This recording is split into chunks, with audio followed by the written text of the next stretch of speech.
Good evening, Vacaville. We'll go ahead and get this meeting started. This is the October 24th, 2023 regularly scheduled City of Vacaville Council meeting. Can I have a roll call? Council Agency Authority Member Stockton. Here. Ritchie. Here. Silva. Here. Chapman. Here. Roberts. Here. Vice Mayor, Vice Chair Wiley. Here. Mayor Chair Carley. Here. You stand with me for a moment of silence if you can.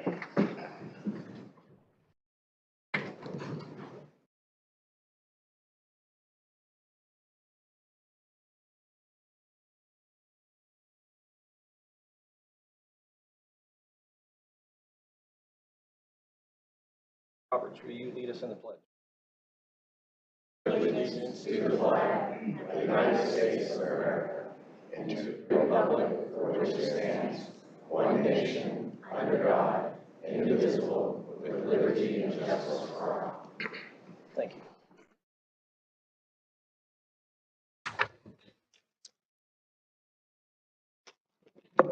Because Councilmember Silva is remote, there will be a few minor technical responses that I will do to make sure that he will be able to answer, and then everything will be a roll call so that we can make sure that we capture his vote. With that, can I have an approval of the agenda?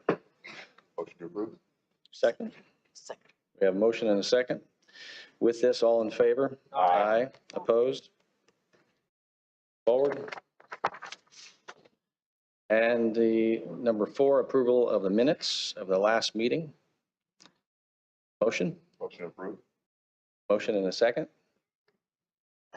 We have a second. All in favor? Aye. Opposed? All right. I do not see any presentations, and so at this point, we'll go to a consent, huh? Did I miss something? Just, we need to do roll call votes. Okay, even on those? We should do them on all votes, yes. Okay, well, then we'll go back. I said opposed and I didn't hear anything, but we'll start over. We'll go back to item 4. We have a motion and a second. We'll do a roll call. Councilmember Stockton, Yes. Councilmember Ritchie, Yes. Councilmember Silva, Yes. Councilmember Chapman, Councilmember Roberts, Yes. Mayor Wiley. Yes. Mayor Roulette, or Mayor Charlie. That's okay. After about a year, we'll get that one right. I went right back to Zoom land. That's right. Yes.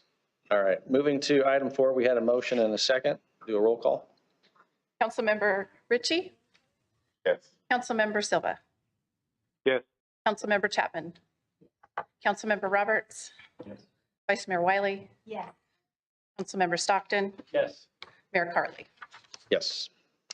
And there are no presentations, so what we're on now is consent calendar. Any member of the council wishing to pull an item from tonight's agenda?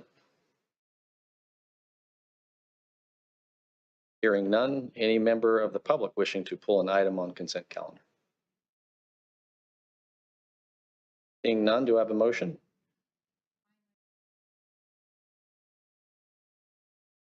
We have a motion and a second. Roll call.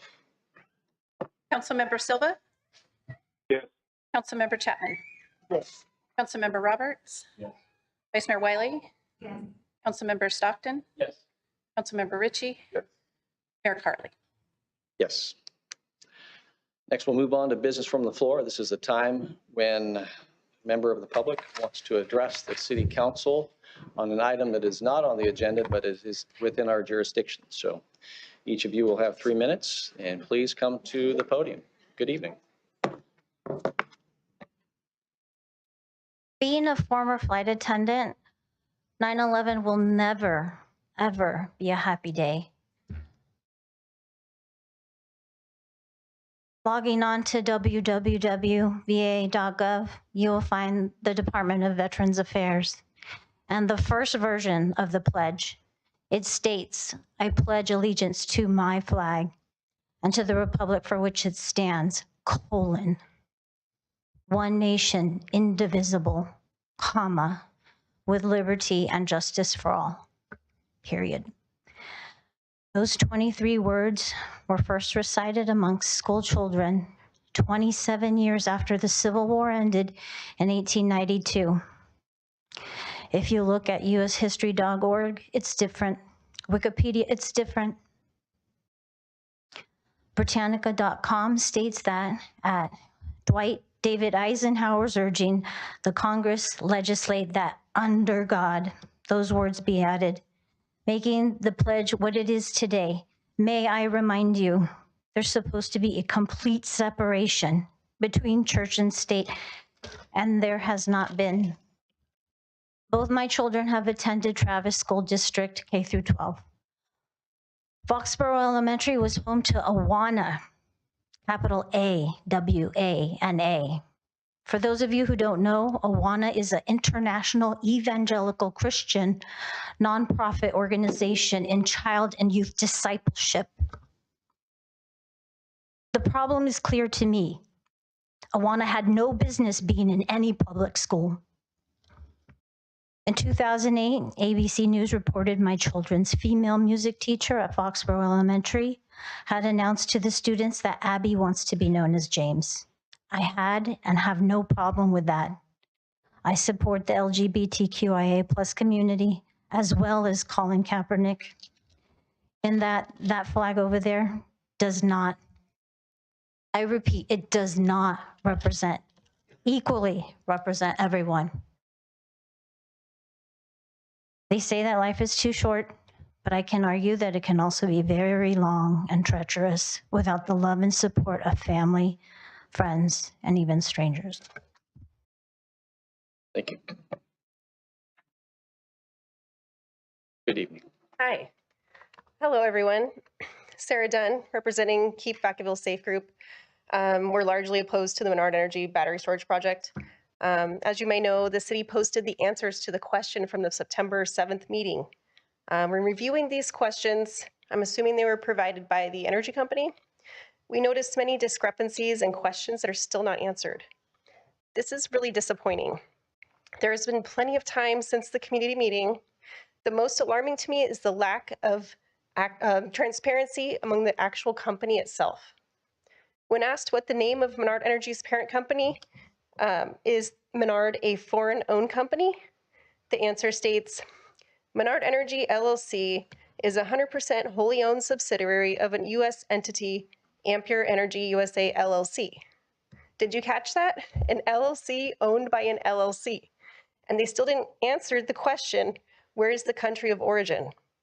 Which according to their website, their global headquarters are in Singapore. Another question, what happened to Vistra? Their answer, the previous applicant, DG Power, brought Vistra to the city as a potential future operator. However, by the time Ampere Energy USA acquired the project, Vistra was no longer involved. Interesting they use DG Power as the scapegoat when DG Power and Menard Energy both belong to Dale Fredericks, who signed the ENRA with the city in January. Question, what other locations were looked at and why didn't they work out? Their answer, the previous applicant, DG Power, looked at a variety of other sites, but Menard was not involved in that effort. This is contradictory to what the city manager presented on January 10th. He stated that Menard Energy did evaluate other sites, but returned back to this one. As you can see, they're playing the blame game. There's a lot of names getting blamed for the non-answers to the question. These are very troublesome. These are simple questions. They can't be straightforward now on who is the responsible party. What happens when there's an incident at their facility? Do they shift blame on them? Do they disappear and claim bankruptcy and they avoid the lawsuits? Question, how long has Menard Energy been in existence and how many projects has it completed? Can you provide information on the company's track record and provide feedback from other communities it has worked with? Their answer, as with all power projects, Menard Energy is a project company designed as a standalone entity. Ampere Energy acquired Menard in January. They really didn't answer that one. If you look up large owner-operators of BESS projects, such as TerraGen, AES, NextEra, and even Vistra, their websites proudly display all the completed battery storage projects they have and which ones are in progress. When I visit Ampere Energy's website, there's no examples. There's clearly a lack of transparency. Thank you. Thank you.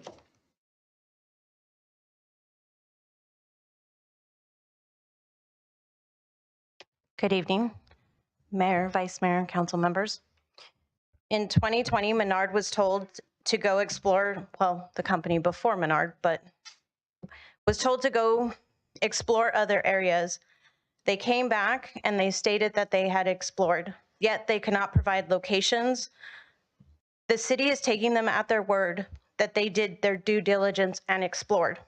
The word of a company whose existing is hard to trace, a company who sends representatives who lie directly to the face of the community. During the community meeting on September 7th, one of their representatives stated numerous times, these will not burn, and near the end of the meeting finally admitted they can catch fire. Not to mention the numerous times the representatives contradicted themselves. The city needs to demand Menard provide the actual locations that they have explored by address or parcel number and provide valuable reason as to why those areas were not suitable. I quote from the city website, Menard Energy believes that the Gibson Canyon property is the optimum site for a battery storage facility. This site is a high target cleanup according to the adopted environmental justice goal adopted by the city in June of this year. Therefore, why are we listening to Menard? This is not an optimal site to add additional hazardous materials to. I find it hard to believe the only suitable location is an area that puts the lives of residents at risk, to include those who may need a trauma hospital and potential impact to 2 interstates. 140 temporary jobs for 9 months does not sustain the city of Vacaville long-term. What will impact the city of Vacaville long-term are losing existing and potential residents. People do not want to live in a city where the leadership does not value our safety above all else and trust the words of a company who so far has proven to be untrustworthy. Due to the safety risks these facilities pose, potential buyers may not be able to purchase a home, or people may lose their existing homes due to the inability to obtain or maintain homeowners insurance. This is a very real threat. When insurance companies are canceling policies for late payments, do you honestly think they will provide insurance in an area that has been deemed a high risk? September 19th, I received an email from PG&E explaining my bill will be going up supporting the building and maintaining of these facilities. Another lie by Menard. The area proposed doesn't suffer from rolling blackouts or lose power. Therefore, what are the direct benefits to residents? We are the ones who will have to pay the ultimate price for your decisions. So I urge you, do not put your trust in the silver-tongued lies of Menard Energy. Thank you.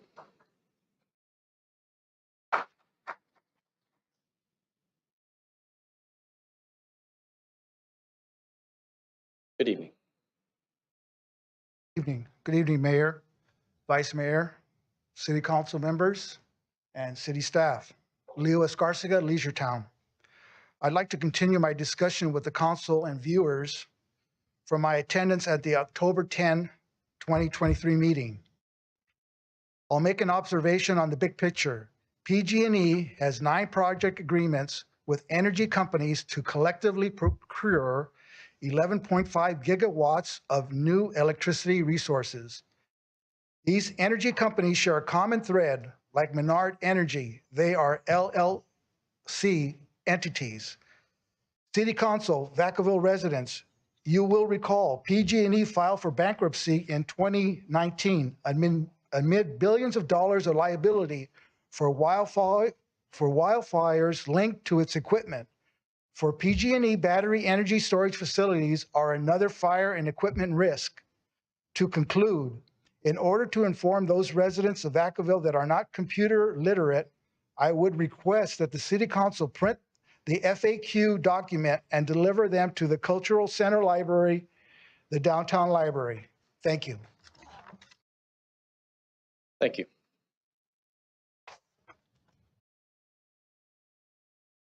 Thank you for allowing me to speak to you again tonight. I'd like to tell you a story about a company called Goshen Inc. Goshen filed in Fremont to be a tech company in the Silicon Valley. It then registered in Michigan to be a renewable energy company, listing its company headquarters address as being in Fremont. Goshen was going to set up a lithium-ion car battery plant in Big Rapids, Michigan. It was going to receive millions of dollars in grants and 700 acres of land, all under the premise to promote a healthy climate and become carbon neutral by 2050. Several states were competing with Michigan to get this plant. This would have brought about 2,500 jobs to Big Rapids. The problem comes when you read the Articles of Incorporation. Article 9 says the company shall set up a party organization and carry out party activities in accordance with the Constitution of the Communist Party of China. The company shall ensure necessary conditions for carrying out party activities. The secretary of the party committee shall be the chairman. Chapter 6, Article 115 states the party committee of the company shall perform its duties in accordance with the Constitution of the Communist Party of China and other party regulations. Lead the ideological and political work, united front work, spiritual civilization construction, enterprise culture construction, labor union, communist youth league, and other mass work of the company. Article 14, business purpose of the company, states to focus on technology-driven growth and become a leader in the global energy storage industry. 6 months ago, this information was put out on multiple platforms. 2 weeks prior to the finalization of this project, citizens stood up, as many of us are now, and managed to get that factory stopped. You may be wondering why I'm telling you about Goshen. The reason why is many of us in the community have voiced our concerns that China is who will benefit from the Menard facility. Money will be going to China through Menard, who has stated they are Ampere, whose main headquarters are in Singapore, China, and through the battery plants. Menard has also stated they are allowed to come in under the same green energy push that Goshen is using. I again ask that you do not allow this battery storage facility to be built. In addition, I suggest that you develop policies and procedures to thoroughly investigate companies who try to purchase this particular property and any that decide they want to set up shop in Vacaville in the renewable energy business. LLCs lack transparency. If China has created Goshen, they have created more. Please don't sell out Vacaville to China. I will send you the documentation I have about Goshen. Thank you for listening. Thank you. And before you come up, just to be clear, everyone, this is your time to speak. It really is. And this is business from the floor, so this is not on an agenda tonight. There's no project in front of us, and so you have this time to share your feelings. I appreciate that everyone who does come forward has their own story to tell, and it is your right to do it, and the council is listening. I assure you of that. There is no project in front of the council right now, just so you know that, just to be clear. And the other piece of this is collectively, it does create emotion among all of us, especially when we're having to sit here and it looks like we're not responding, and yet there's cheering. We don't need cheering or jeering or clapping in the audience. What we just need to do is listen to people's stories so that we can take that in. So just appreciate your time. So thank you. Come forward. Hi, thank you. Pam Behringer, Vacaville, California, opposed to the battery project. I know you folks know that. I want to talk a little bit, not about the dangers of it, but a little bit about history. I watched the August 23rd, 2022 meeting in regards to the Corby battery plant, and it was denied by the council to go to the next step, which would be the step that we're trying to avoid now with Menards. There was some quotes, though. I know Erin Morez couldn't show an exact picture of the structures to hold the batteries. Her words, because the technology keeps changing, okay? The old mayor, you said his name a little earlier, okay? He was the one who suggested the sports complex. And voila, if you go back, I can't tell you exactly the frame, but he said, he suggested the sports complex. And then I will quote him when he said, "I just want money," quote unquote. That is just really, I know he's the president of the union. I know his workers will get the job, okay? And then after his workers don't get the job, it'll be housed 2 employees, just 2, okay? Nolo Sullivan had to have been probably the most funniest out of that, because he's the one who actually proposed the water treatment plant during that meeting, okay? Quote unquote, this is what he said: "No one's going to complain because it's a sewage plant." And I think November 7th, October 7th, at the council meeting, didn't you guys have the biggest meat turnout ever for a "no one's going to complain" comment? We're talking about the sloppiness of Menards.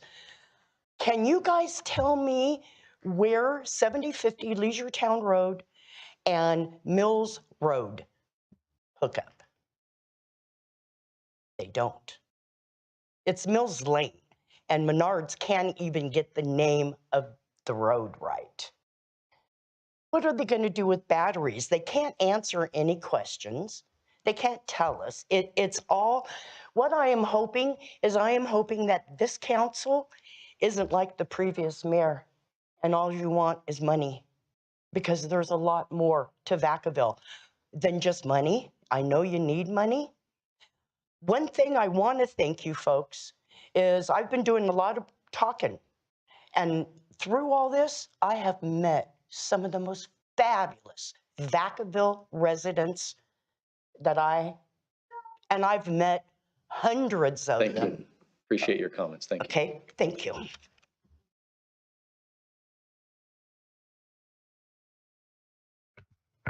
Good evening, everyone. My name is Bob Dunn, and I'm here tonight to talk about the Q&A for Menard Energy Battery Storage. I saw the Q&A last week, Wednesday, and I saw some things that I didn't really believe were true, but I was actually going to wait a little bit longer and do some research before responding.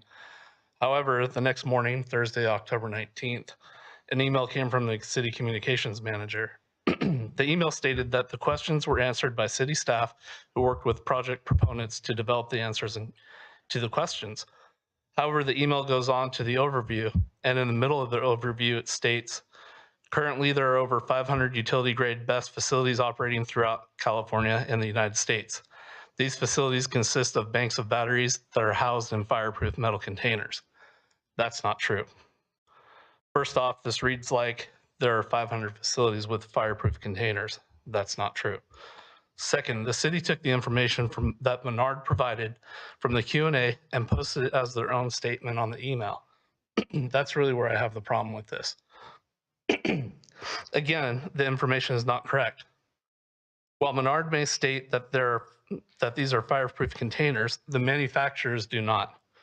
The link that Menard provided at the end of their answer was a link to Fluence.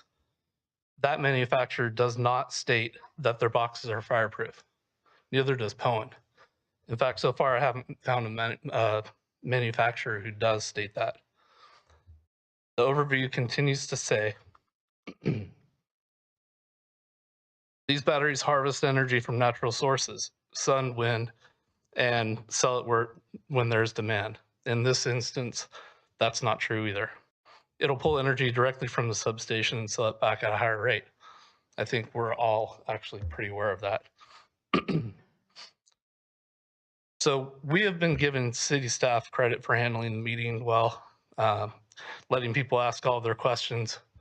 But now because city staff is relying so much on the answers from Menard, they're giving out false information directly to the residents. If a resident reads this,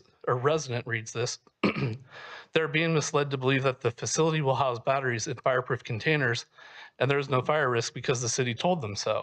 This is coming directly from the city. It's not coming from the Q&A. We've asked you guys to do your research, and we've asked you to do your own research and your homework. I've talked to a lot of you individually, and I think most of you actually are.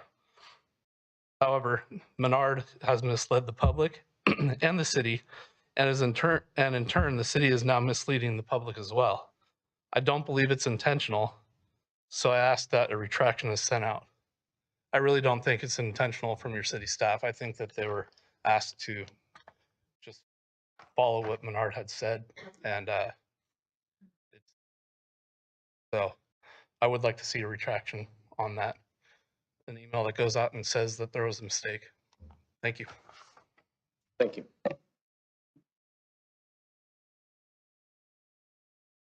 Good evening. Good evening.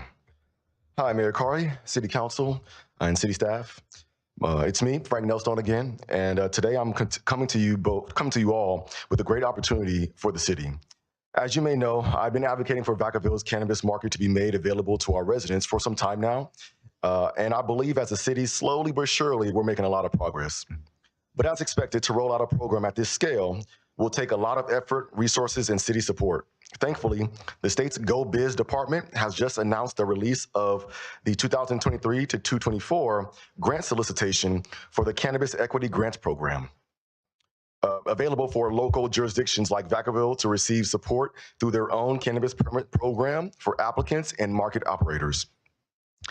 The definition of an equity applicant program is a program created for the state to help cities and jurisdictions support their marginalized communities and those folks who've been negatively affected by the war on drugs by giving resources and assistance to them through a cannabis program, helping them successfully emerge into a market that once wrongfully vilified and persecuted them. I believe that if we ever plan to deploy a cannabis program in our city, we should truly think about using equity programs like this, utilizing their resources and benefits, which will ultimately increase the impact and success of our own Vacaville cannabis program. State programs like this make it easier for cities like ours to have what's needed to deploy a successful cannabis program and to do it right. Thankfully, it's actually very easy for the city to take advantage of this opportunity and to get involved. All the council would have to do is simply convene with the Economic Development Department, whom is already knowledgeable about this program and its criteria, and request for our city to be submitted before the deadline of December 14th of this year. This is truly one way for Vacaville to make impact and change narratives on both the industry and community level. As always, thank you for your time. Thank you. Good evening. My name is Jennifer. I'm a nurse. I grew up in this community. I'm here to talk about the warming center and its location. I strongly oppose where you plan to put the warming center for a couple different reasons. If you recall, we had a warming center at Buckingham. It was actually in the Georgie Duke Center, and parents, teachers, students were repeatedly exposed to indecent exposure, drug paraphernalia, unhoused people residing in their cars outside of our parking lots. So now there's going to be a warming center 200 to 400 feet from a preschool that is been in this preschool, or it's been in its location longer than this unhoused population. I also am a nurse and I worked at the crisis center. And what you may not know is that when we need resources or we get wind of anything, I don't care if somebody is from Stockton and they need a warm place to go, guess what? We're going to use these resources. So we're not just helping the unhoused population of Vacaville, but we are attracting them. We are asking for people to come inside of our community from outside to seek shelter and to seek refuge. Personally, I don't want to take my child to school and have to bear witness to all of this. How do you explain it? I also don't think that any of us or you in this room would like this in your backyard, so I'd appreciate it if you don't put it in mine. In addition to that, we've got businesses that have been struck by COVID. They have gone without a lot of business, and these business owners support our community. Ellis Teca, for example, they raised their family here. The money goes back into the community. Do you want to go visit Ellis Teca and see a warm group of unhoused population? Probably not. Do you want to go have dinner with your family and have to explain to your kids what's going on? No, you don't. It's not something that we want to see. There's other locations and these people definitely need help, but I don't believe that this is the solution for both the city and for the unhoused population. There are so many different avenues that we could have taken. We could have had lots of meetings and discussions, proposed ideas, but this just appears to be rough. And it just is a last minute thought without the consideration for the taxpayers in the city of Vacaville. Thank you. Good evening. I'm here today because I'm a homeless person, and I've been out here almost 2 years. I was at Alamo Garden, had some health concerns, reported it to environmental health. They came out, they violated them. Building code, housing authority, and public safety, they all came in. Okay, I had to leave there because I was breathing mold, mildew, black mold, mind you, got very ill, and they let me breathe it for 5 months. I couldn't even stand it anymore. So they kind of swept it under the rug and they sent it to Vacaville City Attorney. My name is Miss Hauser, Hauser. I've been out here 2 years. Now, I live in my car. I've accessed every little, whatever you would have out here, opportunities. I go into Opportunity House. The officers that come out, the homeless officers, they're real nice. They come out, I went to Opportunity, they faked on me on 2 appointments. Like this lady mentioned, they're opening the warming center. Unfortunately, I'm one of them people up there sleeping. I need to sleep in a safe place. I'm 63, I'm gonna be 64 in March. Okay, I'm disabled, and I gotta be lit up, and I gotta sleep in my car. I'm not going over to City Church.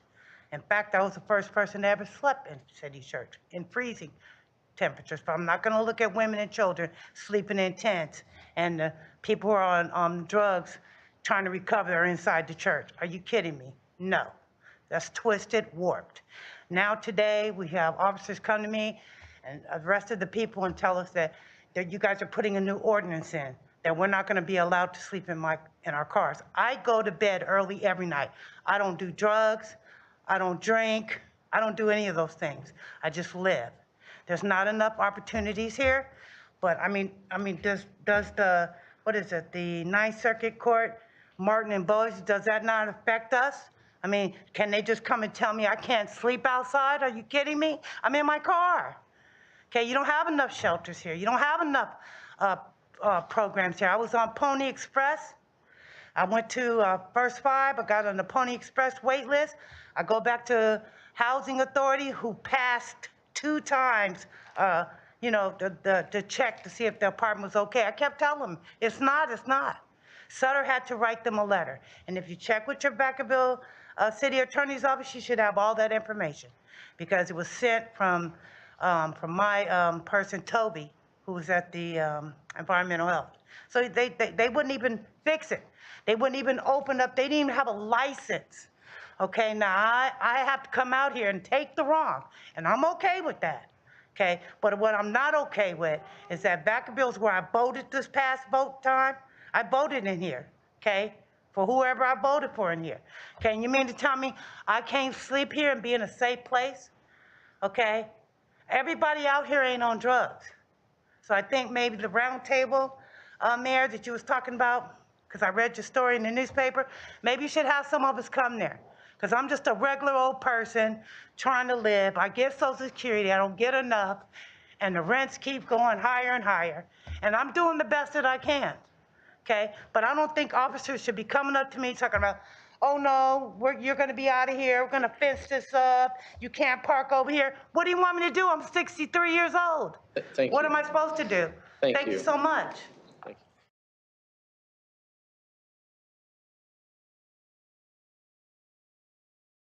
Good evening.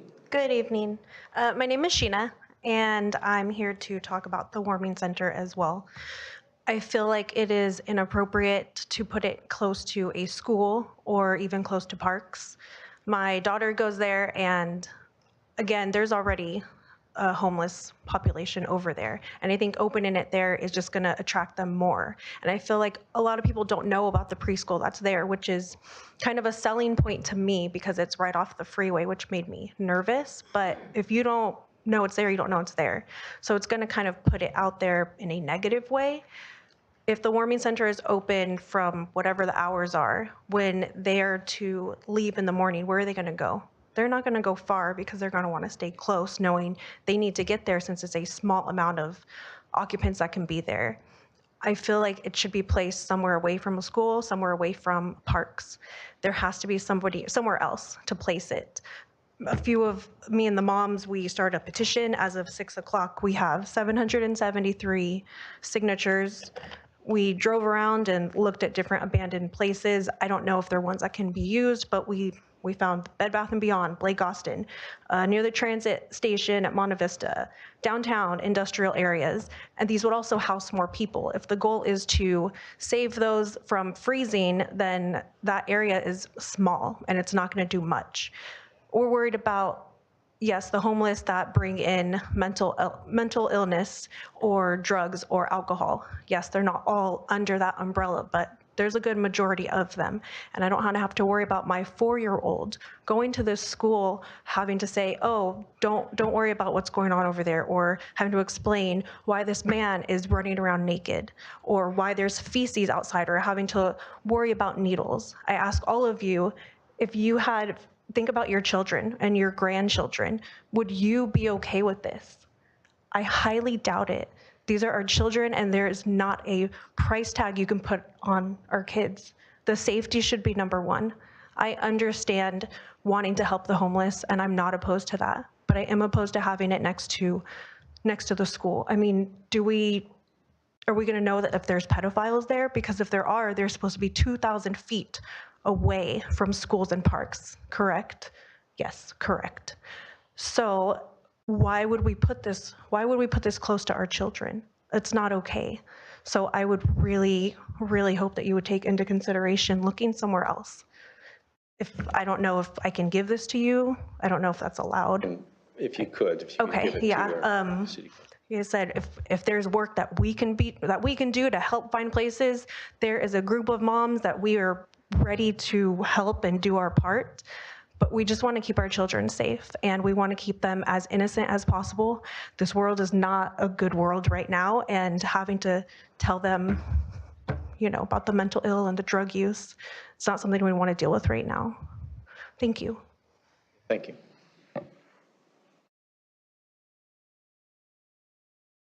Hi there. How are you? I'm Joseph Rowland. My wife and I own the preschool at the complex where the warming center is proposed or going to be. I'm not really sure.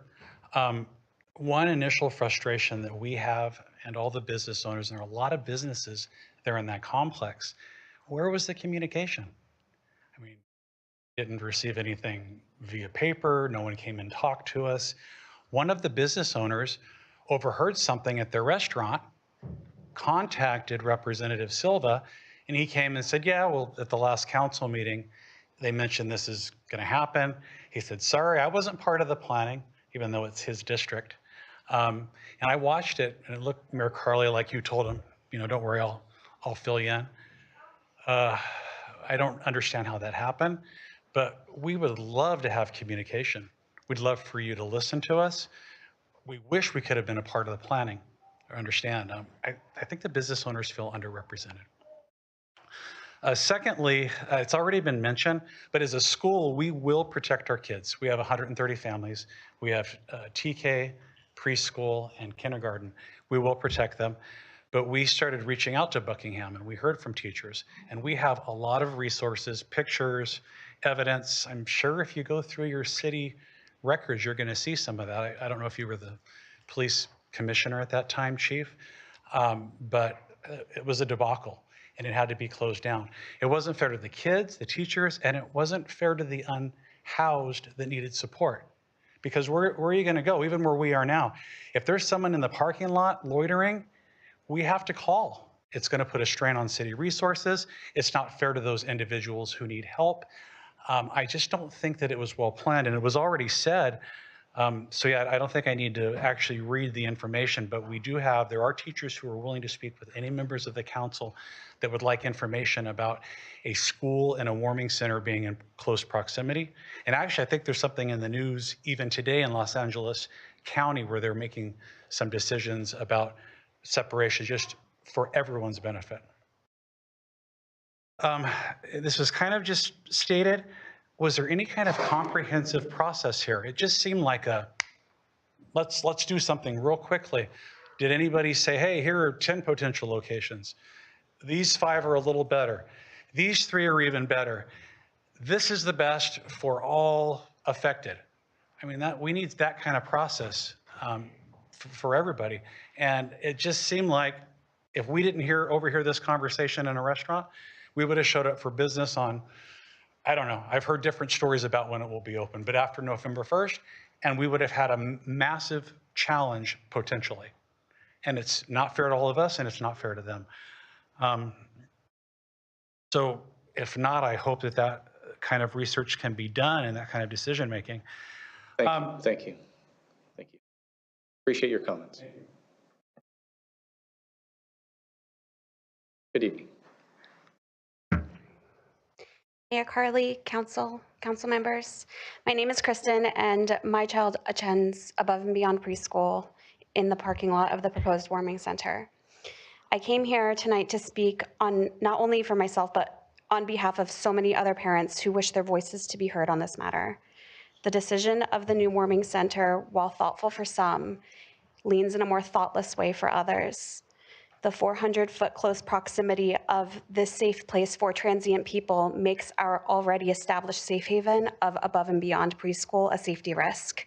Ms. Paula and her team have built an environment that our babies legitimately enjoy to be at, academically thrive, and as parents, we want to stay too. and enjoy the fun. Above and Beyond is a place that on the daily us parents feel confident and comfortable leaving our children in an already terrifying world to do so. In November of 2020, Vacaville's first warming center was opened and closed a short time after, once the school shared that its parking lot delivered enough complaints of visual disturbances and unsafe sanitary conditions that parents and teachers would be forced to shield the children from. We are of the belief that that of course, not all homeless are a danger or mean anyone harm, but what of the ones who are? What of the ones who are sex offenders? The definition of insanity is doing the same thing over and over and expecting different results. Our plea tonight is not that the homeless do not have a safe place to keep warm. It is that that place does not also affect the already safe and amazing sanctuary of Above and Beyond Preschool and our children. Thank you. Thank you. Hi, my name's Martha Bolig, and my husband Dave is right there. Today is our 21st anniversary, and we're here tonight because this is very important to us that we let y'all know how we feel about the Menard project that's planned. At the meeting on on September 7th, I was not present, but I did watch the entire meeting online. And I noticed some evasiveness on the part of the Menard representatives. The thing that galled me the most was that when one of our neighbors in Vacaville asked if the representatives would want that facility that close to their family, their grandparents or children, and they absolutely did not answer that question. I think that answers that question very sufficiently. Now, I received this email from Joanna Leal, very, very pleasant woman, but the email informs us, and this has been addressed earlier, that those banks of batteries are housed in fireproof metal containers.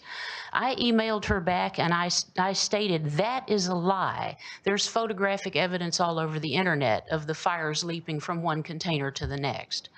And I asked her to retract that. Well, she sent me a very nice message replying, saying, I will be sure that this is included as part of the official item when and should this return to the City Council. And I appreciated her response. However, that is not a retraction. I believe everybody on that mailing list that received that erroneous information needs to receive a retraction so that everybody knows that those containers are not fireproof. We live about 2 miles from the proposed facility, and I worry about our elderly neighbors who would have difficulty evacuating if that were necessary. I also worry about the presence of so many pets who, in the event of a shelter in place, if their owners were not at home at that time, would just suffer the consequences. I'm concerned about the fact that it's an LLC and it seems to be a very, pardon the expression, shisty operation, and I really do not want the City Council to authorize such a facility so close to homes, senior citizens, the hospital, and the school. And I thank you very much. I appreciate you. Thank you. Good evening. Hey, thank you, ladies and gentlemen. My name is Jake, father to 2 girls that go to the school Above and Beyond, resident here in Vacaville. A little bit about myself. I'm a first responder in a neighboring city, 4th generation, born and raised in Vallejo, graduated from Vallejo High School. Had to leave there, I think we all know why, to try and raise my family in a better place. So here I am. I know not all homeless are bad, but I'm just giving you my experience as a first responder for the last 4 years, going to hundreds and hundreds of calls, if not thousands, related to homeless. We have plenty of resources in the city that I work that are often, they don't take advantage of. And in my experience, these types of calls are broken up into 3 separate calls.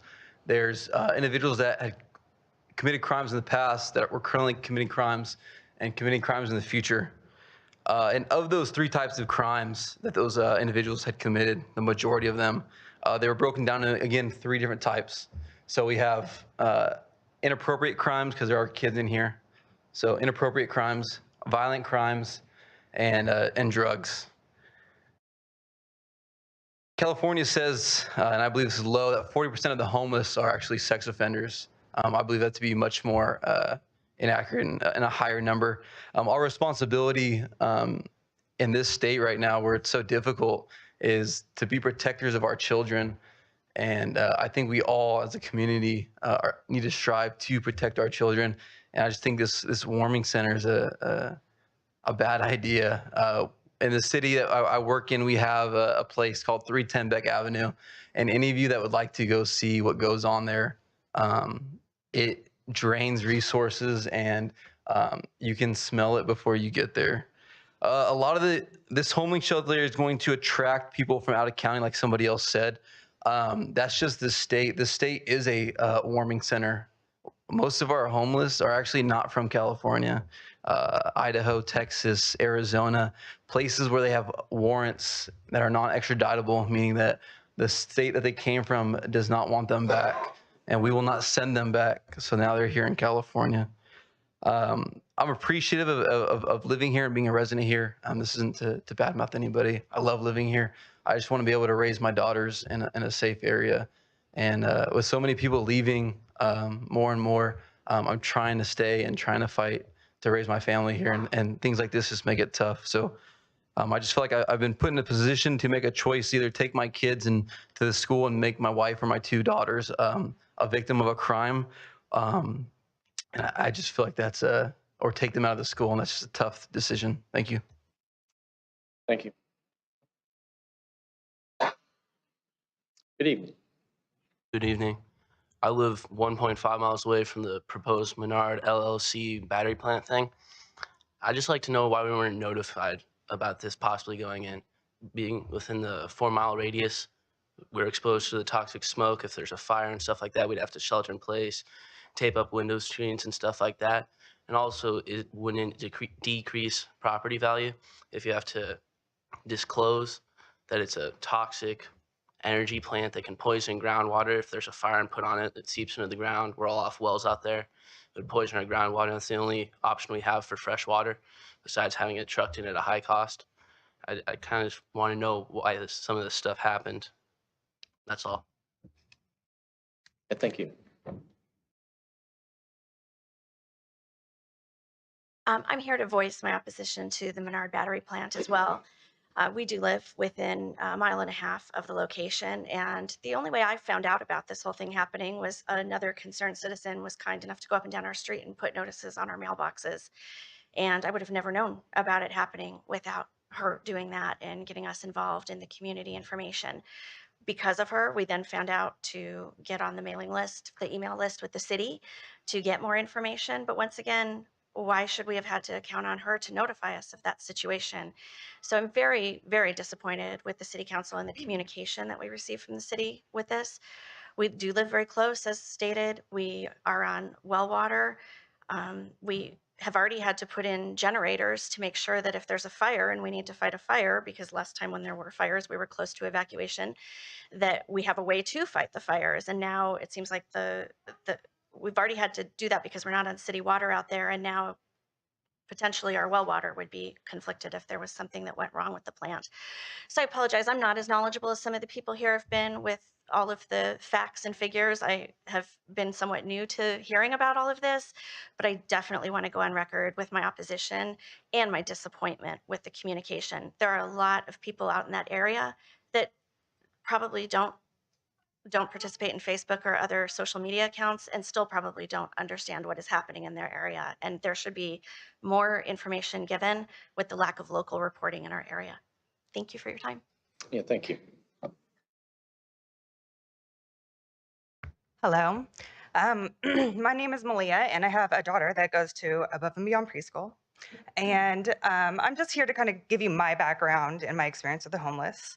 My husband and I worked for an ambulance company, EMR, in San Francisco, and for 10 years. So we dealt with the homeless population hands-on. With that comes mental illness, as was stated, and I'm sure you guys have done your research and you know about the homeless, you know what comes along with the homeless. We had the Duke Center, which everyone keeps mentioning, so you know what came along with that. All I keep thinking about with this warming center so close to my child's preschool is not only the safety, but we already have looters in that parking lot. That's not a very big area. So how many people are you going to be able to house? On top of that, it's open from 7 p.m. to 7 a.m. So during the rainy season, when it's raining, where are those homeless people that are going to want shelter at 7 p.m. and it's first come, first serve? Where are they going to urinate, defecate? Where are they going to sleep? Where are they going to take cover during the daytime when it is raining outside and when it's cold? You're depleting our resources with Vacaville PD by continuing to call them to remove them, telling them to move. And I'm totally opposed to it. I'm really disappointed in the city of Vacaville for not notifying the preschool or those businesses in that shopping center. They should absolutely have been either notified, given a heads up, or been able to go for vote. I don't understand, and I hope that it would be something that you guys can maybe send out in an explanation of why you guys chose that space. If there's other spaces within Solano County, so from what I understand, this is a Solano County thing, not just a Vacaville thing. Is there somewhere else in Solano County or neighboring cities where it can go? I was raised here in Vacaville. I left, and I recently in 2019 moved my husband and my child back to Vacaville to raise them because this community is amazing. It's very tight knit. It's a family community, and all we want to do is protect our kids. I think I can speak for almost every single parent, 130 students at Above and Beyond Preschool, that we do not want this. It was also stated before about sex offenders. Are you guys going to background check every homeless person that comes into that space? Make sure they're not a sex offender and they're staying 2,000 feet away from my child's preschool. Along with that, homeless people, I stated mental illness. I also comes drugs, comes alcohol. I don't want to be a victim of my car getting broken into or stolen when I'm going in to drop off or pick up my child. I don't want to be a victim at all, and neither with my child. And I want Ms. Paula and Mr. Joseph to be able to maintain safety for our children. Thank you for listening. Thank you. My name is Josephina Ponce, and I'm the owner of Azteca Restaurant. The way that I found out about the warming center was my son notified me that there was some activity at the old Greyhound bus depot. And that was a few days before the last meeting, October 10th meeting. I believe it was Thursday or Friday, Thursday prior to that last meeting. My son noticed that there was some activity over there at the Greyhound. So me, like to know everything that's going on in the shopping center because I feel that we need to be aware. So I would go over and I find Mr. Roberts, Councilman Roberts and Councilman Stockton there, and I asked them what's going on. And that's when I was notified that the warming shelter was coming in. Councilman Silva was not aware of it. So I was very upset that we were not notified. Anything that comes close to our shopping center, I am notified because I am the owner of the building. So I am notified of everything that goes on by letter. I have a file of all the activity that's going on around our building, of anybody coming close to our shopping center, of the Peabody Shopping Center. So this was upsetting that we were not notified. None of our neighbors were notified that this warming center was coming in. And that is not, that's not right. That is not right, especially when there's a school, a church, all the businesses that are there. We needed to be notified. I hope that you all find a better place for the warming shelter that is needed here in Vacaville, but I don't think that's the place. I don't think the Peabody Shopping Center is the place for the warming center. One thing, it's not big enough. It's only 1,400 square feet. And then I was told that the people that come in are not going to be checked. If they're intoxicated, they're allowed in. If they're on drugs, they're allowed in. Because it's a warming center. It's going to be from 7 p.m. to 7 a.m. After 7 a.m. in the morning, where are they going to go? Where are they going to go? That's when the kids are coming into school. where are these people going to go? They're going to stay nearby because it's going to be raining, it's going to be cold. Where are they going to go? That's when we're going to our businesses to open up. Just the other day, a few days after this council meeting last time, what do I find on one of my side benches? My heart broke. I saw a homeless man there sitting on my chair, one of the benches right there. The homeless center's not even open yet, and still they're around there already. And a lot more are going to come. And then they're going to be left out at 7 a.m. in the morning. Where are they going to go? It's going to be cold and it's going to be raining. So they need a place that's going to be that's more suitable for them. Thank you. Thank you.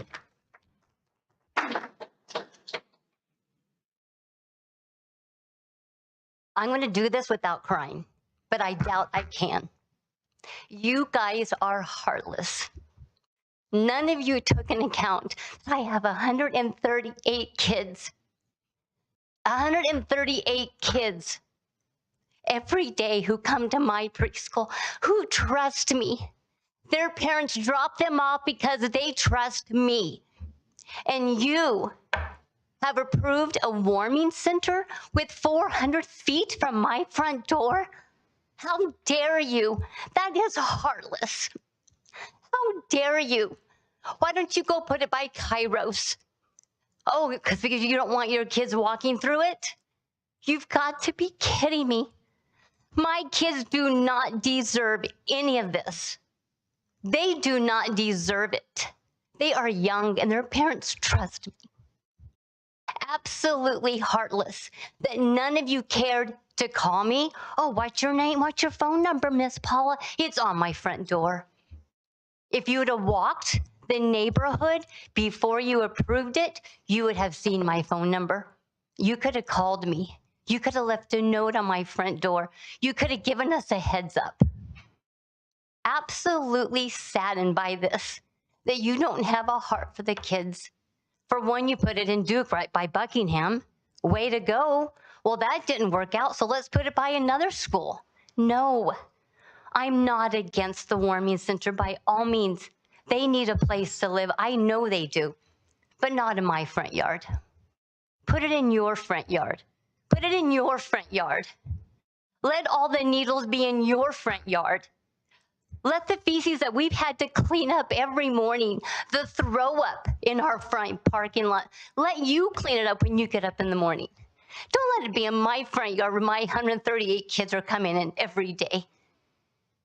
They need love, and they do not need to be exposed to something that you have approved, that you did not contact me and say, Miss Paula, we're putting in a warming center 400 feet from your front door.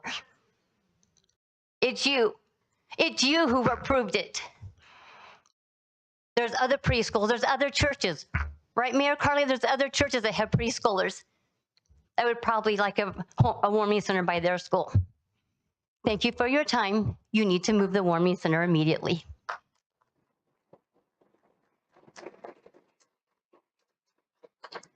I'm just going to hold you up real quick. I appreciate everyone's comments on this, and just for some clarity, and maybe the city manager can help me on this. Business that comes to the council has to be properly approved. What came to the council was a discussion based upon a 2x2 with a JPA, understanding that winter is coming. So there was nothing pre-approved prior to the last council meeting. There was a discussion in the last council meeting where this council gave direction to staff to consider, what do we do when it's below freezing? Not a permanent shelter. I encourage anyone and everyone to rewatch the last council meeting on this whole discussion to understand the full context. That's all. We can't discuss it tonight because it's not business, but this isn't a permanent solution. This is a work in progress because of a public health issue. Very much understanding of what's going on. So I do encourage your comments and welcome that. Again, no cheering and jeering, but we do appreciate and we are listening. And there's nothing about that that is permanent. So, Mr. City Manager, I don't know, this might be I know we can't conduct business, but is there anything that you can add to this? Hey, Mr. Mayor, so again, to be clear, this is not a permanent solution. It is a emergency operations plan response for protecting public health during freezing temperatures. So in accordance with the criteria established in the emergency operations plan, which consist of cold weather at 32 degrees or below for consecutive 2 days, as well as wind and rain factors that are published in our emergency operations plan, that is the only time that this center would be open. There would be additional security, there would be fencing, there would be on-site attendance at all time whenever that was the case, that it would be open, but it is certainly not a permanent facility, nor open from 7 to 7. Again, it's only during those times it hits those temperatures. So I hope that. And the only other piece to that is the history of these, even in Vacaville, is people are checked. And so the concern of sex registrants and criminal records, all that has always been managed. So that doesn't change. This is a normal way of approaching it. Yes, this is a new location.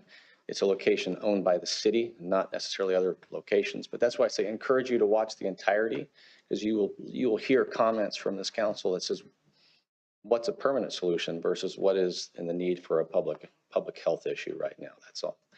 Can I add one other Well, we just can't have. I know it's not going to be or you can say it. It's not. That's right. This is not an open to the public type of center. This is not something that the county is. And just to be clear also, what was also said is there's all kinds of resources that are always offered to people. And there's a lot of people who may resist it, but the resources will continue to be offered, whether it's the county's resources that was connected to Vacaville. So with that, I understand that there's a lot of emotion to this, but there were no pre-approval projects to this. It had to come through the council, and that's when the rest of the council learned about it, which could create some emotion. So it can't, like I said, all I'm going to say is without conducting business, watch the entire, and you'll understand that it had not come before our council before that. It was part of a discussion, and so staff had to bring it to the council. The council made a decision to direct, just hold on, to direct staff to begin to look into this and work on it and to do the outreach. That's when staff was given direction to do the outreach, not before. So I appreciate those feelings, but staff has been directed to conduct these outreaches and understand what is needed. And so that's what's in the works and not before then. So yeah, thank you. My name is Mubashir Chaudhry. I own Peabody Outabody right across from the proposed warming center.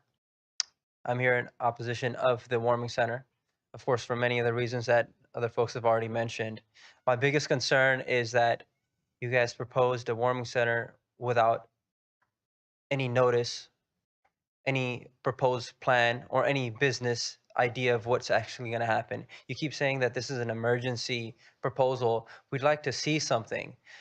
Just the other day, for the first time, someone came out to us and mentioned that, hey, this is what's going to happen. We're going to put up some chain link fencing, and that's it. I requested some information about a week ago. It took them a few days. I reached out to planning. Planning had no idea what was going on. Majority of the staff wasn't even able to answer any questions. So you keep saying that it's an emergency thing that came up, and staff was assigned to do it. Well, staff didn't do their job, and they didn't tell us anything about it. We could have gave them some feedback. I understand everyone is opposed to it, as am I, but there are certain steps that could have been taken to take some input and feedback. And the biggest issue that we have now is the problems or the homeless that are going to come with it. What are the problems that they're going to create? Because we're already having these issues. We're already having homeless folks hiding in the bushes, urinating, using needles, and we've already had these issues. We had to reach out to the health department to come and clean up, and they didn't do anything. So you talk about, you know, what you're going to have security and you're going to have this and that, lights, whatever else, but I mean, is it really going to get implemented? Because so far we haven't seen it with a little bit of issue that we're already having. So I ask that, okay, if this is being done, show me what's the proposed plan. Even if it's a temporary thing, you know, My background, I've been in San Francisco for 25 years, born and raised in the city. On Mission and 13th, there was a navigation center put right 1 block away. That navigation center brought in so much negativity within a 5-block radius. My neighbor 5 feet away had a tent in front of his business. And the city couldn't do nothing. And we all see what happened in San Francisco. We don't want that happening to our complex. This is a business complex, and you need to bring in a proposed business with similar attributes, not a warming center. I mean, there are a lot of other places in the city. I think some of the churches are already offering a lot of services. You guys should reach out to them. It sounds like there's a church involved that is already offering some support. And so I say that this needs to be rethought of and opposed to this whole idea. Thank you. Thank you. Evening. Good evening. My name is Jonathan Parrott, and I'm a parent of a student at Above and Beyond School. I'm here to voice my family's concerns over the proposed warming center at the old bus terminal on Mason Street. Before you jump to conclusions about me and what I'm about to say, just know that I'm all for helping those that want help, that need help. But I implore you to empathize with my fellow parents and the staff at this school. I know firsthand from my own experience of many years working for the Solano County Sheriff's Office that the unhoused population oftentimes struggle with addiction, drug and alcohol abuse, have mental health issues, have violent and assaultive tendencies, and some are registered sex offenders. Placing a warming center this close to tender-aged children can only spell out trouble. Not that I'm trying to shelter my children from the harsh realities of this world, but I don't think I should have to expose and explain to my children this young to the dangerous, erratic, unpredictable, profane behaviors of this populace that would be utilizing the center. There must be a better solution, not just one of me pulling my family in closer as I walk them into school, or me having 720 degrees of situational awareness. Think of the expanded effects this will have on the community, business in the area, loitering, drug paraphernalia, abandoned public spaces, destruction of property, the inflation of service calls to the PD. There's countless others. I know the leaders of this city would not place its citizens in dangerous situations without conducting thorough research on the desired success of this project. So please share with us the studies, the data, the proof that this has worked in similar cases. Show us how it will reduce recidivism rates, how it's not going to affect the local businesses, how our kids will be kept safe, and how it's not going to affect the police, the response times, staffing levels, and how it's going to benefit the community as a whole. I just ask you to think this through. Think twice. Put yourself in our positions. And please do good for the better of the community. Thank you for your time. Thank you. My name is Alicia Minion, and I live in Southtown. And as I know council knows that I live around the corner from a proposed approved apartment project known as the Southtown Apartments, 236 units. In any event, I've written a couple of emails in the last few months, and specifically I asked to meet with you, Mayor Carly, and I know you're very busy, but I hope that you'll reach out to me, and I'm here to just express my concern again, is that there doesn't appear to be adequate internal controls on the city side to make sure that Travis Unified School District is paid the accurate amount of impact fees that developers are required to pay. So when developers build new housing, they are required to pay a certain amount per square foot. And so that way, students that come into these new developments, that money can be used by the school district to house them, like in modular classrooms. And so when I discovered that the developer of the Southtown Apartments, the city on December 29th of 2022, granted that developer an at-risk building permit, which is actually extraordinary because what that at-risk building permit did, as I explained in the email, is it allows that developer to build under old construction code standards. Because many people here in the room and the public may not know there was substantial changes to the construction code effective this year. What bothered me is that at-risk building permit application was granted by the city to the developer despite the fact the project had been denied There was no entitlement. Okay, within 6 months of that application, a building permit would have to be issued. The building permit was in fact issued on June 29th of 2023. However, what I found out is Travis Unified School District never received their impact fees. Every law on the books in the state says the school district must be paid first prior to the issuance of the building permit. There's a whole statutory scheme in place for that requirement so that school districts don't get stiffed by developers. What I found out is the school was not paid. The city issued the building permit anyway. And then what I found out was the district entered into what they call a fee deferral agreement with that developer directly. The first deadline to pay the school was July 31st. The developer did not pay. So the school district, now that the building permit has been issued, has no leverage. They were forced to enter into a new development agreement, a new deadline of October 31st or October 16th. And as you know, there was an article in the paper, the school was not paid. This building permit should be rescinded. It should be rescinded. And this should have never been issued in the first place. So I'm asking to meet with you. There needs to be significant changes. The city has a responsibility to make sure that building permits are not issued unless school districts get the fees they're supposed to get from developers. So thank you for your time. Thank you.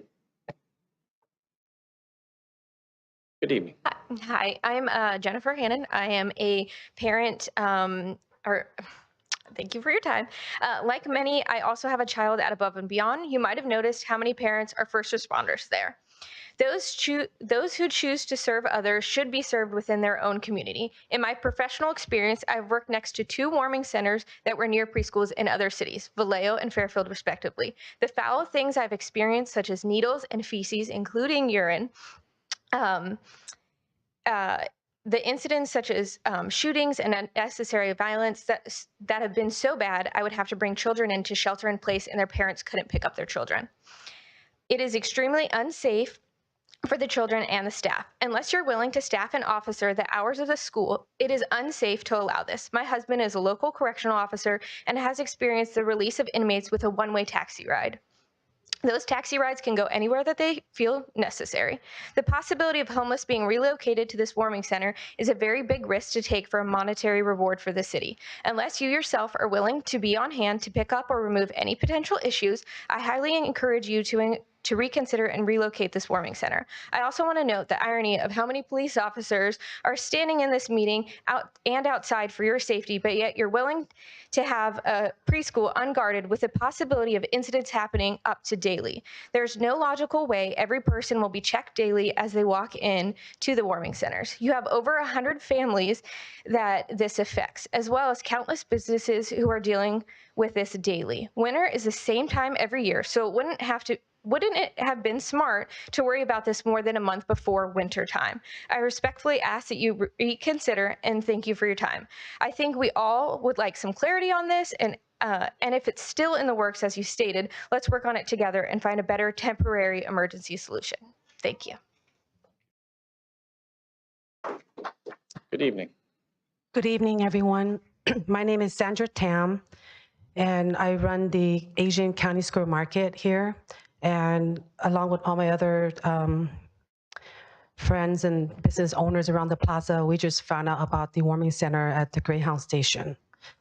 I think everyone tonight explained everything and expressed themselves and all, and I have the same everything I want to express to you all, but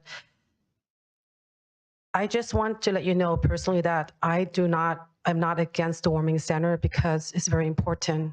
However, I just feel it is not the right location. I want to bring everyone back to the memory lane at the Peabody corner, sometime back in 2006 and 2008 when we had our financial crisis worldwide, right? It was very dark, that plaza. No business were there, only about 40–50% of business running in that corner plaza. And it was dark, no lights. And I have to say, thank you so much to all the different businesses who work really hard, come together, and turn this center to become a clean, safe, family-oriented, and diversified community. I don't know how many of you actually come to our center for lunch to get hair done, get your nails done, enjoy Thai, Chinese, Mexican, Vietnamese, Chinese, buy some international products at my market, walk by and see the beautiful children at the preschool, and then go to church next to me, right? I see that every day since I've been here, 09. I have to tell you, we have a hidden gem right here. So I was really shocked when I discovered that we are going to have a warming center right here. I don't want this beautiful gem to be, just imagine going back to 06 and 08 again, but worse. Just come to our plaza if you don't know who we are. Seriously. Every day, we have busy parents dropping their young kids to preschool, families shopping at the grocery market, young and old, elders and women getting their hair and nails done, and then our neighbors, and then Highway 80 travelers come through and they come get gas, they go to Costco and they swing by, they just discover our center and they go get some lunch right at our plaza. Family-run Mexican restaurant, Thai, Vietnamese, Chinese. And then 2 days in the week, we have kids that come to learn martial arts. And then we have people come to get the oil change and service for their cars at the Peabody. Remember Fitness 19, for how long it was dark? We're so thankful to the car service to be here. And Sunday, and on Wednesday, we have families that go to churches. Everyone is so happy. Yes, it sounds so beautiful, everyone. But you know, Sandra, myself, I deal with homeless every day. I fed John for 3 years. I don't know how many of you guys know who John is. He used to be with the church next door, the Father's house. And he told me that no one wants him anymore. He has nowhere to go. There's no homeless shelter for men. I was really naive when I met him because everybody told me, just ignore John. He's not savable. And I didn't believe them because, what do you mean? He makes sense to me. So I fed him 3 years at my market. I told him at that time, my deli has an open buffet before COVID came. Thank you for your comments. Thank you. Please consider for us, okay? Thank you. Good evening, everyone. My name is Ann Lee Wald. I am actually one of the property owner on 88 Peabody, which is literally the backyard of the proposed warming center. And same situation. I've been into the center since 2008 and watch it grow and doing everything else. And I am kind of out of the retail grocery, but I still own this one piece 88 Peabody. And I have 2 tenants, 2 good restaurants going in there, and I do everything I can to help them to stay in business.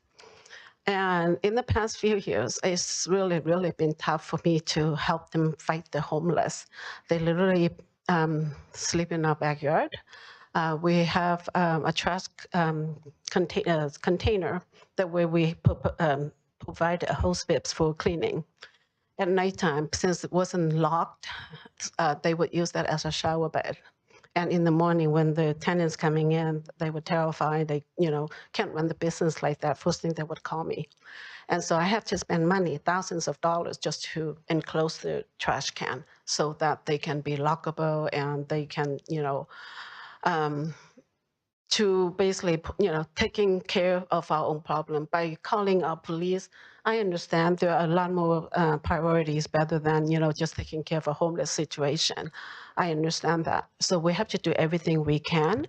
Now, I have been overheard, since I've been here talking and listening, and everyone is talking about this as being an emergency situation, and it's not a permanent. And I'm 50 plus years old, and I understand that, I'm teaching my children that at the same time, why are we trying to do a little ER emergency quick fix, and then it will create a long last problem for a lot of people in our, not only businesses and residents, and all the clientele, the patrons of the market, that is about 30,000 square feet grocery market. So think about the traffic through that store as well. And all the smaller business around, And this is a long historical Peabody Center. And I feel that, each one of us is really trying to maintain and, give it a good fix for a business center for everyone. And as I am speaking, I am going to be spend thousands of dollars. So as Sandra is going to be spend thousands of dollars just to trying to get the parking lot clean. And I'm going to have someone clean up the backyard now because Michael Silva got a chance to walk with me literally on our backyard, how much feces are in the back, how many drinking bottles are left on piles. My tenants are no longer want to pick those up because it's not their responsibility. So I have to come in and get someone else to come and do all the cleaning.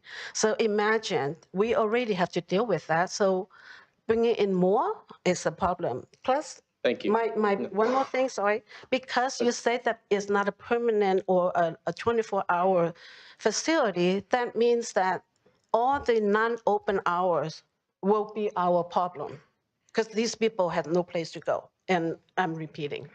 Yes, thank you. Yes, good evening.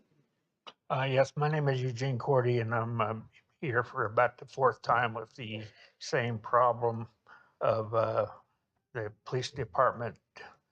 I keep being referred to them, and I was told after the last meeting that it's not a police problem, yet it still is a cyber crime, and that proclamation that was passed 2 weeks ago or recognized 2 weeks ago. I tried to call that person. All I got was an endless phone ring, never no answer on it. I'm getting a little tired of people from the city and the police department not following up on when I report crimes. I am a citizen of this town, and I don't like to be treated like a non-person. And I need Mayor Carley when he was police chief, and Captain Lyden, and the former city clerk. I know we're the three that are familiar with what's going on, and I need to get a meeting or something so we can straighten this out because I don't know where to go. There's no place to go because all the law enforcement people that I talk to say I have to get the local jurisdiction to start things before they'll even look at it. And if they won't start things, what am I, chopped liver? What do I do? What do we do next? Anybody have any suggestions? I know that you've had a chance, and again, just to keep it brief, I'm fully aware of some of your complaints, and I've directed you to our police chief, and I'll discuss this with the chief after tonight's council meeting. All right. Thank you. Thank you.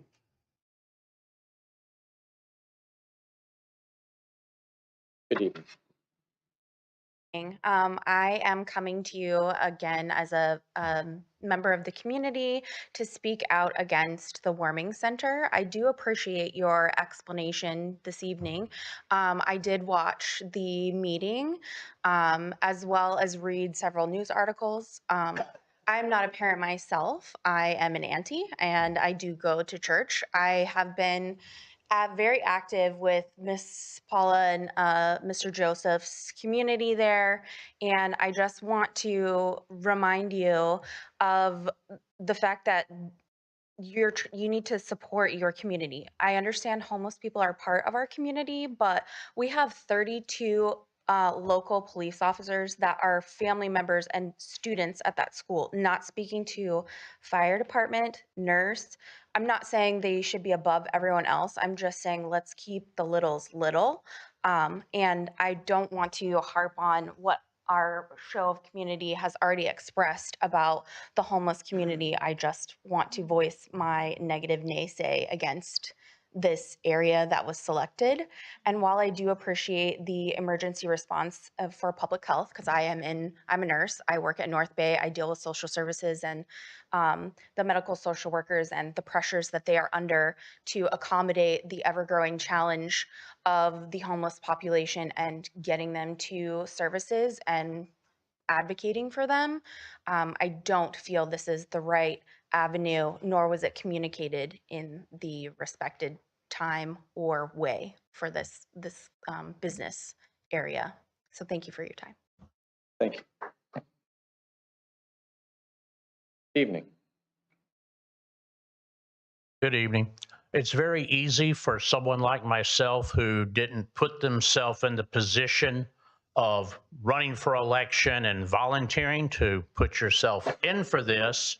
It's very easy for someone like me to tell you how you should do things. But I've listened here a lot to what a lot of people had to say, and they made some very good observations.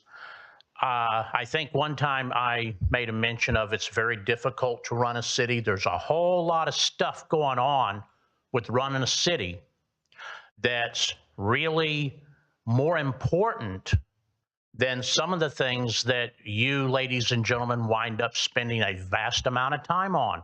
There's a lot of nuts and bolts in going into just the day-to-day operations that really should receive more of your time and attention than what it gets, because you wind up spending so much time on ancillary things. Some people have made some very good observations. Winter comes every year. Why is it that the city does not have a permanent location that is accessible, perhaps by city transportation? I know there's not a lot of that anymore, but I'm talking in terms of, okay, you have a certain amount of homeless population that I'm sure the, Vacaville PD is very well aware of who they are and where they are. Councilman Stockton and myself, we know very well. We used to know a lot of these guys by name. You know where they are. So you could conceivably run a bus to wherever you tell them that they need to be if they want to go to the warming center, and the city warming center will be someplace that is permanent, that is large, and that is away from most businesses where regular people go to. I'm thinking like somewhere in the light industrial area. It would be better than having it in a shopping center. The other thing I would consider is this. When we go to talking about the battery proposal, if the city staff would have been directed back whenever you were first approached by Maynard, if the city staff would have been directed to look into the viability of this company and look into the viability of what these batteries, this is a Wikipedia search. See what's in lithium-ion batteries. And it took less than an hour to find out that Maynard was just a puppet of a couple of other puppet companies. That they don't run anything. It's an investment firm based in Singapore. Okay, a little bit of having city staff do some proper research. Think of how many hours it could have saved you that you could have spent on more important business. Thank you. Thank you. Sir, I know you've already had your 3 minutes, so I'm going to respect. It's only 3 minutes, yeah. Respectfully, thank you. Good evening. With Bono, whose benefit? I don't understand why the city is still considering the lithium battery facility. You know that there is no commercially viable recycling for any kind of lithium battery. In fact, for that matter, neither for windmills. They have to be stored in hazardous materials for the rest of their life until some magnificent recycling comes about. They're also producing heavy metal in the event of a fire, extremely toxic. City of Vacaville, well, first of all, bona fide. Sierra 0158 is my ID number for the state of California as a hazardous materials specialist and a technician specialist instructor for the state. And I think I was the first environmental crimes investigator for the city of Vacaville. We had a situation here in Vacaville that there's incompetence between the county and the city. I don't know which. Maybe Cousin Jack, I don't know. If you ever saw the movie Aaron Brockovich, you know about hexavalent chromium. Well, the city of Vacaville had that along the street on East Main Street, right next to the creek. And at that time, the school was occupied. The city had never caught it. So when I took over the technical inspections for hazardous materials, we found the hexavalent chromium. I'm going, oh my gosh, what's going on? Believe it or not, the CUPA, Solano County, they're kind of the overall coordinating agency for hazardous materials, had been inspecting it for decades. Their incompetence let this stuff build up. So then we had a big argument, how far down into the ground? We had to clean this up. That time, housing and redevelopment existed. The city of Vacaville redevelopment agency was deciding, well, we want to take that property because the person who owned that property was very well connected, shall we say. Fire service advised the city, don't do it, make them clean it up themselves because they have the responsibility. It didn't happen. So eventually the taxpayer cleaned up that money and they built new buildings over there after the taxpayer cleaned it up. Cui bono? Who's benefiting? I see the same thing in the future for these lithium batteries. Somebody's benefiting, and I can't believe you're even considering this. I can tell you from doing environmental crimes investigation, the city is opening itself up to liabilities. And like that situation on East Main, the taxpayer's going to end up paying to clean it up for somebody who's well connected. I urge you, don't do it. Thank you. Thank you.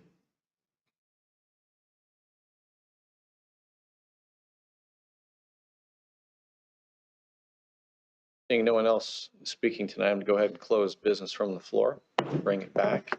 Appreciate people's comments tonight.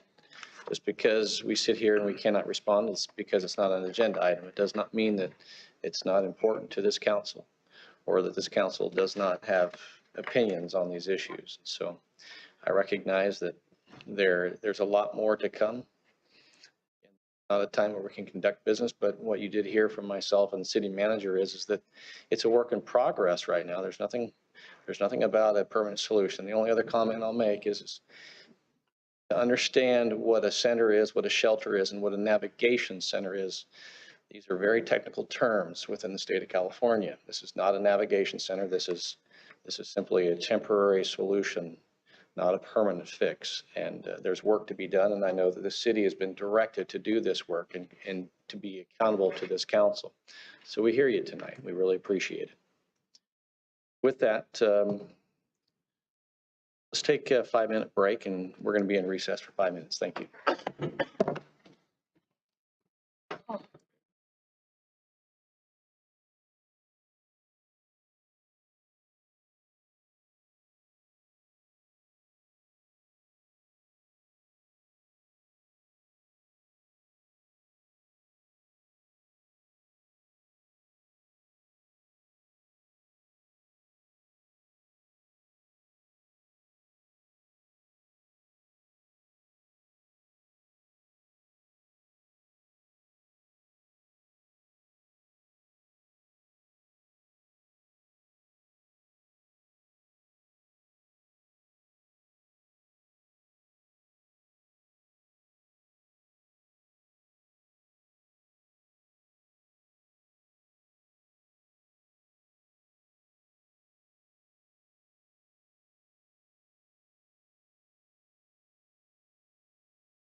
get this meeting started, reconvening, I just want to confirm, Councilmember Silva, are you still with us?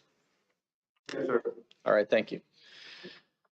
All right, Mr. City Manager, we are to business 9A. The 8A. How about 8A? I was trying to move. Got the right letter. Appreciate it. Trying to move the meeting along. I just need to flip the page. Fair enough. We'll get started with item 8A, a resolution approving the engineer's report for an annexation into the Peabody Apartments into multiple assessment districts. Chris Joya from our Public Works Department is here with the presentation. Thank you.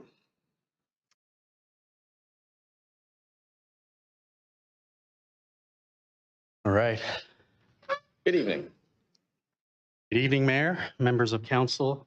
This item before you tonight is the public hearing for the approval of the annexation of the Peabody Apartments into the Fairmont Beelard Neighborhood Park Assessment District number 7 and Costco Lighting Assessment District number 96. So Public Works is requesting City Council approve the engineer's report, confirm the diagram and assessment, and levy the required assessments. This exhibit shows the assessment district boundary for the Peabody Apartments project. Project is located on the west side of Peabody Road and Cliffside, south of Cliffside Drive. And the project includes 120 multifamily residences. Assessment districts typically fund maintenance for street lighting, setback landscaping, open space, drainage facilities, and neighborhood parks. And the conditions of approval for the Peabody Apartments project required annexation into landscape, lighting, and maintenance districts for street lighting and neighborhood parks. Specifically, the Costco Lighting Assessment District number 96 for street lighting, and the Fairmont Beelard Neighborhood Park Assessment District number 7 for the neighborhood park. Property owner will pay into these districts, which will fund maintenance activities. For fiscal year 23-24, the assessment is approximately $8,000 total, and this is going to be adjusted every year for inflation. The process for establishment of the Maintenance Assessment District is under the Landscape and Lighting Act of 1972, which provides a mechanism to pay for the maintenance activities.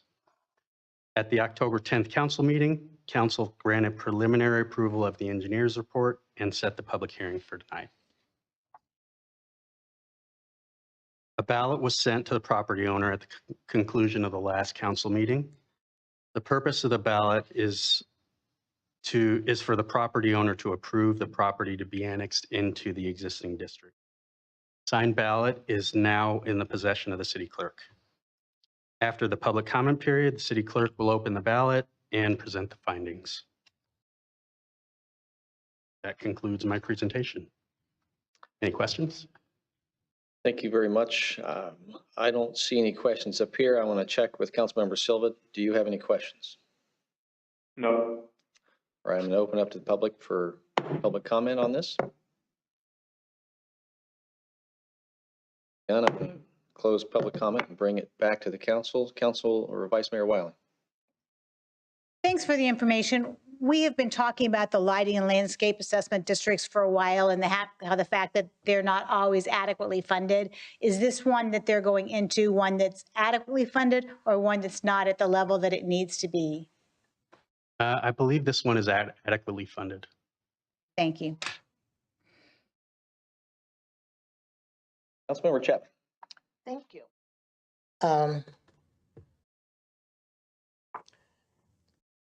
They will become part of the park. The assessed amount will go toward the Payton Fairmont Park. Did you say $8,000? What is that assessment?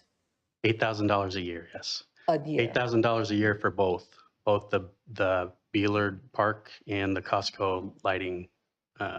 Oh, $8,000 for both. For both, yes.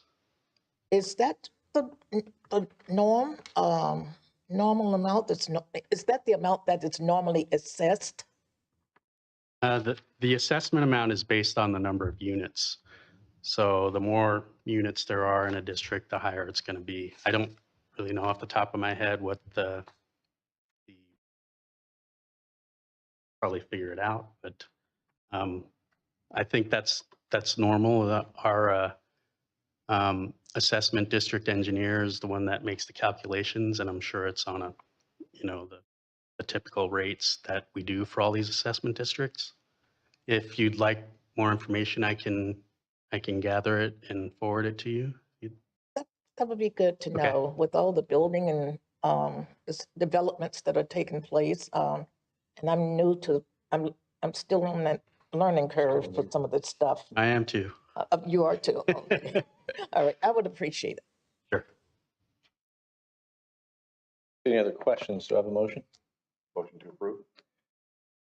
Motion and a second, roll call. I'm gonna open the ballot first, just to make Oh, sure that. you got ahead of us, sorry. I got ahead of you. That could change things. Oh, we have a motion.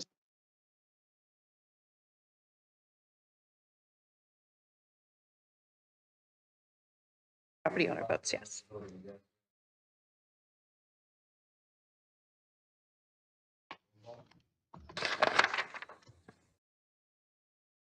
Councilmember Chapman?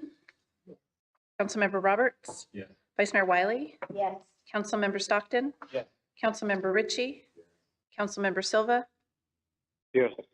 Mayor Carley? Yes. Yeah, thank you for the presentation. All right, 8B, Mr. City Manager. Thank you, Mr. Mayor. Vice Mayor, members of the council, this next item before you is a conditional use permit and development agreement for a construction yard on Weber Road. We have Aladino and Payman Bavan, our planning department, for presentation.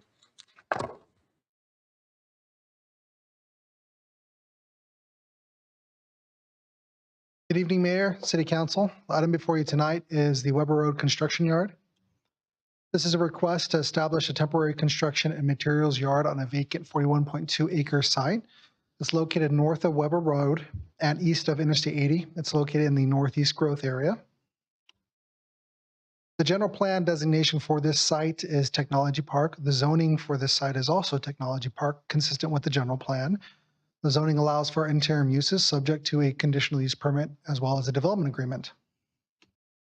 This map shows the location of the project site in blue with the northeast growth area with a yellow border and then the city's city limit line in orange. This particular project includes 3 components: an environmental assessment, which is a mitigated negative declaration for this one, as well as the conditional use permit and development agreements previously mentioned that are required by the code. Site's 41.2 acres. It consists of 2 parcels of land. The applicant is requesting to use this area of land to construct 6 individual yards with individual retention ponds. The proposed temporary uses would be storage in nature, consisting of storage of trucks and trailers, possibly some gravel and building material storage yards, and landscaping nurseries are a few examples of what would be at this site. There are some site improvements. There would be some grading overall throughout the site, as well as a berm and fence along Interstate 80 for screening, and then also some additional fencing for screening on Weber Road. Access to the site would be provided an existing driveway that would be improved along Weber Road. This map shows the layout of the 6 lots. The first 5 are in standard configuration order with along the bottom portion of the site, you'll see that there is an entrance on Weber Road with a access route that provides access to the individual yards. The 6th lot is an odd-shaped piece that is comprised of the larger portion of land. The areas in green are the retention ponds that would be used to collect on-site rainwater for on-site retention.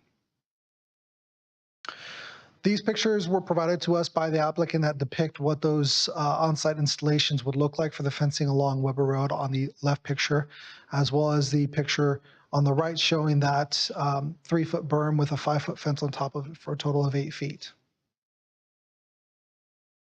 The conditional use permit is used to evaluate the compatibility of the proposed land use and as required by the code.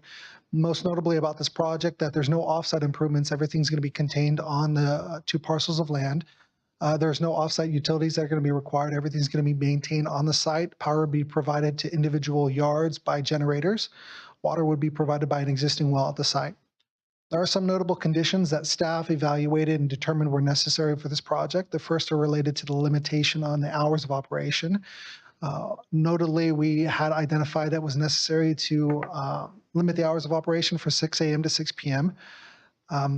I'll mention more about that as a result of how our Planning Commission meeting went.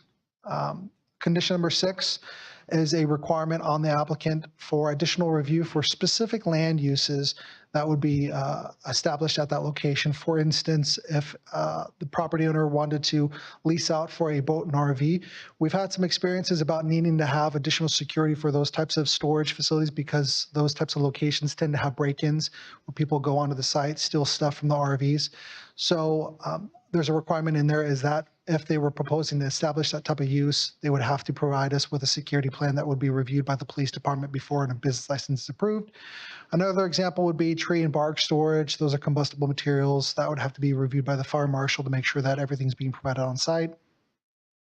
And then for any type of rental or sales where you would be drawing people to the site, they would need to provide a parking plan subject to the review of our Director of Community Development. In reviewing the conditional use permit as conditioned, we found that there weren't going to be any components about this project that would be detrimental to the public health, safety, and welfare. That's important because those are the required findings that are necessary to be met for making a decision on a conditional use permit. The code also requires a development agreement when you're proposing to have an interim use within the Northeast growth area. In this one, we've worked with the applicant to work out a number of items and obligations that are required for each party. Obligations for the city that the applicant would like to see is that they be allowed to operate this interim use for a period of 7 years, as well as the provision for city council to consider maybe granting an extension near the end of those 7 years. And that there is a clause that any of the contributions that will be noted below need to be used for the development of a specific plan for the Northeast growth area. Key obligations for the developer to provide to the city is that within the first 30 days, the developer would provide the city with $100,000. Within 90 days, $25,000. And by the 3rd year anniversary of whatever decision is made, $75,000. All of these monies would be used for the city to develop a specific plan for the Northeast growth area. There was a Planning Commission memo that was also included as part of the staff report that mentioned a specific revision under section 11.2.4.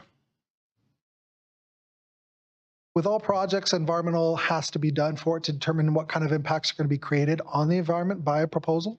In this particular case, there was an initial study prepared. What we found working with our consultant, Stantec, was that all the types of impacts that would be created by this project could be mitigated to a less than significant threshold.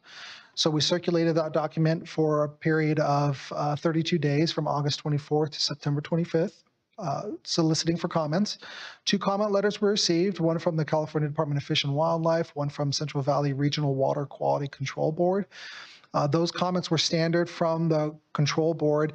The Department of Fish and Wildlife noted that there ought to be a specific detail about mitigation measures since the applicant would be removing potential foraging habitat for bird species. So we worked with Stantec on preparing a revision to that analysis. It didn't require any new circulation because there weren't any new impacts. We knew that they were going to be removing land that could be considered foraging habitat. Most notably, as a result of them wanting to remove that habitat, they will be paying a mitigation fee to the city that would be going to a land trust bank that goes and searches out for other land that can be conserved, that you can record conservation easements, so that way those other lands elsewhere would be protected in perpetuity. We had a Planning Commission meeting on this one on September 26th. During the public hearing, there were various discussion topics related to the hours of operation, as well as any type of subsequent review, such as the parking plan or a review by the fire marshal or the police department. There were also some discussion about additional freeway landscaping to provide for screening. So at the end of the meeting, at the end of the public hearing, the Planning Commission decided to vote 7-0 to recommend to City Council approving this project, but there was a revision that the Planning Commission suggested, was that that the City Council would extend the hours of operation from, instead of it ending at 6 p.m., that they be allowed to go till 10 p.m. So with that, there is a conclusion. Staff and both staff and the Planning Commission support the project.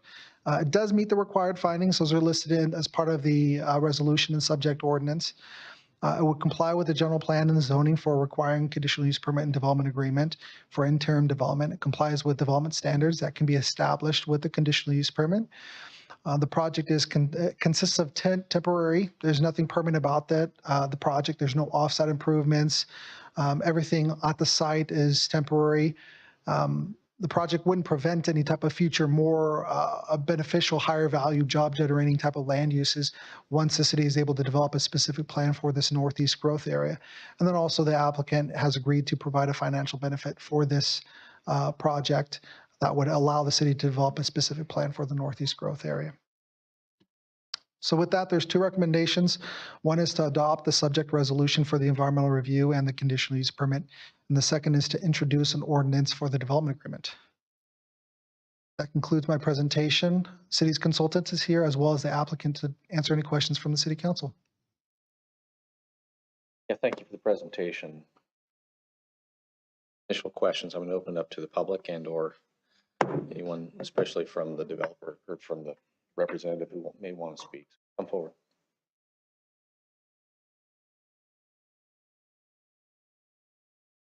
Trust and how the city processes that whole situation, because I've heard this at meetings over and over and over again, that there's an impact on, for instance, in that area, the Swainson's hawk, and the Swainson's hawk is an endangered species in California.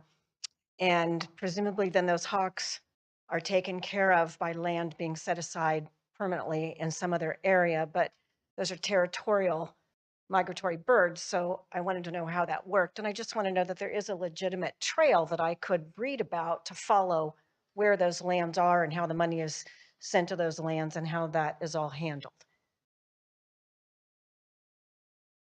Appreciate that. What I'll do is I'll direct if there's any answers to that. Thank you, because it keeps coming up over and over again as this part of the area that I live in is developed, that we have this trust and we just send money and then every bird is happy and it all works out great. So I'd like to just have a trail so I could follow that. Appreciate that. Thank you. Good question.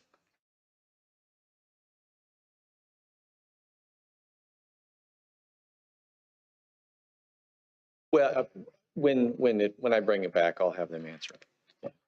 Brian Griggs, I'm the applicant and developer. I want to thank you for your consideration tonight.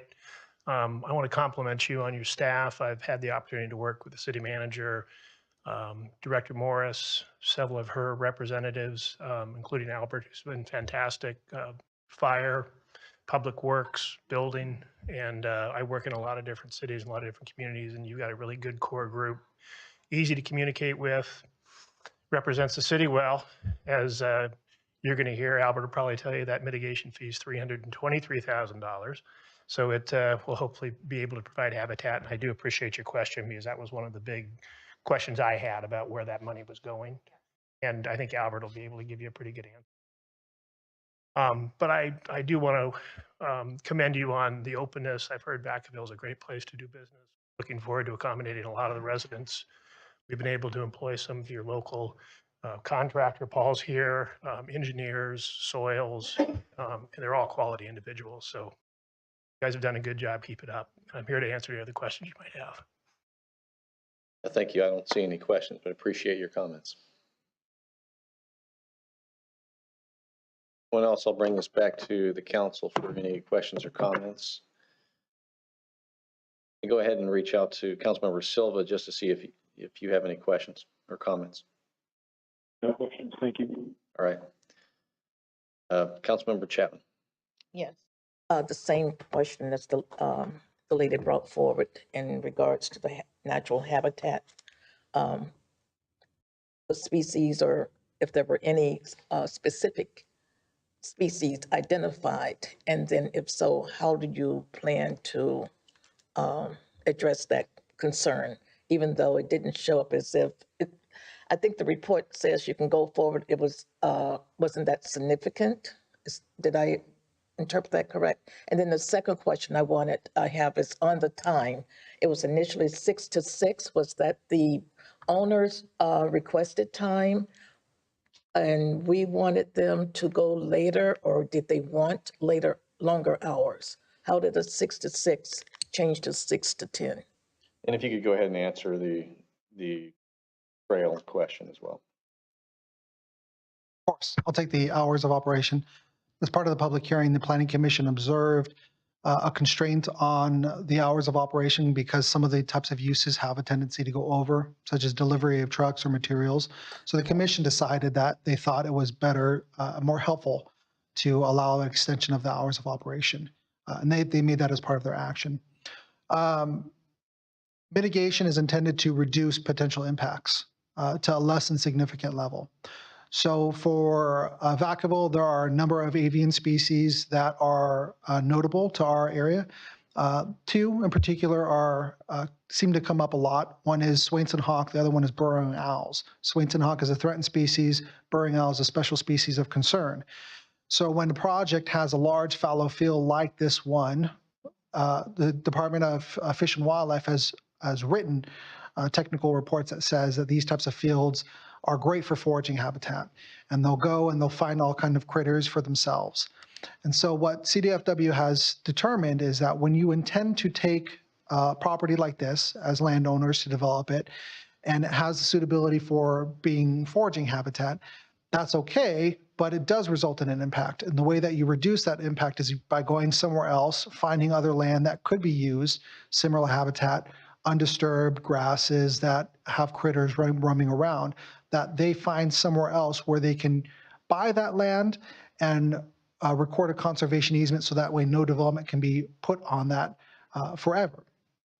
And so there's a number of ways that people can do that, is they can go out and find a mitigation bank themselves and go to CDFW and say, hey, is this mitigation bank good? Do they have actual habitat where we could record something? CDFW says, yes, they're okay, they're approved. They go buy, purchase, they give money to that mitigation bank. The mitigation bank sets land aside. That process can take a significant amount of time for the developer to move forward with. So in around 2018, the City Council approved an agreement between a land trust within Solano County. They're called Solano Land Trust, and they're responsible for going out and looking at lands within Solano County that could be collected and used collectively to buy them, record a conservation easement, and then take care of them for a long period of time. So City Council said, instead of other people going out and you're looking at across the state for other mitigation lands, we want you to look in Solano County. And so they set up an agreement with Solano Land Trust. And the way that this works is, instead of the developer going out to some other mitigation bank, giving them money, they'll give the city money. The money will transfer those funds over to Solano Land Trust, and Solano Land Trust will go out and find lands elsewhere within Solano County that they've been working with Department of Fish and Wildlife to vet that those are suitable lands in Solano County that we can write that conservation easement over. And there's a bunch of feedback that goes on with Solano Land Trust to ensure that they're going out and actually finding these lands and using these monies to purchase those lands. So it was intended to provide developers a streamlined effort. That's where that money comes in, is the money was set by, the amount was established by City Council as part of that agreement and that determination. We have an ordinance in place within the municipal code that outlines, here's what the steps are if somebody was going to do that. Thank you. And it also helps to understand, is there a way for the public to be able to research how these mitigations take place? Could you speak to that? Yeah, there's a chapter within a municipal code that outlines processes for setting up this mitigation agreement with Solano Land Trust. How often are we supposed to revisit these fees? Because property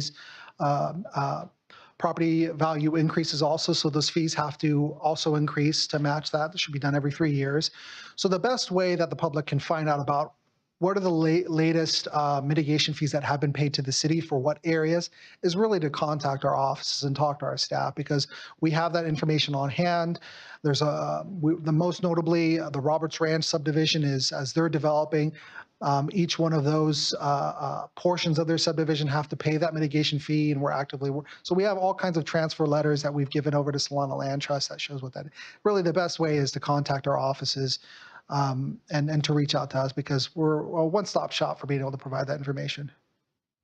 And one last question on that. Is there anything on our website that actually speaks to this so that it can be informative without a person asking a question? Specifically about mitigation, probably for avian species, probably, I don't think so. That is something that we could take a look at, building a web page that specifically says, hey, this is what the plan is. people can ask the question, we might as well be in front of it. But I appreciate the response. I think it is helpful to understand it even for this council. Councilmember Stockton. Thank you for the presentation. Thank you for the question, ma'am. In addition to that large area of land off of Lopes Road that connects to Lynch Canyon that I know is Solano Land Trust, there's got to be hundreds of acres there. Are you aware of anything closer to Vacaville that citizens maybe from the area might be able to check out? I know there should be some other land over in Collinsville, I believe, does some stuff with the Delta and the waterfowl. Is there anything local in Vacaville? Not within our city limits, but if you were to go east, Solano Land Trust is looking a lot of those agricultural lands, which the thing about these fallow fields that can be used for avian species is that you can still use them for agriculture. You can still grow certain things like alfalfa that can still be joint used for being able to meet the requirements of. It's still good land that can be used by these avian species, but you can still use it for crops and different things like that. Solano Land Trust is looking at some stuff. The closest stuff to where we are right now is probably due east from us, but it's not within our city limits. Then the last question I had was the change in the time. Was that notified to the our Solano County neighbors that are just, I guess, south of that over on Burns Road? That was not part of the noticing information. Okay, I know there used to be a residence right kitty corner to that location. I believe it is unoccupied now, hopefully. I have personal experience with that one. But the folks that are just west of that, have they been notified of the project and been allowed to be involved as well?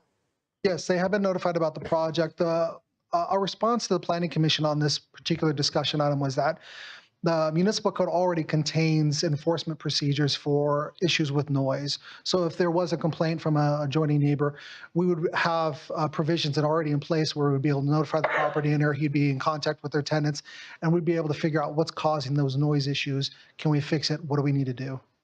Because the county does not have a noise ordinance, so they're aware that we do, and they can call us to enforce noise on that property. Our notices haven't notified about what that procedure would look like for them. But the property owner is aware of what our expectations are for being able to choose those tenants, make sure they're not having any of those undue noise. And there's also additional conditions of approval that if there is some type of noise complaint that's substantiated, that our director finds this really is an issue, then it allows us to be able to work with the property owner to add some additional enforcement procedures so that way they don't have any ongoing issues. Okay, that's good. My question would be, if there are concerns with it going so late, what would be the procedure for walking it back, hour by hour or back to the 6? I'm just curious. Those types of options are available as changes that can be made to address noise complaints. There is a condition of approval that says if those substantiated noise complaints, the director has that authority to be able to make adjustments to work with the property owner to make those changes. So those provisions are already there. Within there, one of the options would be you could walk back the hours. The other thing could be you could move tenants away from the street. Our best practice would probably be to try and establish the types of tenants that aren't likely to create a lot of noise. Bring them closer to Weber Road, and push the noisier ones farther away from that residence. Thank you. Councilmember Silva, do you have any questions? I do not. Okay, thank you. Seeing none, do I have a motion? Two parts of this motion: to approve and introduce the ordinance. Introduce the ordinance. Motion and a second. Roll call. Councilmember Roberts? Yes. Vice Mayor Wiley? Yes. Councilmember Stockton? Councilmember Ritchie? Councilmember Silva? Yes. Councilmember Chapman? Mayor Carley? Yes. I'm going to read the ordinance title. Thank you. Ordinance of the City Council of the City of Vacaville adopting the development agreement by and between the City of Vacaville and Weber Road Industrial LLC regarding development of the Weber Road Construction Yard Project located north of Weber Road and south of Interstate 80 in the Northeast Growth Area, APNs 0109-270-050 and 0109-220-060. Thank you very much, and thank you for the presentation, and certain that if anything else comes out of this, it'll be back, but appreciate it. So, Mr. City Manager, looks like we're going to 9A. Thank you, Mr. Mayor, Vice Mayor, members of the council. This next item before you is a substantial amendment to the city's CDBG annual action plan for this year to add additional funding for the pilot program related to sidewalk repairs. Tamara Colum from our Housing and Community Services Department is here with the presentation. Thank you. Good evening, Mayor Carley, Vice Mayor Wiley, council members. I'm here tonight to present for your consideration a substantial amendment to the 2023-2024 Annual Action Plan for the Community Development Block Grant Program to allocate $50,000 toward the Sidewalk Repair Grant Pilot Program and to amend the eligibility requirements for the program.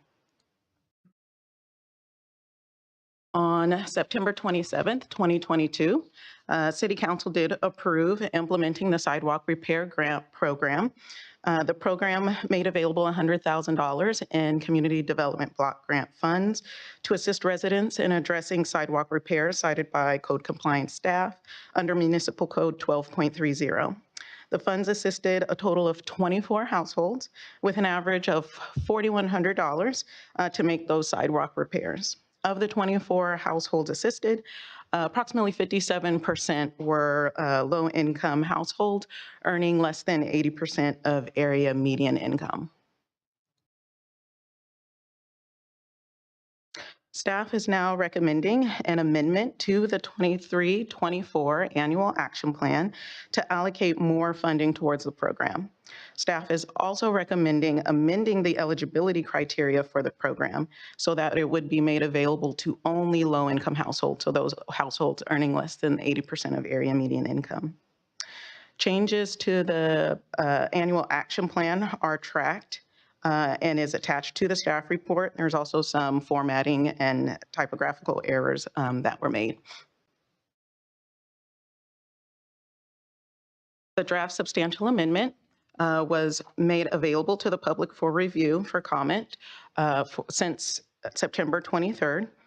We have followed HUD's process to provide a 30-day comment period, and we published the notices in the Reporter in both English and Spanish. Additionally, the substantial amendment was made available on the city's website.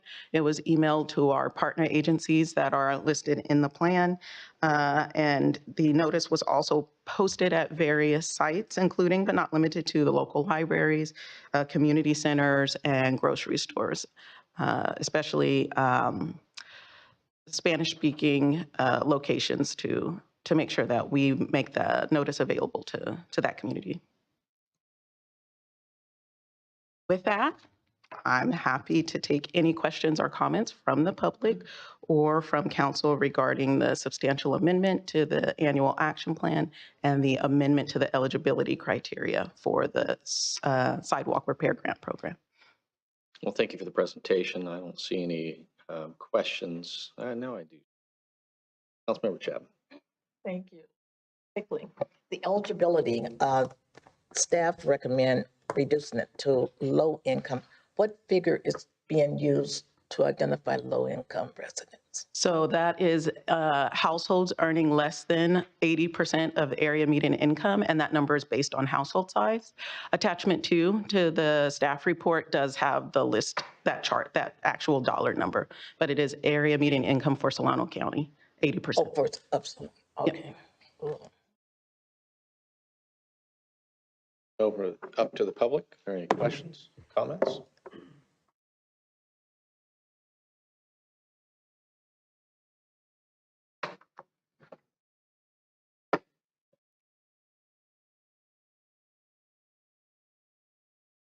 Good evening. I'm actually just curious what the criteria is for what's about sidewalk. So it is identified in the municipal code under 12.3. The way that it works in practice is the sidewalks are identified by code compliance staff to be in violation of that municipal code. And then code compliance staff works with Public Works Department to confirm that violation. And then the violation notice is sent to the household along with information about the sidewalk repair program so that those families have the information to apply for the program if they would like. Person that goes out and checks that and makes that. Correct. Cool. That's all. Thank you.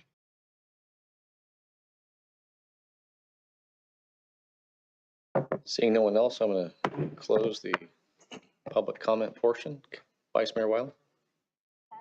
The information, and I'm sure this was in the report, but I missed seeing it, is when the houses are identified and the work is decided upon, who actually does this the cement work to repair the sidewalk? Yeah, so Public Works has a contract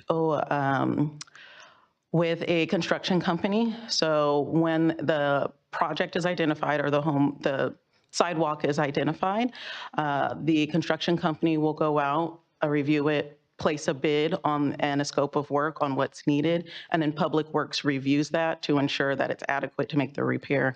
And then that information is forwarded to housing staff, and then we do the eligibility portion for the household before the application is approved. And all that was satisfactorily done, so the same company would be doing this? Correct. Okay, great, thanks. I think this is a great program. Councilmember Roberts. Yeah, kind of follow up on that. So if they do go through the sidewalk repair program, do they have to use a contractor from Public Works or can they fix it themselves? Yes, the work has to be completed by the contractor through the Public Works Department. Is there a specific reason why that is? So the Public Works Department does review the standard of the work being done, completed, make sure that it will address the violations that have been cited to the homeowner. You're catching me thinking. Brian's walking. Our Public Works Director coming forward to assist. Thank you, Brian McLean. Evening, Mayor and Council. It is quite a bit of a coordination effort on the sidewalk repair program between Public Works and Code Compliance and the Housing Department. In terms of specifics regarding the sidewalk itself, a crack deflection, and that's a particular issue that we look at, as well as a vertical deflection or an uplift of 3/4 inch or more. In terms of the process of the contractor, what we have is the courtesy notice is delivered to the individual, and there's some recommendations as well as some options that the homeowner can take. And one of those options is for the homeowner to hire a contractor themselves, that's certified business license within Vacaville, and then go through the process of getting that updated and delivered back to the housing department so that it can be confirmed with the co-compliance team. Okay, yeah, that's what I was wondering, if they can go out and get their own and kind of shop around, but there is one available through Public Works, so they don't have to do the work if they don't want to. There's at least 3 options that are available. Again, providing as much continuity and choice to the individual themselves. They can do the work, but it has to be certified and inspected by the Public Works team.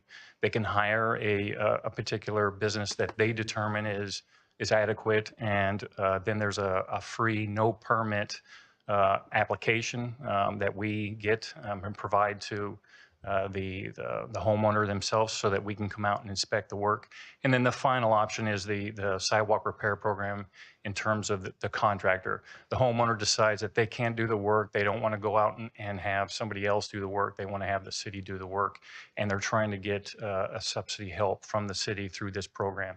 In that case, then we would utilize the contractor that we have on call to be able to go out there and, as Tamara said, go through the process of getting a quote. Public Works reviews the quote to make sure it's adequate, that it's within measurable range in terms of what we've seen with some of the other repair jobs within the area of the city, and then forward a recommendation to move forward to the housing department to then have those discussions with the applicant. Okay, appreciate it. Yeah, I mean, I definitely appreciate this program. I know a lot of people need it. I know when we were talking about this, was it a couple years ago when we adopted this? Personally, I still have an issue with private owners having to pay to fix public right of way, but that's just me. I know it's standard practice across the state, and I know the liability issues with it and all, but yeah, it's my feelings, but I do appreciate this to help those people out that can't afford to do it themselves.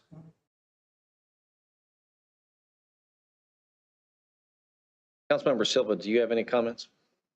I have questions. Sure. Go ahead. So, number one, I'm just going to list them off, and I think it might be easier with the feedback loop on my end. But number one, I'm just kind of curious why, based on the past data from last year, why is staff suggesting only 80% of median income? Why not, in other terms, why not median income and below, or below median income? That's question one.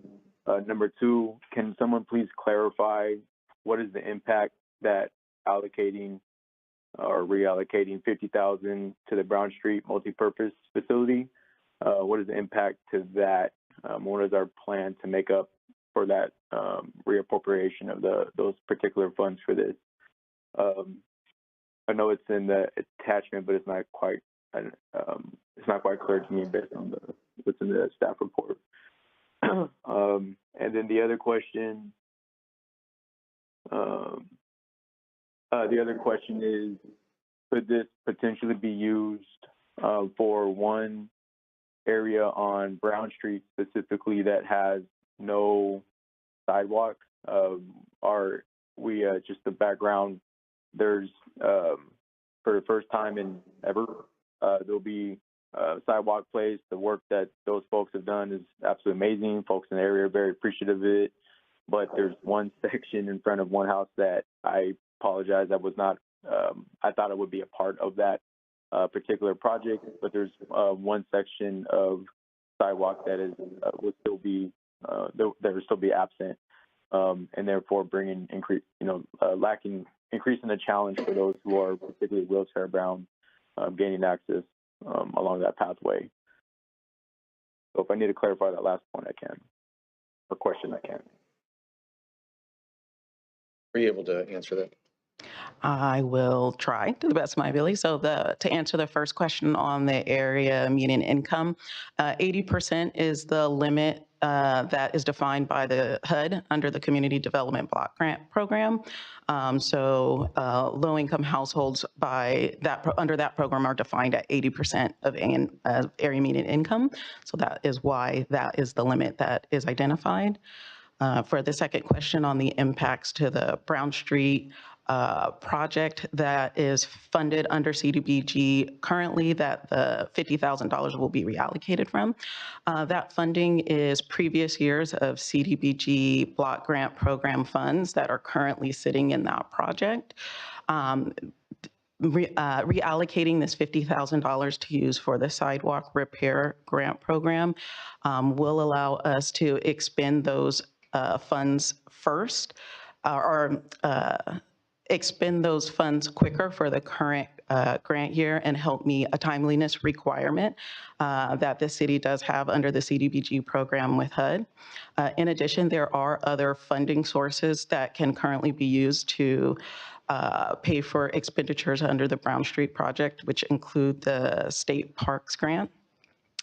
And then staff can work on identifying the impacts once that funding is reallocated, look at the funding needed for the project and come back to council at a later date with options to provide further future years funding for CDBG towards that project if needed, or identify other sources. So at this time, the funds are not being used in the project and can be reallocated to the sidewalk repair grant program. And then the last question, I believe, is there is an area on Brown Street that doesn't have sidewalk, and can this program be used to install sidewalk in that area? Am I understanding that was the question? Yes.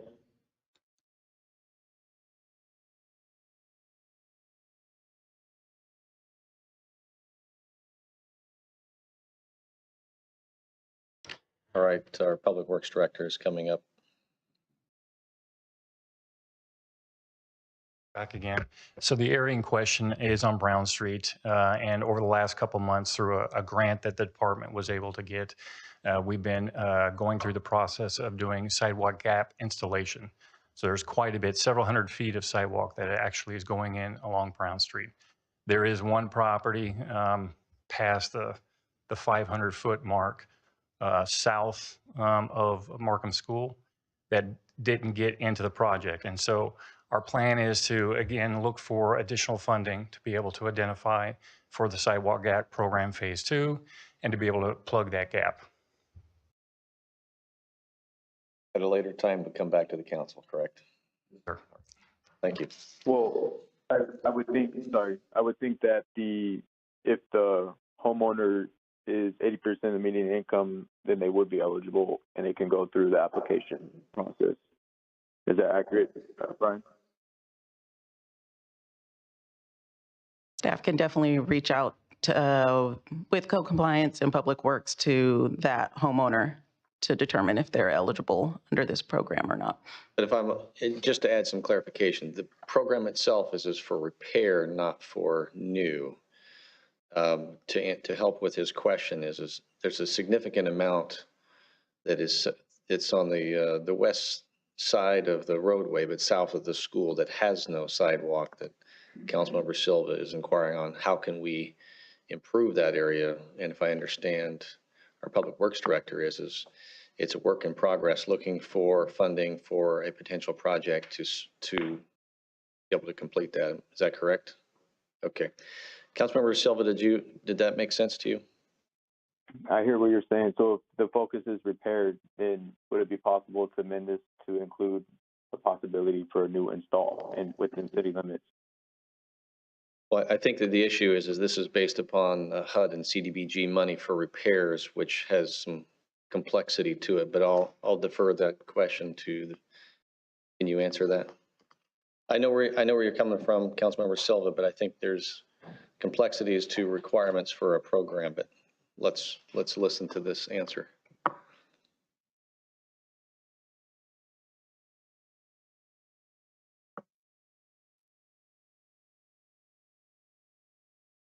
Thank you for the questions. I appreciate it.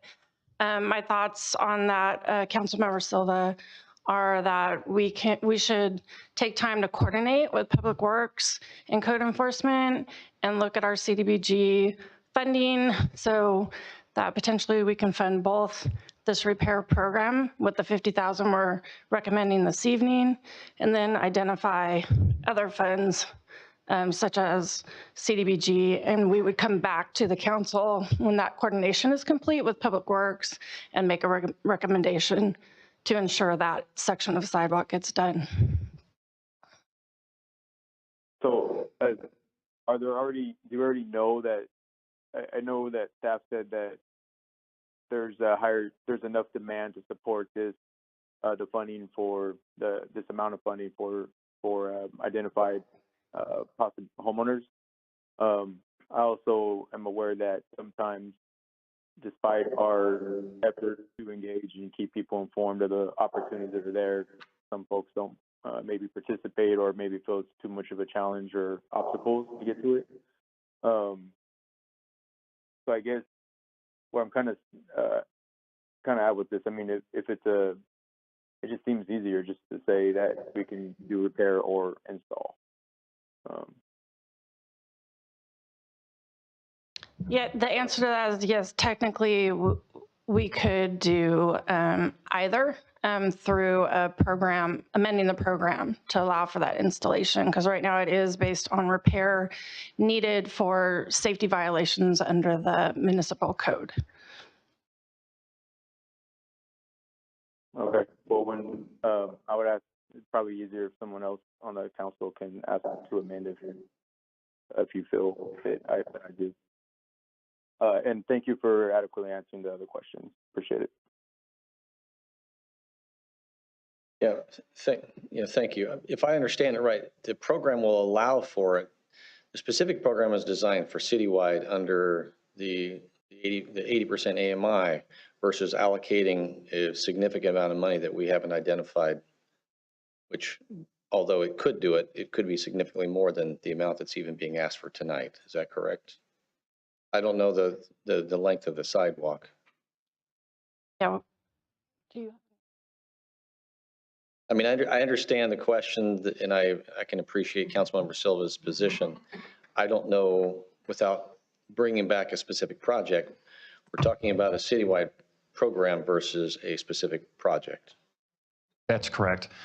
You're talking about 20, 25 feet at least for that sidewalk section. Concrete is extremely expensive. The sidewalk repair program was designed, put together by the city team here as a way to be able to address the municipal code and the issues that we had started seeing early in 2020 with the cost of everything continuing to go up. This is a way, the sidewalk repair program is a way to be able to help people that need the help, to be able to pay for those defects that otherwise the municipal code says that those individuals, if they don't repair them, that the Public Works Department could in effect, and the city could in effect, lien the property. And so this was a way to be able to mitigate that issue, provide some much needed help to residents who don't have the financial capacity to be able to, or are struggling with that financial capacity to be able to affect those repairs. Otherwise, it becomes a very costly expense on individuals. I will say, one last thought. We are working hard in the Public Works Department to identify between ourselves, contractors and consultants that we have that are looking for grants to perform these sidewalk installations, these sidewalk gap installations. So they're not repairs, the sidewalk doesn't exist. We also have reached out and we're working with the Solano Transportation Authority to help us with various projects to again help have them go out and look for those funds. We have the Safe Routes to School, the program that has already provided us much needed funding and revenue sources for particular sidewalk repairs. The Brown Street section of sidewalk, again, several hundred feet of sidewalk that has gone in over the last couple months. That was actually funded through a grant we were able to receive from STA. So we're looking for the funds. It would be an expensive endeavor. 20 feet of sidewalk, of new sidewalk, is probably half of that $50,000. Yeah, my concern is that the neighborhood is not ADA accessible in the city of Vacaville. So I just want to be clear with that. So Brian, you guys do a great job. I want to make sure the council is clear that there's not adequate sidewalk access for all the reasons that you mentioned. So it's not just the repairs and how do we protect homeowners who are struggling, but also the whole purpose of the sidewalk is to increase access, but if it's not wheelchair accessible, therein lies a challenge. So I just want to be clear, but I hear on everything else. And thanks for all the work that you do to keep looking for additional funding. Thank you. Councilmember Stockton. Yes, thank you for the trifecta presentation and question and answer. I guess my question is more in the process. I know that we have, with the repair portion, what is the best way for folks to contact you to have that person come out and inspect it? I know we have a lot of senior citizens where maybe some of those gaps are, more or less dangerous depending upon, the age of our population. We have some senior communities in the city. Who would they contact to come out? Would it be you or? That would be Public Works Department, the maintenance division. It's 707-469-6500. Okay, and then what metric is used to prioritize projects or repairs? So we've been working with a first come, first serve program, and that worked well in the past year where we were able to serve.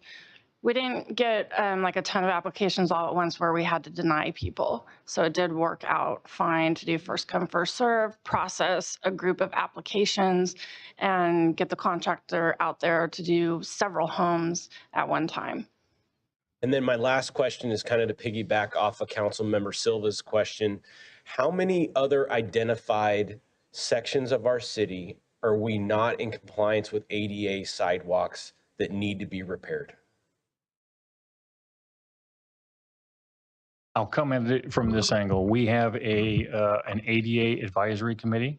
That's a public committee that's chaired by our ADA advisor for the city. And in that process and pursuant to past litigation related to the Americans with Disabilities Act and the effect of trying to ensure that we have good path of travel, there's $50,000 a year that is dedicated from the city into that ADA advisory committee's account. And it's through that ADA advisory committee that the public can either come to the meeting or write in a member that's a part of that meeting and propose, hey, I've got a problem with this piece of sidewalk, or I'd like to see a curb ramp located at this location because of myself or my family members or whatnot. And the ADA advisory committee goes through the process of going through the process of understanding, the particular issue, going out and getting quotes, bringing them back, and then voting on whether or not, and prioritizing on which projects move forward. And so that's going on at the same time as the city, when we go through the process of doing an overlay, and we're looking at street overlay to refresh the street.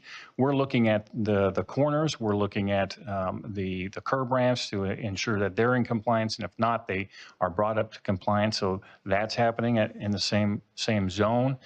And then in addition, we have the sidewalk repair program, and our maintenance staff is always out there looking for, those particular issues. It's sidewalk trip hazards are an immediate concern for the department and for the city. And so working with the city's legal team, as soon as we receive some kind of inquiry, about a trip hazard, for example, staff are on it within 24 hours. And we have a matrix, and we're taking photographs, and we've got levels, and we're recording all of those things, not just for the legality of it, but also to be able to feed in to the work order system so that we can approach these issues. And then there's the missing sidewalks. There are sections of the city where sidewalks weren't installed. We are going through that process, as I mentioned earlier. We have identified several of those through the city, and this has been done over several years in prioritizing those areas and then seeking the funding. It's expensive work, and it falls into a category that is sometimes not always available in the grant. And so finding the right grant. Over the last couple of years, though, we've been very successful in partnering with the STA to help us leverage their ability to be able to work with the Metropolitan Transportation Commission, MTC, the Yolo Solano Air Quality District, et cetera, to be able to find, identify, develop a project and put it out, like we've done on Brown Street recently. So lots of different elements to it, all pushing in the same direction to, as we find them, as we have those available funds, we proceed with updating those sidewalks to make them accessible, to make them the path of travel there, to put the curb ramp in, and to ensure that people with disabilities are able to utilize those facilities. So is that ADA committee, is that city or county? It's public, so it's city. It's operated, chaired by a staff member of the city, our ADA advisor, ADA coordinator, and then their public members, sit on that And that's panel. $50,000 annually? Annually. Are they able to carry over funds from year Yes. to year?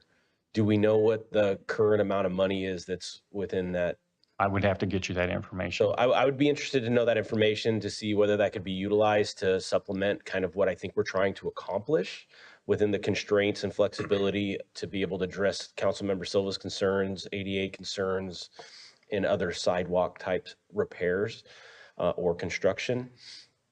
I would also be interested in knowing, because this is very specific to the grant funds that are available in the income to qualify, if the city could also potentially look at, the waiving of fees or inspection fees or permitting process being expedited for folks that are trying to make those repairs if they don't qualify for the program, so that those tripping hazards or sidewalk things do get fixed if they are on the,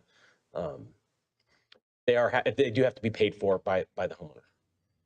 One quick note, when I mentioned inspection previously, inspection performed by the Public Works team, that's a no-fee inspection. Okay. So it's a process where we give them a door hanger and it provides information about their address and whatnot. And we have, when they're ready, they call us, we come out and we inspect it. We mark their door hanger that it's been inspected and it's ready to pour. Councilmember Roberts? Yeah, just a quick question. The spot on Brown Street specifically, is that an area that could possibly be addressed by the Safe Routes to Schools grant that we're looking at? So that's what's going on right now. The funding that was utilized for the sidewalk that's been repaired or installed, in most cases on that section, came from Safe Routes to School funding. And again, the department acquired that through working with the STA. We know that this second piece exists. We also have other areas where there's sidewalk gaps. And so we're putting those together in a prioritized order to be able to provide that to STA. And again, we're actively seeking, I want to stress that we're not sitting on our laurels. We know about these sidewalk gaps and we want them fixed too. So we're working to put together, those programs and packages that match up to the specific type of grants that are out there so that we can win and move forward and get them constructed. Yeah, thank you. I just wanted to point out that, yeah, there are other grants that we just talked about a couple meetings ago that can address this specific section that needs to be installed, the center repair install. Thank you. Well, I think it just a conclusion on that comment is it sounds to me like that there are these gap locations throughout the city. Councilmember Silva is identifying one particular one he's aware of in his district. I'm aware of the location. Safe Routes to School sounds like that's important. I suppose without assumption, the question really is if you're collecting these locations, it sounds like the council, because representing the entire city, it might be good information through staff, just communicate, know where they're at. So district representatives know where they are, like Councilmember Silva does. So I appreciate it. We can provide you that information, Mayor and Council. Thank you. With that, do I have a motion?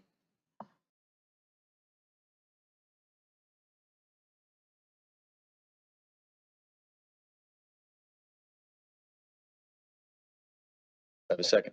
I have a second. Roll call. Mayor Wiley? Yes. Councilmember Stockton? Yes. Councilmember Ritchie? Yes. Councilmember Silva? Yes. Councilmember Chapman? Yes.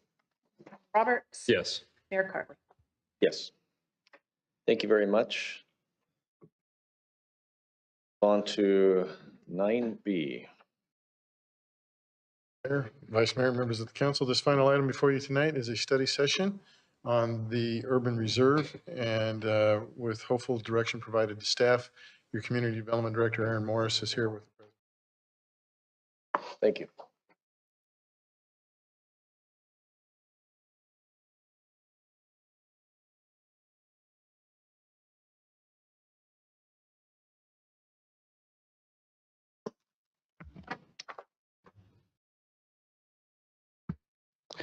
Thank you, Mayor Carley and members of council. I'm delighted to be here this evening to present the urban reserve analysis. I'm going to just jump in with some background. The city of Vacaville established our urban growth boundary, which is the limit to which the city might expand, in 2008. And then in 2015, through the adoption of the comprehensive general plan update, that's when the city established two growth areas, the Northeast growth area and the east of Leisure-Town growth area. Some of the growth area known as the east of Leisure-Town was approved for development at that time, and some of it was not, and that was what was put into the urban reserve. Following the comprehensive update to the general plan, the city adopted our municipal services review and sphere of influence update in 2017. That becomes relevant when we talk about sort of the sequence of events that have led us here today. And then the other thing I just want to note is that when the general plan was adopted in 2015, it established a development horizon of 20 years. So it's been a few years since 2015, and we'll get into some more recent background in a moment. So the two growth areas that were established at the time the general plan was adopted, east of Leisure Town growth area, 1,300 acres, 217 acres were in Vacaville at that time, a little over 1,000 acres were in the unincorporated county.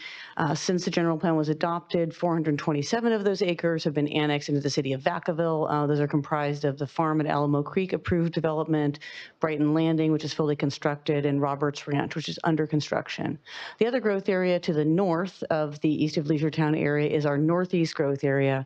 Nothing has been annexed in this area since 2015. It's comprised of 611 acres that are in the city, with the remaining acreage in the county. 93 acres in the northeast growth area are also designated urban reserve.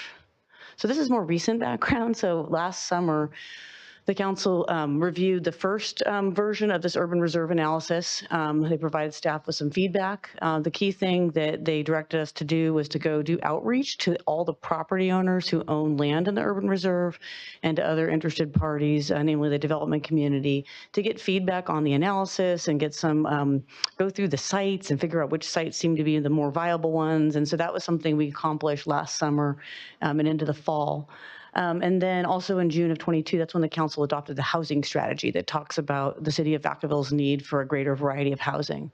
Later that summer in August of 22, that's when we had the Northeast Growth Area presentation. And frankly, the approval of the development agreement earlier is the first $200,000 toward planning that area. So thank you for approving that project. We're still working on the action plan on that. And then we did some stakeholder outreach, as I said, to the urban reserve owners in the fall of 22. So it took a while to get back to council. There were a lot of study sessions about housing topics that you all will remember that we did together. In June of 23, the council adopted the housing element. And then on September 11th, staff issued the updated urban reserve analysis on our website. And we had some follow-up meetings with property owners and developers who we'd connected with the previous year. And then on October 3rd, the Planning Commission held a study session about the urban reserve analysis. My presentation tonight, I'm not going to go table by table, chart by chart, line by line, but the commission did a really deep dive into the inventory and the analysis. So as you all probably know from the staff report and the urban reserve report, the council's decision about whether or not it's time to plan the urban reserve, according to our ordinance, which was adopted in 17, is a three-step process. So step one is the preparation of a development inventory and land need forecast. And then once that's done, and that's what's here tonight, the council decides, I mean, it's kind of like two things. Is there a need for more land to meet our housing needs? And then if so, which sites are going to be able to help us accomplish that need? And then step three is down the road, should the council decide to move forward with this. So urban reserve analysis has two components. The first component is the land inventory. And through staff's analysis, and essentially we established these 8 categories. We looked for every housing unit that's approved in Vacaville, under construction, approved map, has a legal right to build a house on it, general planned and zoned. Like we try to be as inclusive as possible. So that's where you see the total possible unit count of 9,000 units. This approach generated a lot of discussion, a lot of it from our development community. Well, some of these things really aren't going to be built. Some of them are already being built. These sites really are not that viable. You're not going to accomplish what you want to do with the sites we have. So we can really slice and dice the inventory together a lot this evening if you wish. I'm ready. But essentially, it is really a comprehensive inventory on purpose, prepared by your professional staff. The one thing that the inventory did not get into until we released the second version of the report and got some really helpful feedback is really looking at the composition of that inventory. And so through some subsequent analysis, staff determined that of the almost 9,000 units, about half of them are for housing at densities of less than 8 units per acre. So these are single family homes on large or relatively large lots. And so half of our inventory is comprised of that kind of housing.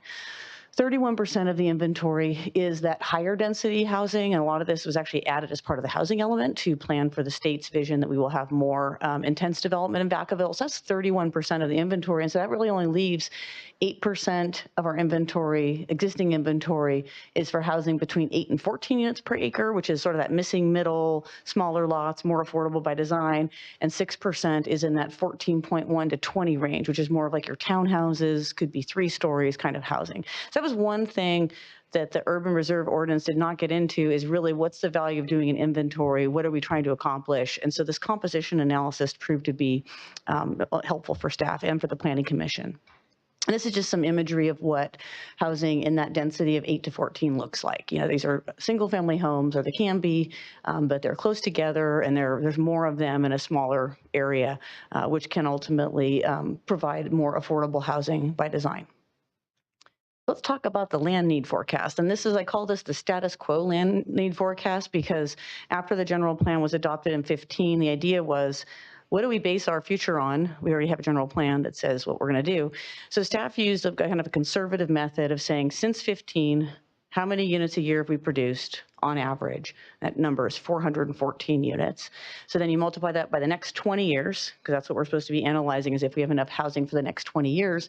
And so in theory, that means we need about 8,200, we need about, we need a little, we need more units than, we have more units than we need. Essentially, our math determined that our supply, based on this mathematical exercise, we have more supply than we need. Again, though, and this was pointed out by the development community and by our planning commissioners, forecasting what we need based on what's happened over the last 8 years, it may or may not be acceptable, and it may or may not be the way that this council wants to look at this issue. So a few more things about land need. As part of the analysis in your staff report and subsequent to the Planning Commission meeting, staff had actually gathered all the historic building permit data, so we actually pulled that back out again. This chart shows just a summary that, you know, from 1960, when we started having data on building permits here in Vacaville, there was a tremendous climb in terms of housing units per year. 1980 was a very strong year for housing production, and then after that, housing production has just totally declined, like year after year. And then if you look at the blue line, it shows how Vacaville's population has grown year after year. And I mean, I would say that the gap between the blue line and the orange line, as you get to the right side of the chart, is what our housing strategy talks about and what our housing element talks about. It's like, how can we produce housing to meet the needs of our population? And then this is the historic building permit data, which this is by decade. So it just kind of by average, by year, by decade. So this shows in the 1970s, we were producing almost 700 units a year. Same thing in the 1980s, a little over. Same thing in the 1990s, still around 700. The decade that started with the year 2000, which we had a calamitous recession and other factors, that's when there was a drop, but we still produced a little over 500 units on average over the course of that decade. And it's really been in the 2010 to 2019 decade that there was a really significant drop in housing production. So the last 8 years, the average has been 414. But if you go back through the old data, we used to produce a lot more housing than 414 units per year. So staff, when we presented this study session to the Planning Commission, identified these considerations, and I want to walk you through the Commission's comments, and then I'll get toward conclusion. So what I've observed is that our housing strategy and housing element are calling for greater diversity of housing types, especially workforce housing. I just showed you the chart that proves that our building permit activity has been much lower than historic precedents, and sort of there's a why behind that. Why is it that this is happening? Since 2022, which is actually just a year ago, the City Council has adopted a variety of things that actually could help housing production. This includes the updated development impact fees that base fees based on house size. This includes the abolishment of the planned growth ordinance, which does not mean we're not planning growth. It was just a very rigid tool that frankly scared developers. And also the CBC, once we updated our impact fees, we were able to remove the CBC, which was looked at as sort of an extra tax. And so these things may be encouraging to future development activity here. And then the last thing, of course, is the job growth. Still waiting for the new Axiom Point development to break ground, but the level of interest in Vacaville as far as building new jobs here has never been higher. And that's an important thing to note that we didn't necessarily know back in 2015. So the planning commissioners, I just kind of tried to group their comments together, no names, just their comments. So some of their observations were that many of the units within the comprehensive land inventory will never develop. And then conversely or related, what could the city do to encourage the development of the sites that are already in the inventory? One commissioner observed that our inventory should be analyzed through the RENA lens. How can we use what's in our inventory to produce more affordable housing and meet our RENA needs? Another commissioner observed that, and several did, that the city really has an ample supply of this lower density single family detached housing. That's the stuff that is the 50% of our comprehensive inventory, that there's definitely a need for more housing in the 8 to 14 dwelling units per density range. And then one of the questions another commissioner had was, if the city decided to plan the urban reserve, would that provide the city with more flexibility to look back at existing areas planned for housing and to tool the densities, or actually maybe decide to do different things with that land? And that was sort of an intriguing question.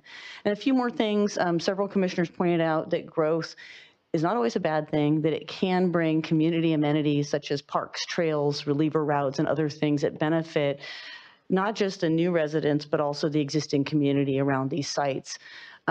Commissioners, they seemed aligned on the idea that the development need forecast should go back to pre-2025, not pre-2015, and that's what we've done for this presentation. And then the last probably major topic was how there's a connection between planning the urban reserve and planning the Northeast growth area. In order to plan the Northeast growth area, or in order to develop it, sewer has to be pulled 3 miles to the north. And so this urban reserve land that we're talking about in the east of Leisureton area is between where the sewer currently ends and where it could connect up to the Northeast growth area. A few other considerations. We talked about the first one and the second one. And the third one, I think the last one is just that there is, the commission discussed that there is a value that master planning communities can bring to Vacaville, particularly if it's a really inclusive and thoughtful process, which I will touch on in a moment. So these conversions I'm going to go over on the next 2 slides are not the subject of tonight's meeting. This is about the urban reserve analysis, but I wanted to make sure the council was aware of the proposals that are currently in my department as initiation requests. So we have 3 proposals north of Elmira Road. One of them, the fields at Alamo Creek, the council has already initiated the general plan amendment. We're working on the supplemental EIR, and that project it's moving forward, although it now is a little bit connected to some of these other projects. The Raisins development is that north polygon just south of the Lock Padden community. That's in here as a proposed general plan initiation. Donaldson Ramos is just to the south of that. It encompasses most of that remaining urban reserve land between Raisins and the fields. And then last week, we got a 4th urban reserve conversion application for the A&P Children's Investment Site just south of Fry Road and east of Leisureton Road. So again, these are not the subject of tonight's meeting, but these are to give you a flavor of the kinds of proposals for initiation that are currently sort of in my department, awaiting the council's kind of the outcome of tonight's meeting and the council's interest in talking more about the urban reserve. So the council has a lot of options this evening. This is a study session. You're getting a presentation. Ultimately, you don't have to decide you want to plan the urban reserve, and I want to make that clear. That's why this slide's called options, not option. If you're not interested in planning the urban reserve right now, you could say that's the case, and then this all kind of goes on pause, and we'll probably revisit it in a few years. If you do, as a collective group, wish to consider planning the urban reserve, this is the option that staff recommends. And what we would recommend is that the council direct us to work with these applicants, the 3 new ones in particular, to do some community outreach about what is this urban reserve, how does the initiation process work, what would the public process be for this decision making, et cetera. And then also task staff with working with the developers but also ourselves to figure out what are the best community planning strategies that we could implement for the urban reserve that could really put the city in the driver's seat to get the most for the city of Vacaville, maximize community participation, et cetera. And then the last piece would be just based on the outreach and the need to come up with a plan that you would request that we bring the general plan initiation request back to you in spring. And by spring, I mean by March, April of 2024. So this is the option that if you do go forward, this is what staff recommends, but staff's not recommending one way or the other. It really is at your sole discretion what you want to do. So that's why the recommendation is to, after we've received this presentation, by simple motion, provide direction to staff regarding these planning areas. And I'm happy to answer any questions. I do know that a lot of the representatives for the projects are also here this evening. But anyway, thank you very much.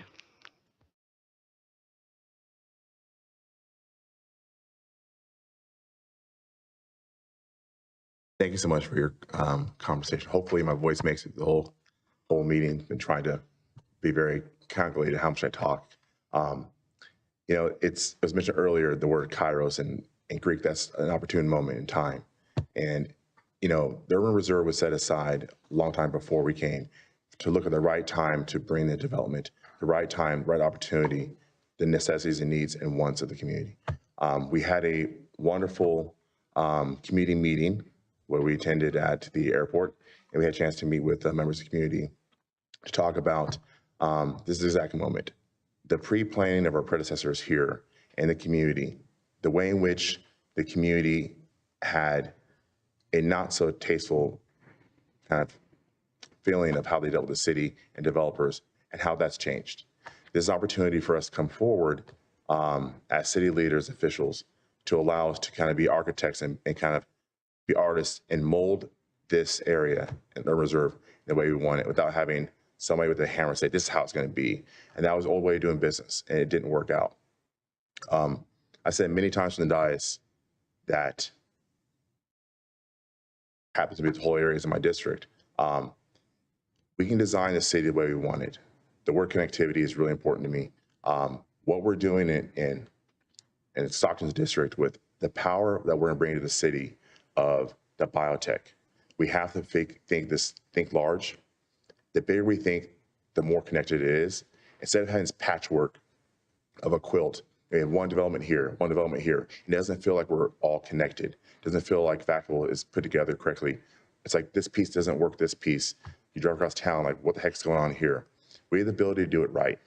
From biotech, and every time I hear like conversations and everybody forgets the part that makes Vacaville specials, like Travis Air Force Base.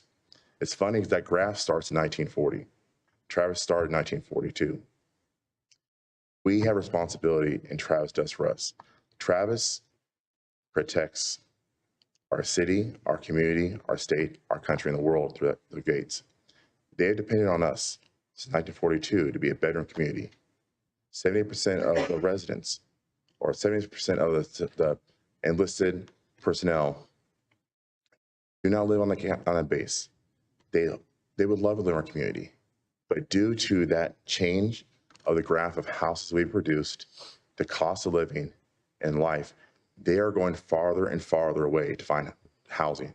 West Sacramento, Woodland, Dixon, they're traveling all over. They have to come back to serve us and serve our country. And like right now, what they're going through, and I've seen a lot of people leave.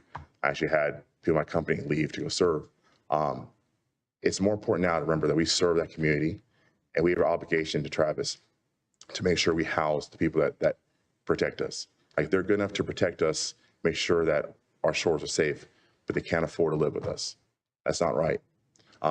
We have the opportunity to make sure that we bring the urban reserve, we connect it together. We can have a community to where we don't have the investors, developers tell us, we want to do this and this and that. We get the chance to sit down side by side as city officials with residents and say, we want to design a city we're proud of.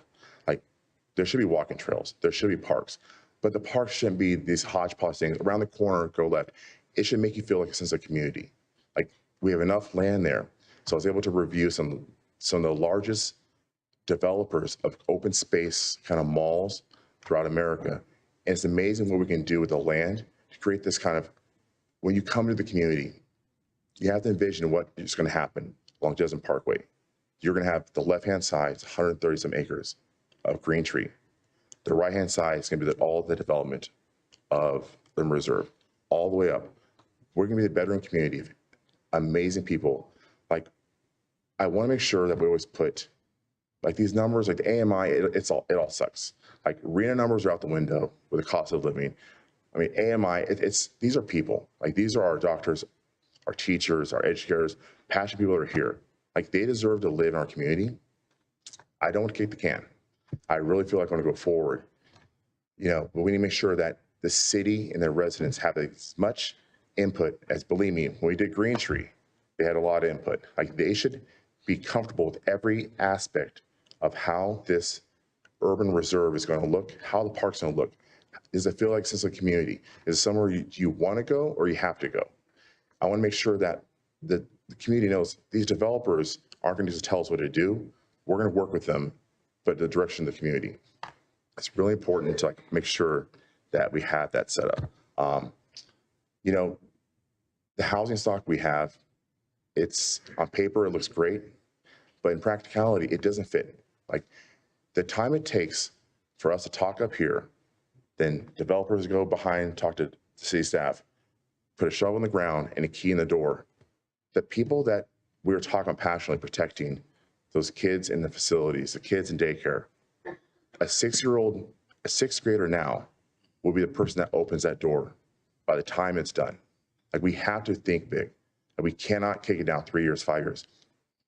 People that are going to our schools now, they want to go to college or come back, go serve in the Air Force, come back. By the time they come back, they'll be adults, and they'll be like, wow, there's nowhere to live. If we think too short-sighted, we will not create a community that will allow people that grow up in the community to come back and boomerang and support and give. The time it takes to take an idea to put it to fruition, open that door, it's a decade. It's a decade and a half. People are depending on us to make decisions now for their kids, their future. So there's been a lot of complaints last year and a half that our kids can't afford to come back. The community can't afford to come back because it's decisions that we made a decade ago that we didn't have the courage to step up and plan for the future rightly.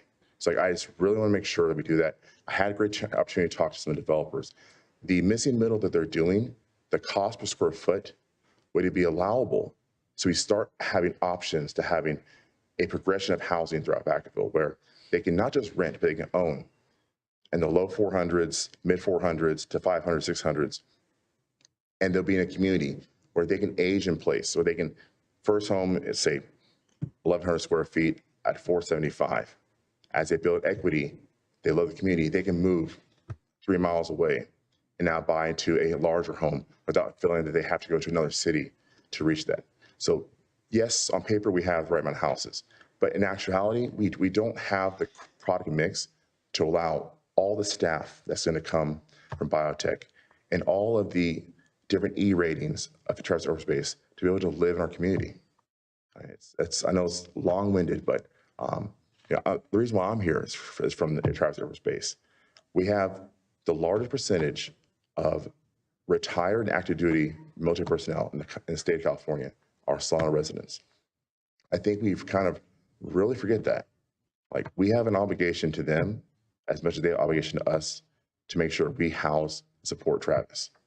So that's it. Can't believe my voice made it. But. Councilmember Roberts.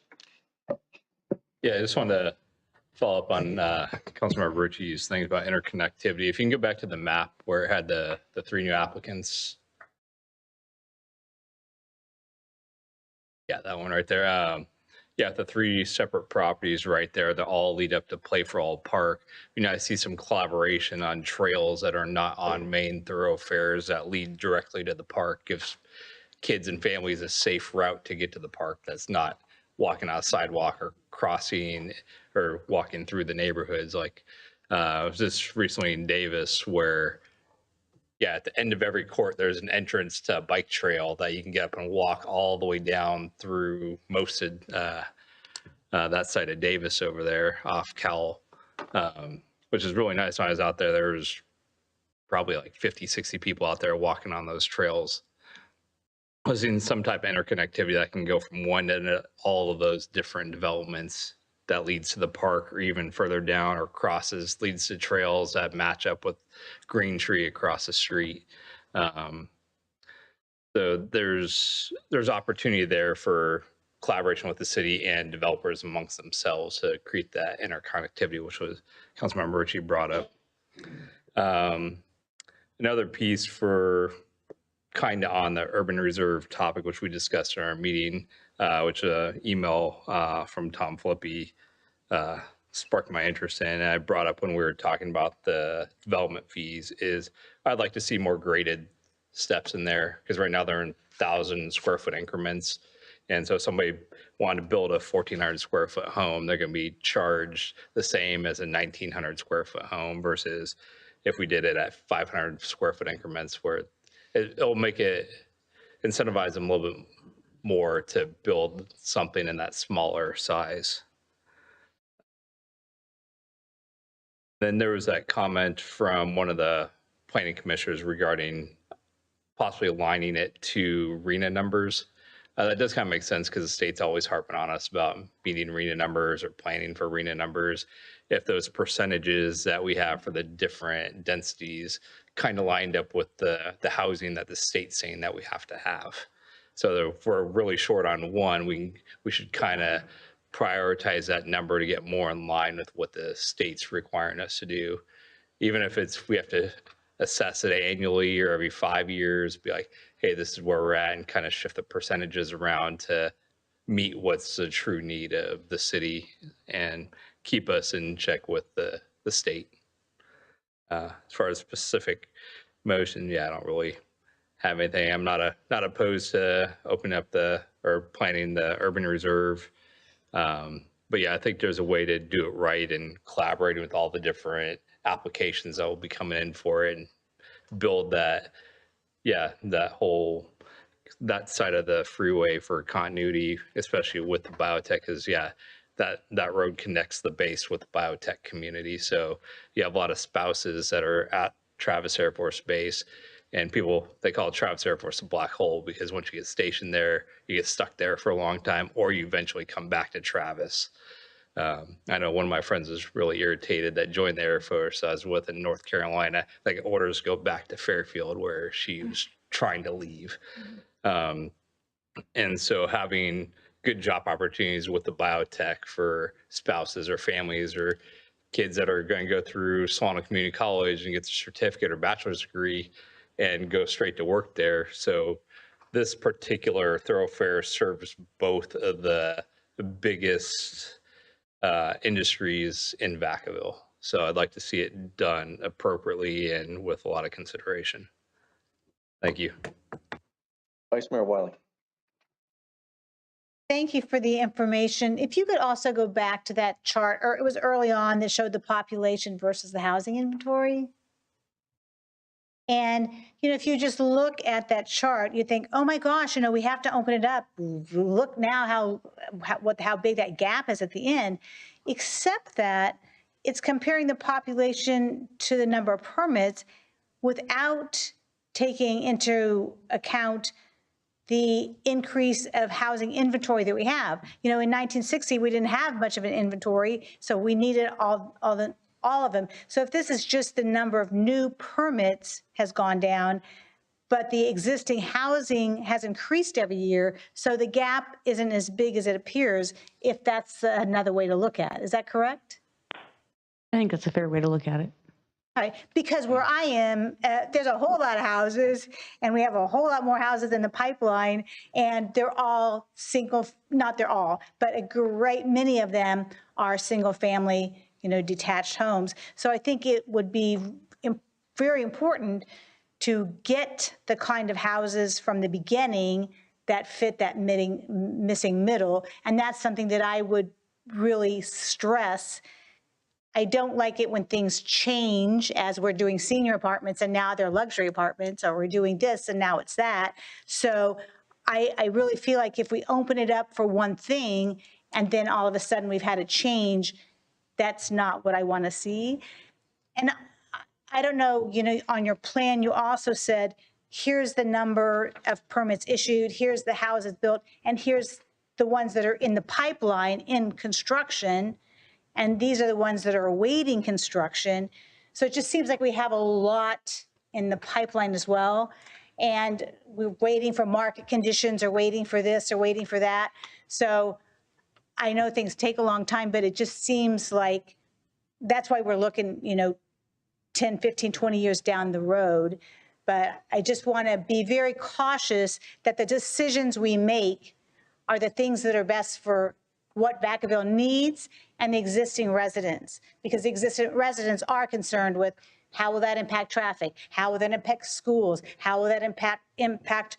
So I have amenities in my neighborhood, not just a whole bunch more houses without amenities. So I have kind of a cautious approach when I'm looking at these sorts of things. And then did you find out that answer about what percent of the planned, only 14% was high density or apartments? And I just wanted to know how much of that had been allocated but not built, like we approved the one over on Alamo by the fire station thing. Thank you for also Vice Mayor Wiley for giving me a heads up about this question. So as far as the 8% of the units that are in the inventory between 8 and 14 units per acre, these include some of the green tree houses, and that project has started construction with the improvement plan phase. Village G, which is the Villages Abandoned Development Agreement Amendment that the council approved, that fits in this residential medium density category. The proposed fields at Alamo Creek, which is one of the urban reserve properties that's already been initiated, fits in that residential medium density, that 8% we're talking about. And then North Village AP2, which is right now a little bit stuck, that also accommodates quite a few units that are residential medium density in nature.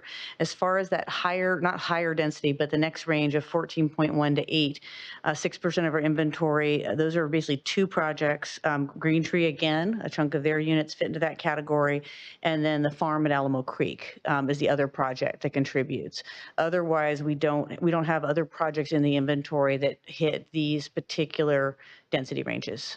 So again, to increase that percentage, so we don't have half of the houses being built as single-family homes, we would need to have that higher density product come in, not just more single-family homes. That's correct. So half of the inventory is single-family detached homes on 5,000 square foot lots or larger. And so we have a lot of that either approved, under construction, approved to where it could actually jump into construction when the market's right.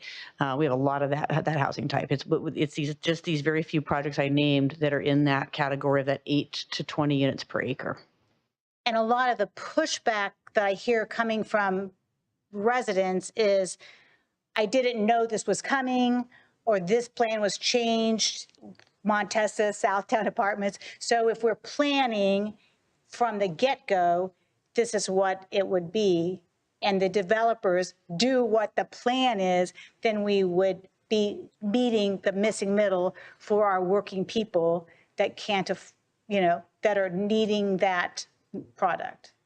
To answer your question a slightly, not roundabout way, if the council wishes to plan the urban reserve, staff's recommendation is that as part of that process, the council has the opportunity to articulate what it is you feel is best for the people of Vacaville, for the residents that are here now, for the future residents.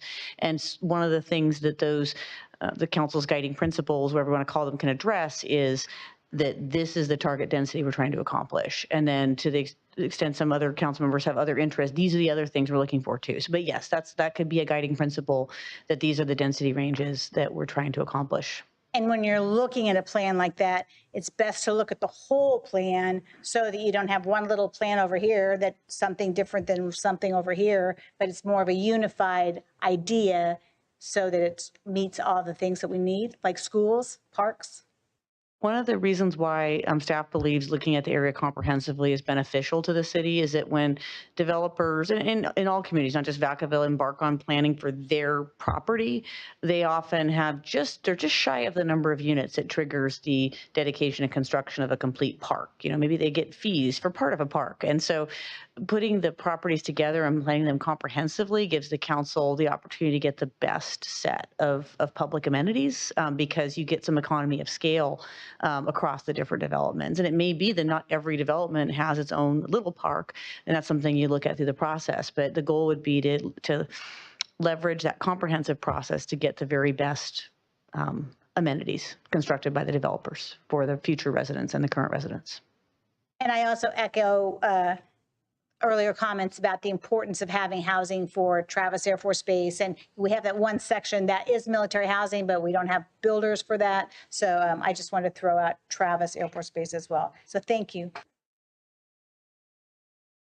Councilmember Silva, do you have any questions or comments? Yeah, just, I agree with the last three council members' comments, so I don't want to reiterate that. The only thing I can add is two questions, or what I'm looking forward. You don't have to answer them now, but is there a requirement, or can we require a minimum amount of units to be developed annually? So we're not kind of stuck in this situation we are, where I think most people are much more favorable for infill development versus expanding out. And the other part is I'm still very worried about the impact. And part of that question is really driven by the impact that our increased population has on our school system and the challenges that not just Vacaville but many cities in California face with trying to balance the increased population, where the population is increasing, and the impact of schools. So I really looking forward to hearing back from the school district when it comes time. Thanks. Councilmember Stockton. So for me, one of the priority is realistic expectations for our community. I think that in the short time I've been on council, we have had some absolutely amazing examples of development working with the community, both good and bad. And I think that if we focus on some of the more successful projects that had tremendous community involvement, they also had tremendous community support. I expect that. And in addition, I'm really glad Councilmember Silva mentioned it, because one of the things I've highlighted on here is the school district needs to be involved from the very beginning. They need to be absolutely connected to a master planned community that includes funding mechanisms that are going to make some of the amenities, like schools, that shows an actual pathway there. I feel like drawn out development agreements are a lose for Vacaville. Every single development agreement that we've had that's been extended multiple times, I mean, some of them back when I was in high schools when they started, and it feels like the community just loses. They lose the amenities, they lose the some of the revenue that's generated, and the cost that's supposed to go toward public safety and lighting and landscaping and other things.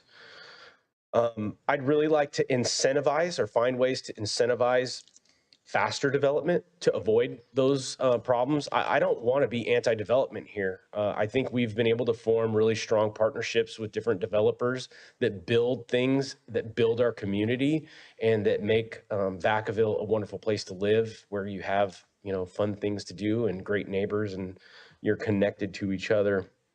So the master planning to me is absolute must. I think that we've kind of been divided by the really small incremental things that are sporadic throughout town, the infill. I do think there's a place for that as well. And then looking at that missing middle that we keep talking about, Travis Air Force Base, affordable housing for our military members, but also for our seniors, in addition to our first-time home buyers. I'd like there to be an emphasis on some of the first floor, like if these are apartments or duplexes, some of the first floor ADA accessible stuff being 55 and over, to make sure that we're not forgetting about them as well.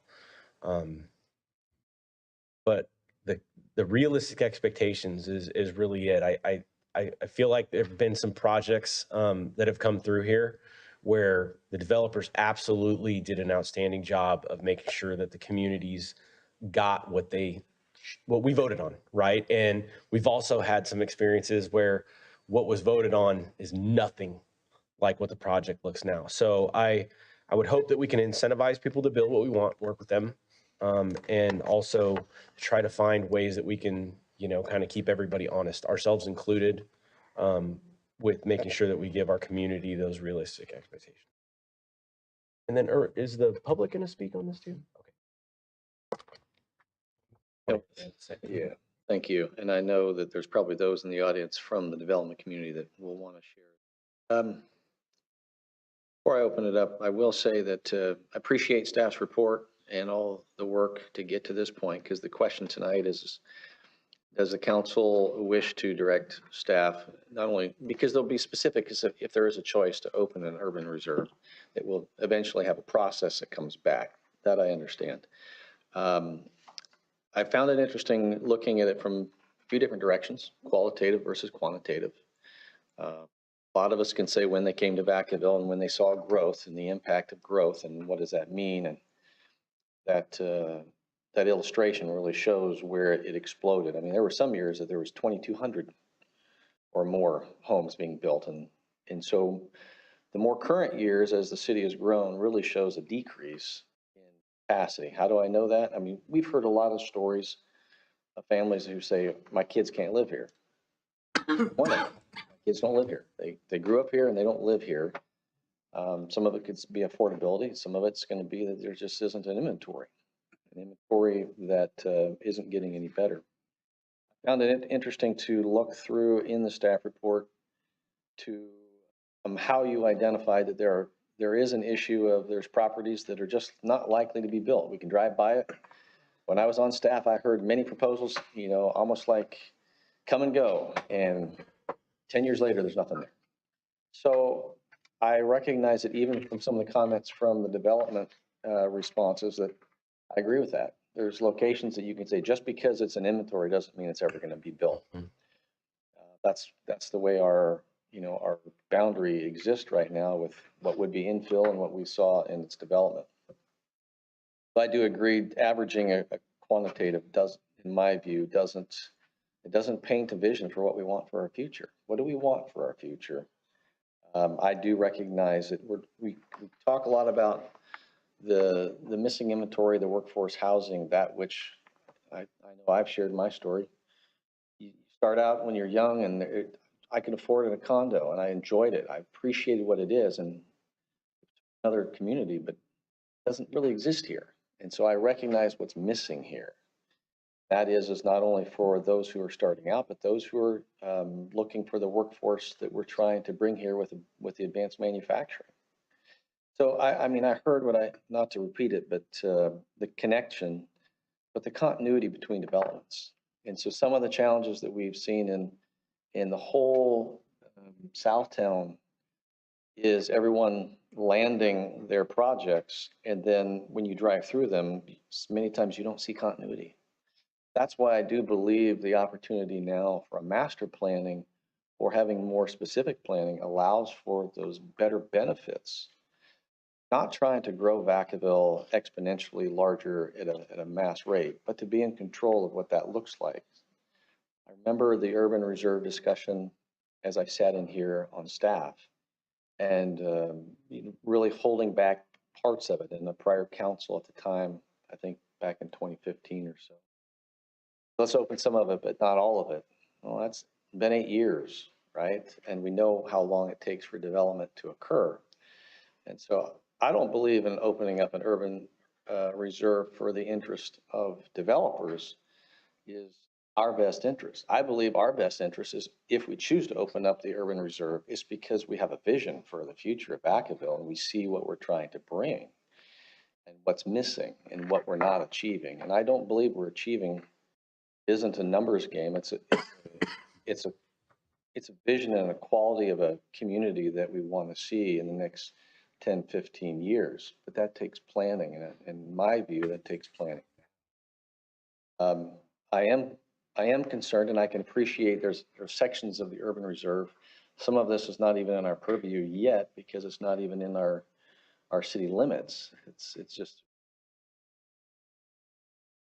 the community around Lock Padden. There's no doubt that there are those who it's very personal, and so my hope in this, if the council does choose collectively to open up the urban reserve, is that there's no set development that's proposed. It's the whole concept that I really appreciated. I remember during the years of Green Tree and how painful that was, but the process to get where we're at now was good. I think we learned a lot from that, and I would hope that what we see is if we can envision a bigger and better future that really isn't connected, but there's continuity with what we're doing, and we get a better product, and so that when we look back in 20 years, we say this is what we wanted here. This is what we envisioned as we drive through here. I doubt any of us will be on the council then. I don't know of any council that's been there that long, but to be proud of it and actually have people say, I'm glad that there was a vision and forethought, but I do realize it takes time to get there. I don't personally believe that RENA should be the driving factor for whether we open up a reserve. I believe opening up a reserve is based upon, is it producing what it is that our community needs? At the same time, I believe that whatever that looks like, and I know that there'll be future conversations, is that we do have to focus on that 14%, not because the state says we need to, but because we need to fit it into what our community needs. Do it tastefully, but not only tastefully, but in a way that we can say there's quality with that. Make it beautiful, right? We know communities when we drive through it, we all been there and go, I like the way this feels. And that's something that I want for Vacaville. The focus of master planning or a specific plan, I'd rather be in control of it now than not be in control of it in the future. Then again, that 414, even though the averaging to me has no relevance to trying to identify the types and the availabilities and the potential, I think that's a misnomer on how to look at this. And so with that, I also agree with members of the council.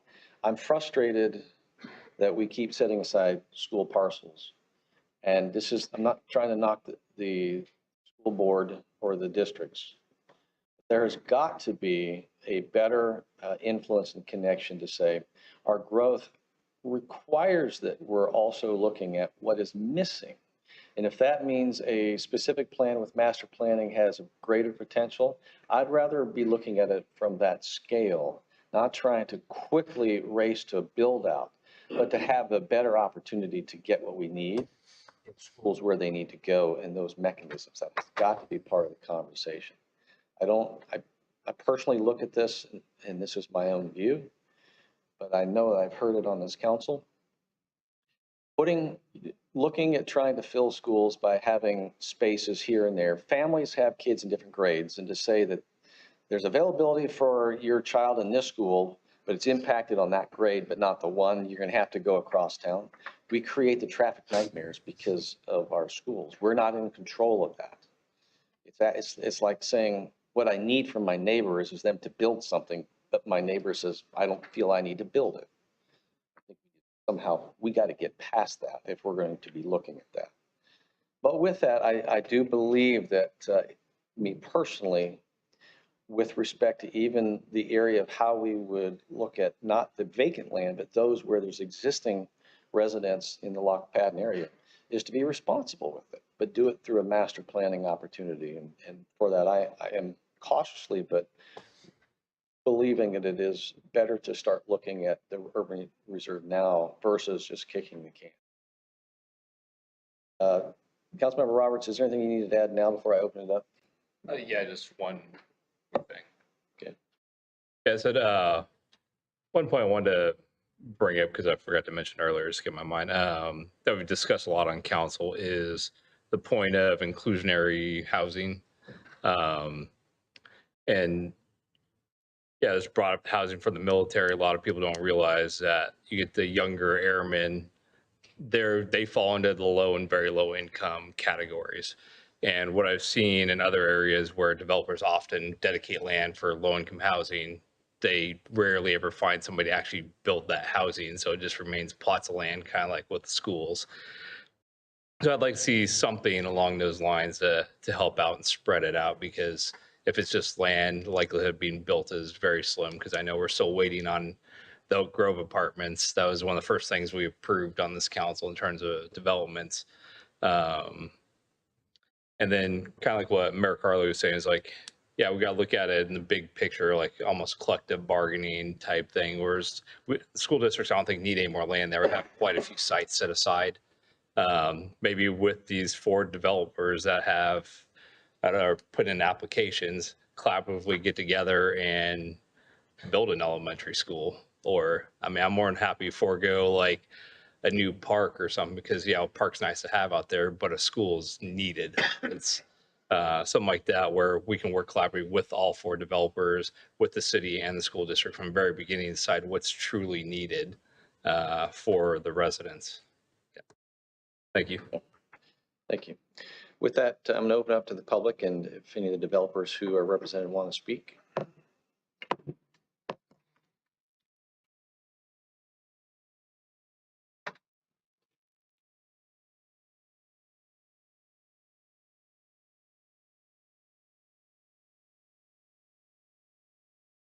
I apologize for my earlier. I think I'm ADHD and I just wanted to do that. Yeah, it's okay. My name is Nancy Martin, and I'm a resident of the Lock Padden community, which Lock Padden was a developer. So if everybody thought it was a special designation until we figured out it was just a developer from the 1800s. In your map, I can show that I live just north of the Donaldson Urban Reserve. And we have members of the community who also live in Maplewood, which is also just north and bordering the urban reserve. So when we found out about this development project, we've done what we always did, was just go, heck no, we don't want to be developed. We don't want light pollution behind us. We don't want houses behind us. And we sure don't want more traffic on Leisure Town Road. And, and then reality set in, and I just said, I think it's coming. We've been fighting and fighting for 37 years. I've lived there, and we've talked about the developments that have come. And I realized all the things that you said tonight, and I appreciate it so much to hear that we should be done building housing projects and start developing neighborhoods in the outer parts of Vacaville. We keep talking about what a great downtown we have, but you have to drive 20 minutes to get there. And as a working mother, the schools, I rode my bike or walked to every school I went to, including junior college. You can't get a kid safely across town on a bicycle in Vacaville. So part of my sentiment is, yes, we totally need this kind of development. And I appreciated so much Greg and Aaron coming to our neighborhood watch meeting to kind of describe that the old way is done. We're done with that. We're going to do these community involved planned projects for the future. But this is not a cheap economy anymore. This is an expensive economy that we have right now, and holding developers' feet to the fire is going to be harder than ever because things are expensive going forward, and copping out on commitments is going to be a big element of this as we go into the future. Things have changed. And a lot of the development that went on when it was a cheaper economy, you could kind of get some things done, but even then we can see that we couldn't hold their feet to the fire. Quality of life is 100% what we need to do. Can't guarantee housing for all. We never are going to be able to guarantee housing for all because we're the monkey in the middle. We have a global economy that allows people to have 5 and 6 and 10 estates at all the resorts in the world. San Luis Obispo, where I went to college, is now the #1 second home city in California. When you have that going on and you have airmen on airmen salaries, how can they afford in a market like that? So being the monkey in the middle, these kind of projects make more sense. Holding developers' feet to the fire makes more sense. And just one last thing, because I know I'm almost out of time. Please, please, please put in the long-term planning the development of Leisure Town Road. Have got to get the Jepson Parkway to be looked at for what if it's going to be a road that goes from Travis Air Force Base, from California Forever in Rio Vista, all the way up to the tech centers, it's going to have to be a really well-designed and developed thoroughfare. And my road has no access to town without cutting into traffic left or right. So don't leave our neighbors out. We've been walking and horseback riding and enjoying the outdoors in that area forever. I'm going to say one more thing, and I know I need to stop after this. Avenues of exposure to open space are important. A lot of my ranchers I worked for over the years wanted to keep town in a perimeter.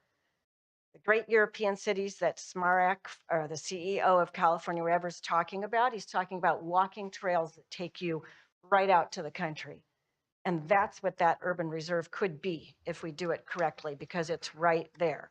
We don't need a circle around our town. We want little roads that go out. so that everybody has access to open space. Thank you for your time. Thank you.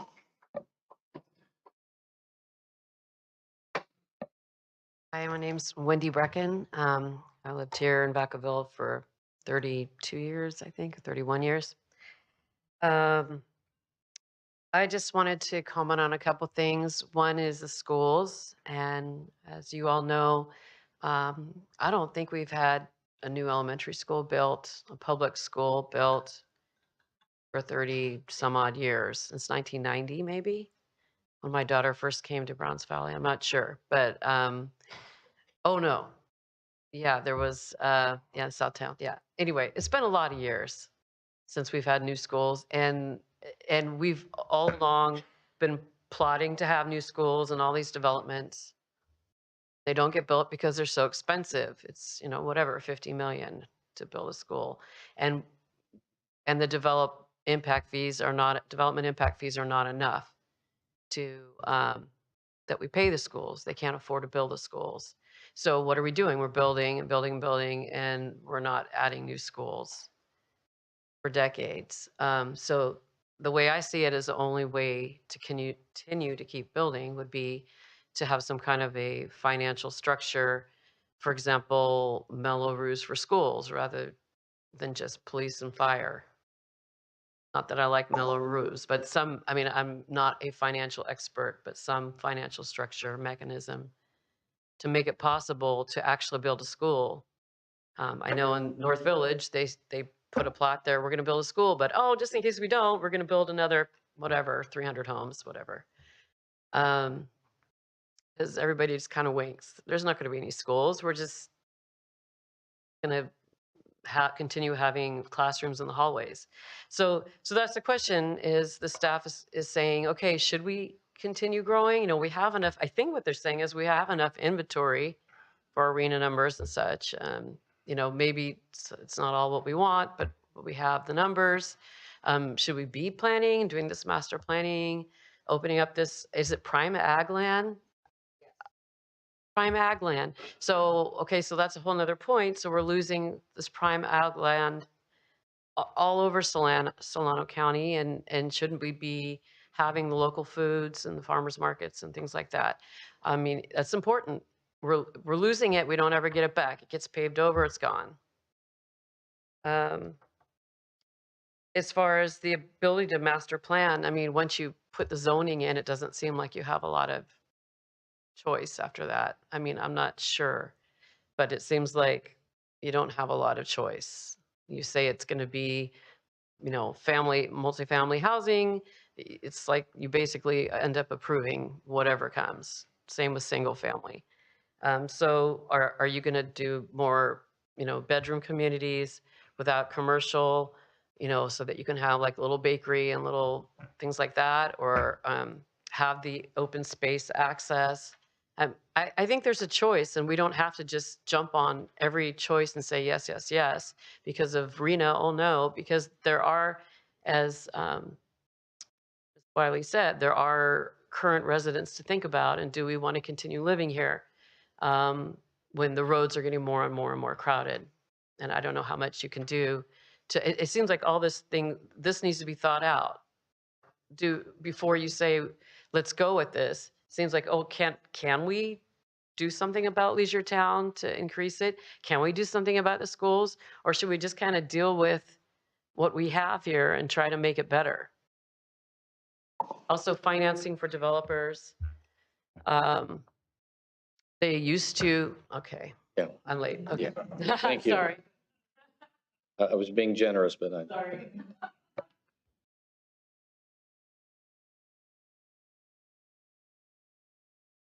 Good evening.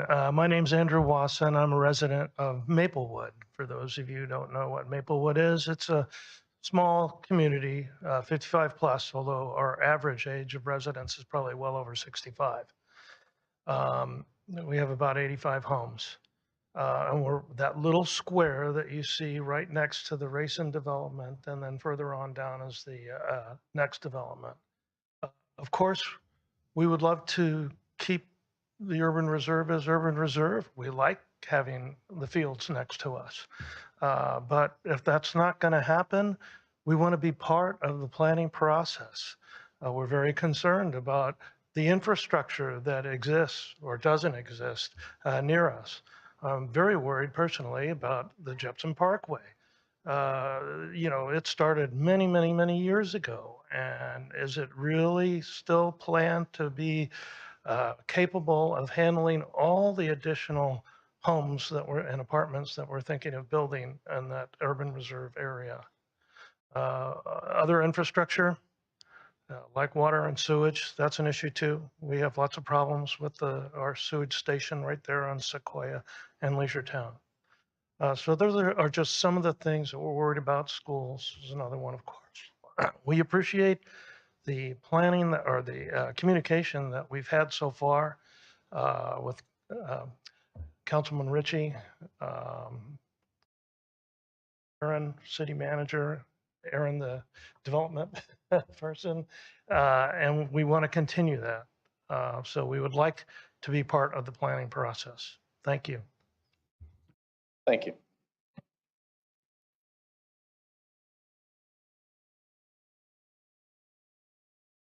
Good evening. Honorable Mayor, council members, thank you for the opportunity to speak this evening. My name is Gregory Brunn. I'm one of the principals of SN Management Corporation based out of Fairfield. We represent the fourth applicant mentioned by staff report, AP Children Investment LLC, submitted on October 16. This parcel is approximately 127 acres located at the corner of Fry and Leisure Roads at the southerly end of the urban reserve lands map, right below Roberts Ranch project.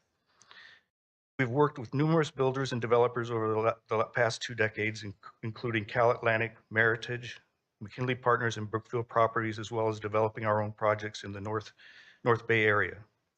I would like to thank Director Morris and her staff for such a comprehensive report, and specifically denoting the composition of the development inventory by general plan density range.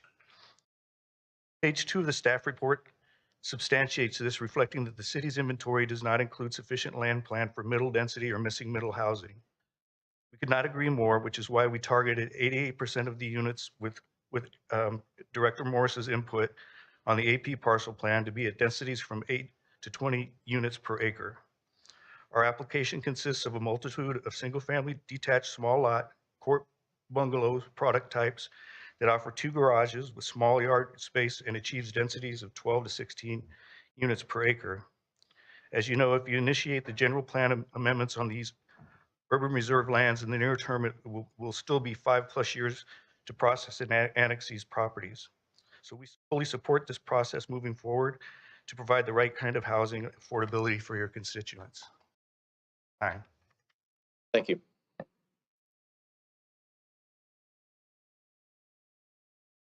Good evening. Good evening, Mayor Carley, Vice Mayor Wiley, and members of the council. My name is Todd Chambers. I work with the Lewis Group of Companies. I'm here to represent the Donaldson Ramos property tonight. Certainly would like to thank Director Morris for all of her hard work in the presentation tonight, and we've been working pretty closely with her over the last 18 months to get to this point where you all are actually having a conversation about what we're planning to do or hoping we can plan to do. I came prepared to talk about a lot of things, but gosh, you guys all covered them pretty well, I thought, with your comments and your feedback, certainly from the public as well.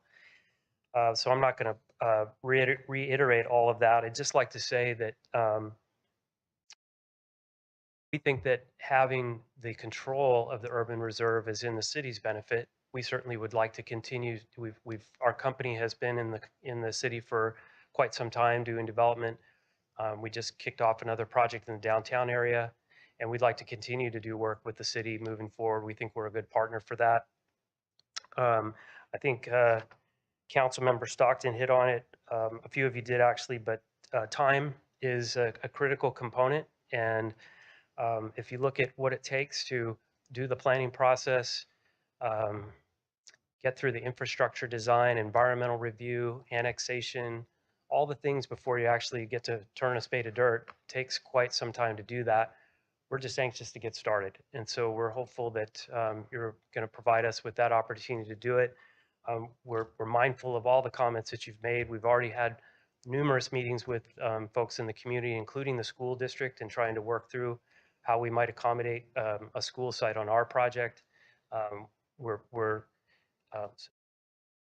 in support of the densities that you're looking to do. And Lewis is a multifamily developer as well as a master plan developer. So we think that we're capable of working with the community to build a community and not just housing for the future of Vacaville. So we appreciate your consideration. And like I said, just really would like you all to grant us the opportunity to start that planning process. Thanks for your time. Thank you.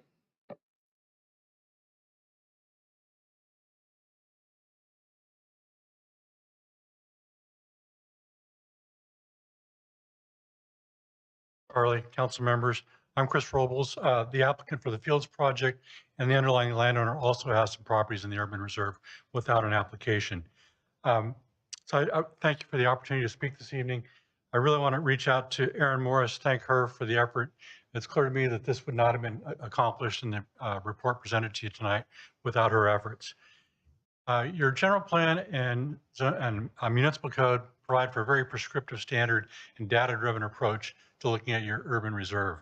And I think that that really is misplaced, and it does not address what's qualitative. What are the community values and what are the goals that the city has? And I think rather than looking at necessarily at the data, which really reflects what the past performance and outcome of the city has been, is what is it that the urban reserve will do for the city? And the comments I heard from council tonight are very encouraging.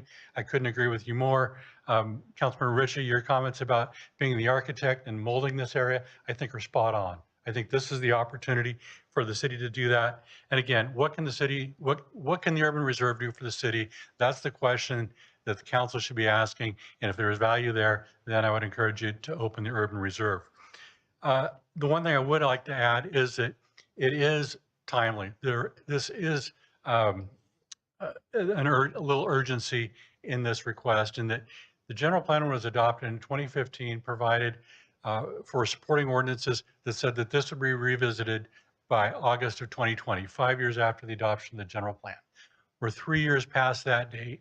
We're looking into a further horizon. The time that's going to take to annex these properties will probably take 5 to 7 years on the city side, LAFCO a year, additional mitigation work, probably 10 years. We're looking at the fourth quarter of the 20-year horizon that you're looking at before the first homes would likely be started.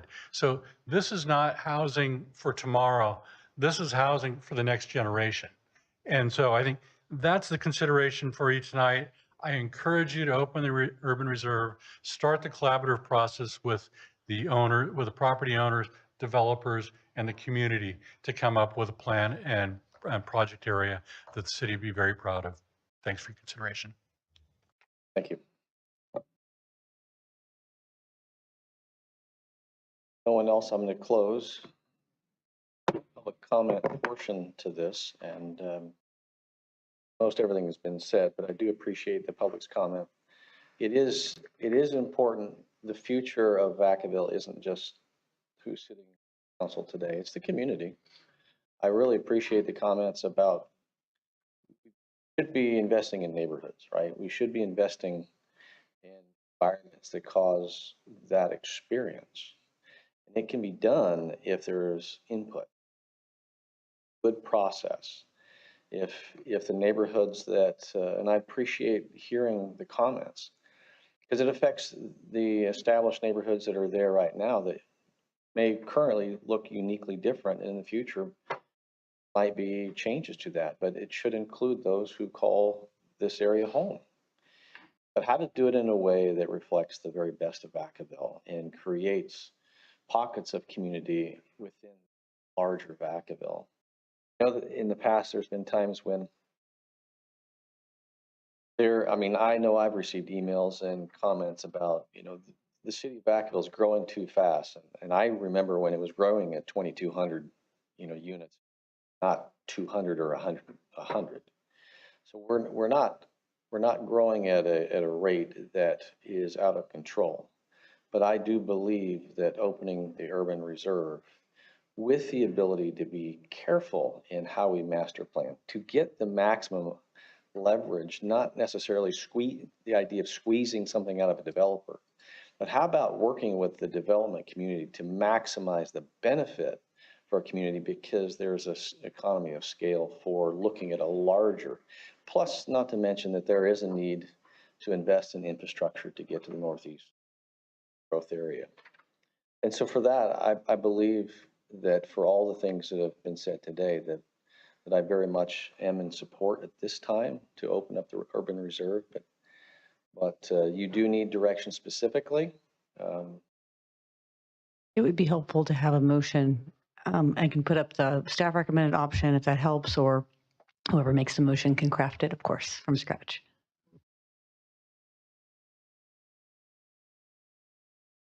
To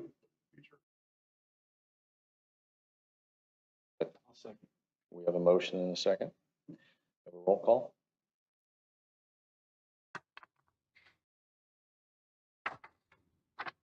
Councilmember Stockton? Councilmember Silva? I'm sorry, guys. There's a delay on my question. What we're approving based on staff recommendation that was written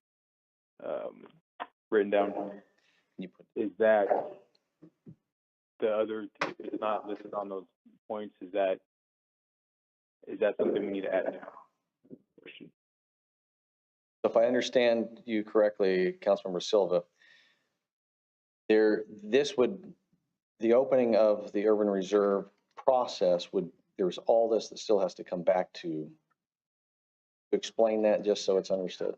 Staff's recommendation is that these are sort of the 3 key steps toward a future council meeting to discuss the initiation. So direct staff to do outreach in partnership with the applicants, and then bring community planning strategies to the council at the same time we bring the initiation proposals before you. And the timeline would be spring of 24 for that culminating.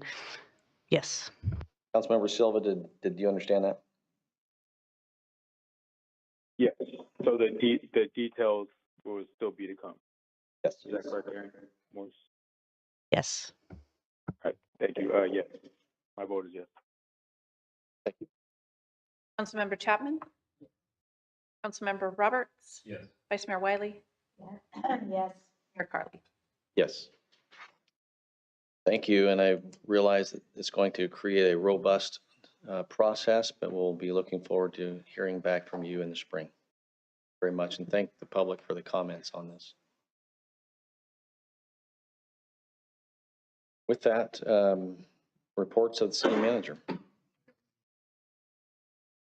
Okay, reports of the city council.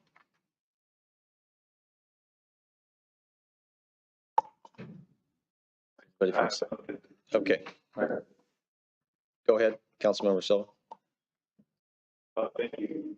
So I just want to appreciate staff and council and the public bearing with me. I'm out here in DC on a conference to attend a conference about workforce development, and it's pretty amazing out here to see all the sacrifices for centuries. People came to this country, and through the ups and downs, a lot of the trauma that's been passed on generation to generation. And I think it's really put some things in a humbling experience. First thing I actually attended was when I got in at night was the Korean Memorial. And this is where my grandfather, he served a couple years out there, saw action a couple times, and and he's not the only one. And so I don't know, it's been putting a lot of things in perspective for me, the role that we have, and as much as what's going on in the nation kind of consumes, the narrative for media, there's a lot of things and a lot of opportunities that we have to make a strong impact here locally. So I definitely value a functional government. I definitely value a even more functional local government. So I just want to kind of share that reflection I've been kind of processing this past couple of days. So I do want to congratulate Life Space Labs. They opened up they opened up a little while ago, but they had a nice mixer, brought different industry professionals out. California Biomanufacturing Center. They put on a real nice venue. I know Greg Ritchie was able to attend, and Roy Stockton was able to attend. It was really good to see different folks from different stages of their career actually out there, and kind of seeing the different technology and different opportunities are out there. So really appreciate all that's going on. Kind of shifting over to the questions regarding, or the concerns regarding the warming shelter. So just to clarify, I was kind of confused based on some comments that were made during that time of whether or not, my understanding is November 1st, this is something that would be potentially opening once those parameters get hit. Can I just get a clarifying answer on that? That is correct. Okay. And the questions that I and others have had regarding the process, the various concerns that I mentioned, where can public gain access to that information? Currently, staff is walking all the properties in the immediate vicinity of the center.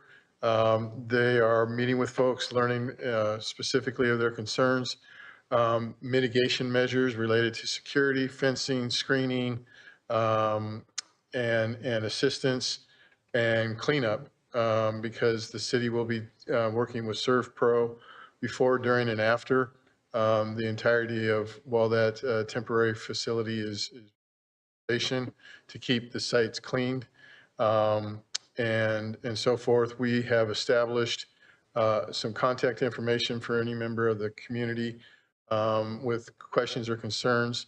That information will be put out on some literature that will be going out just as soon as we complete all the recommendations or pieces of the program, and we'll be sharing that with everyone so that they know who they can contact and keep updated on the progress. So it sounds like there's no current point of contact for this. Is that right? No, we have that. I just don't have that right in front of me right now, Councilman. Okay. And then I didn't hear. I think one of the larger concerns about sex offenders and whatnot. Can anybody comment more on that?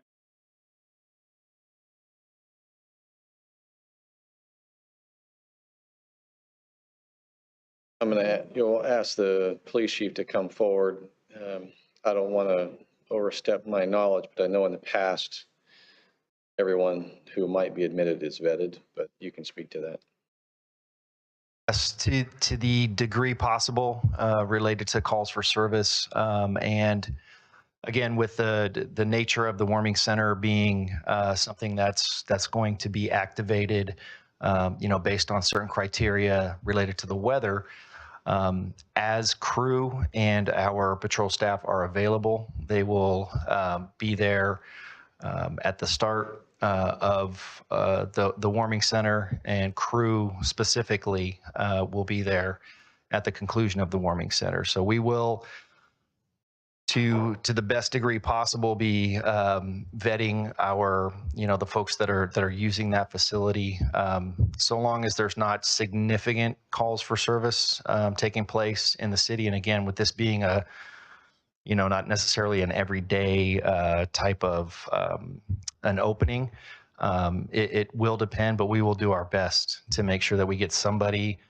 whether it's crew or whether it's, supervisor, watch commander, what we need to do to get out there to make sure that the folks that are utilizing that center are appropriate to be in that area. And those who are not, would those individuals go to the emergency room under those emergency situations?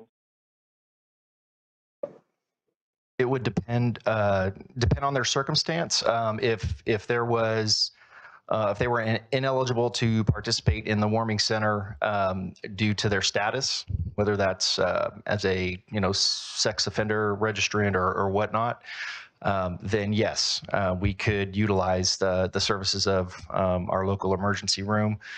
We also have, again, shelter beds at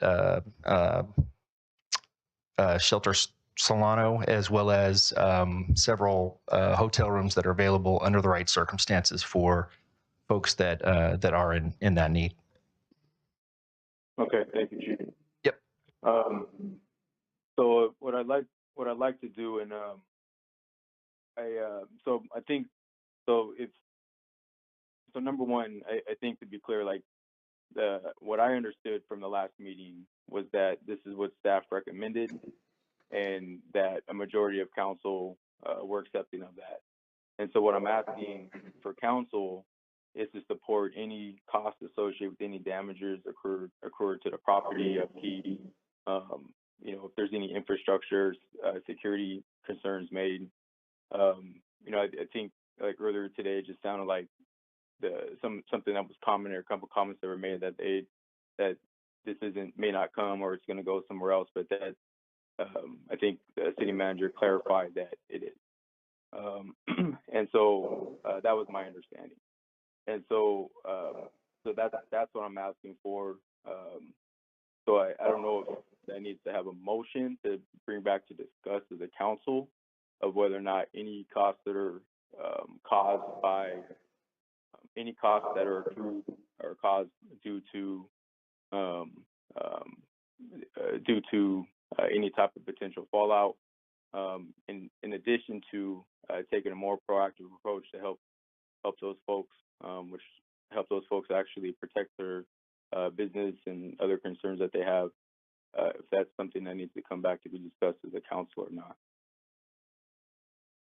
City Manager, do you have a few more, you have any more information on this?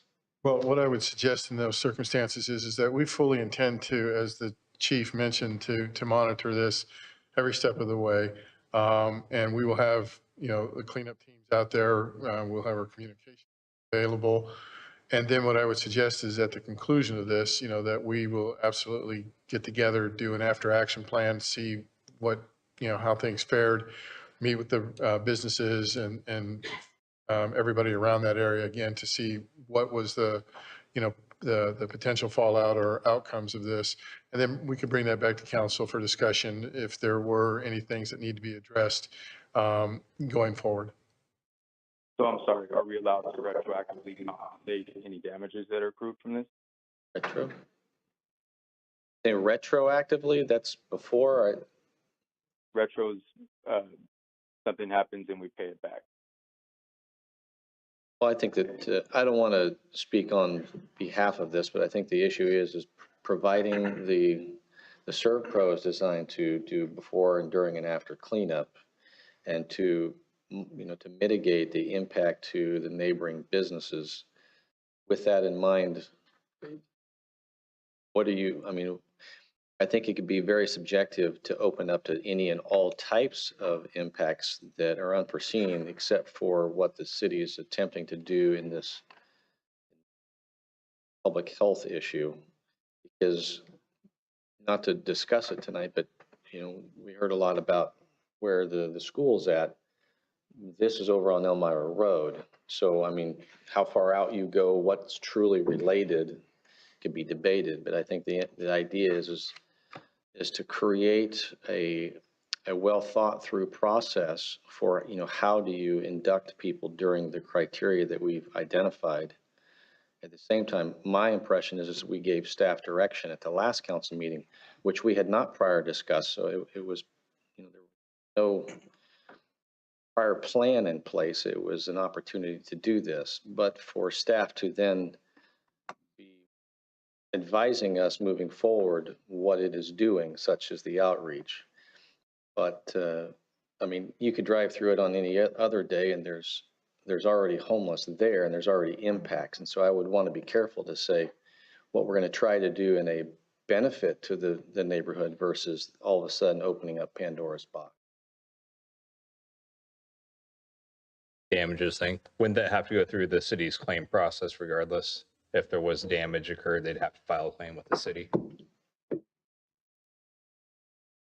I think that would be kind of the last ditch effort. It sounds to me like the plan is, once the warming center is closed and completed, it would come back. We'd do the after action plan. If there were damages that could be addressed then through that process, we would do that. But there is definitely that opportunity to file a claim for any damages that are not covered. And I would believe that part of this process, Mr. City Manager, would be making connection to the businesses so that we're not somehow waiting days, weeks, or months later to learn of something. We should be in communication with the businesses so that if something arises, we can adapt whatever the plan is so that we're mitigating whatever that, that concern, risk, or fear is. Is that correct? Okay.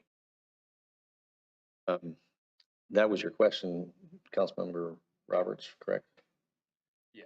Okay. Councilmember Silva, did that answer your question? Does that help? Yeah, I mean, part of the, I guess, I mean, there lies the challenge. I'm posing a question about concerns I have on behalf of our city small businesses in a particular area where they weren't engaged. The location was not disclosed, and the concern that I have is us as a local government. How do we make sure that we protect everybody and not do it as something that's more reactionary? So I know we're limited on discussion component here, so that's why I was asking if we just make a motion and bring it back to discuss. But actually, I'll just do that, and we'll see how it goes. I heard the feedback, but it's kind of an awkward situation because we can't discuss it. So I'd like to make a motion to bring back to the council to discuss what type of services, what type of funding should we allocate to support the negative impact or potential negative impact that would come to the area, because that's unclear to me. Would it also be, yeah, real quick, would it just be easier to, as from our last discussion, to bring back a discussion on the status of what the city has done and as far as in the planning process? In other words, as a council, we gave staff direction to begin working with the business owners and to establish what this could be based on our criteria, and maybe at a future council meeting, update the council just on the status of what's happening. Like that, or what would you recommend? I'm looking to see how we protect the impact that our decisions make on the local area. Right. I think that part of the discussion was that we're even contracting with ServPro to make sure that we're taking care of the area that would potentially be impacted. And so my impression is that their staff was going to be bringing back to, or working with our direction to ensure that we are protecting not only the location, but also the impact on the nearby businesses. And so it's just a whole bizarre process because we never, other than the emergency plan, we never voted yes or no. So it's just it's an odd thing. I think that's adding to the confusion of the locals. My understanding is we gave staff direction in this report that was provided out, and as a collective council, we approved staff to move in this direction. Am I missing that, Mr. City Manager? It was an update to the council of an opportunity to use that facility as a shelter, as a center, to which the council had, a lot of dialogue with the community during that time frame. And the general consensus was to move forward with that. And so that's what we've been doing and communicating, because we understood the concerns, about that were expressed that evening from the business community and the neighboring properties. And so we've been actively engaged with them this week and learning specific about their concerns and sharing with them some of the ideas that we have, because we did learn quite a bit from our, experience with the Duke center a few years back. And that's why we are putting those proactive measures in place. So yes, I regret that we weren't able to get out there ahead of time necessarily, but we are following up with them to make sure that we are trying to mitigate as much as we can. With regards to updates on that? I don't even know what those are. I'm hearing from business owners they haven't heard anything yet, and I know there's sometimes they miss folks and this and that, but I like to be included in that.